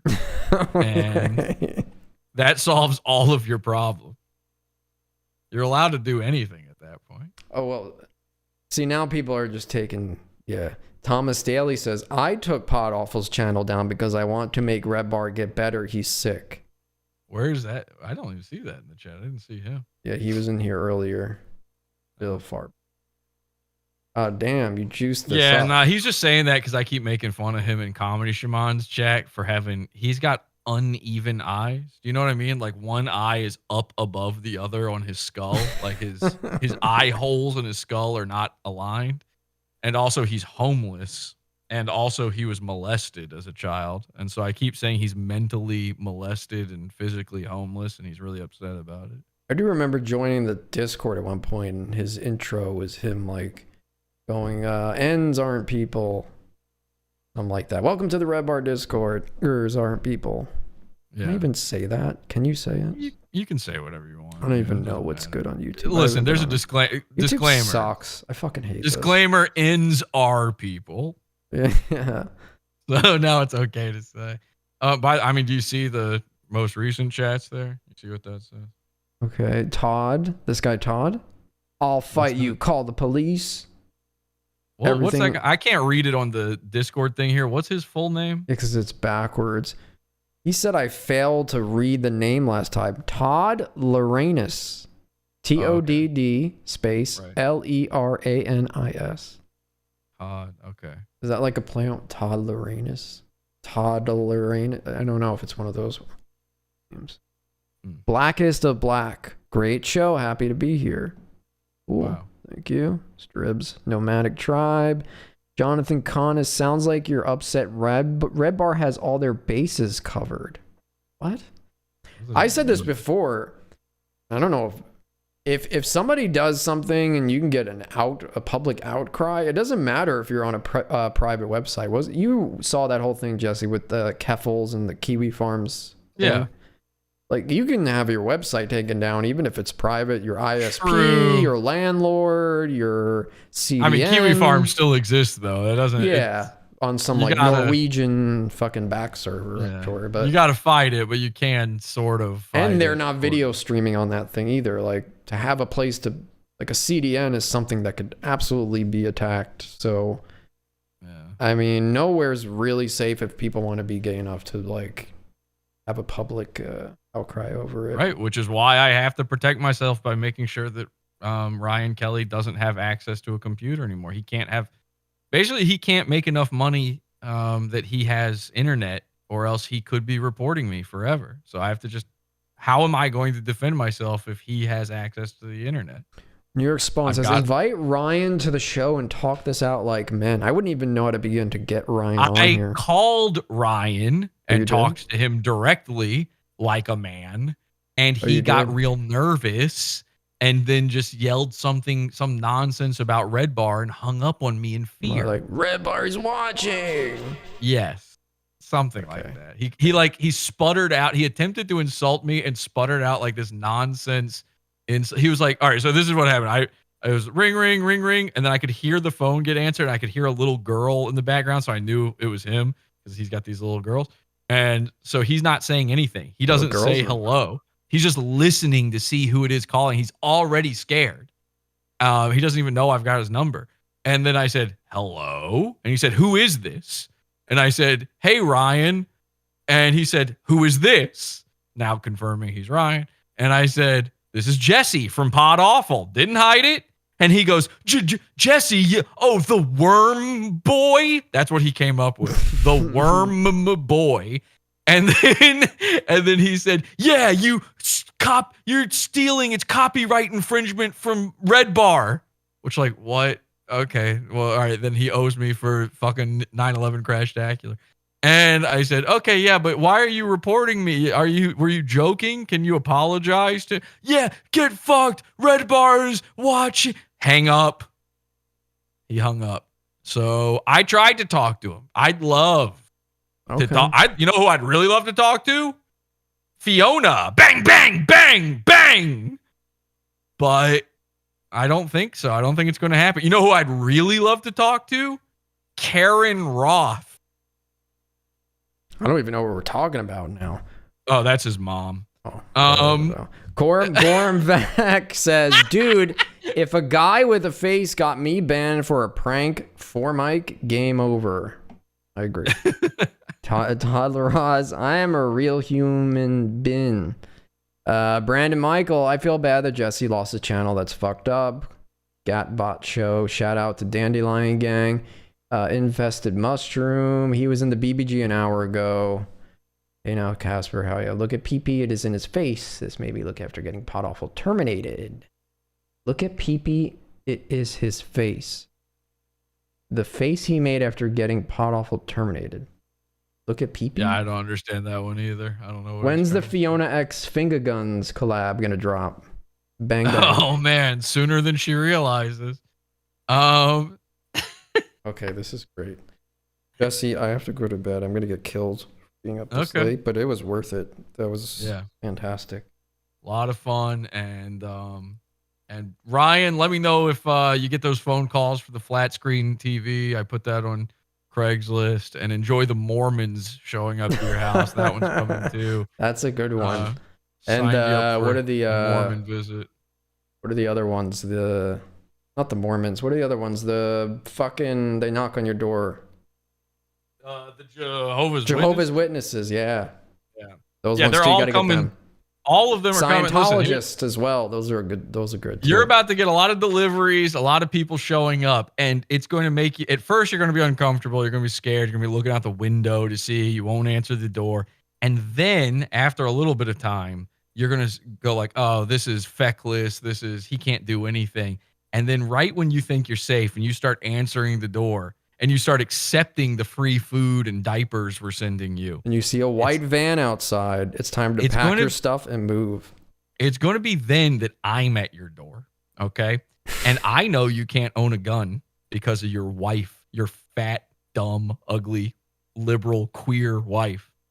And so the second you feel like you're safe, you're not, Ryan Kelley.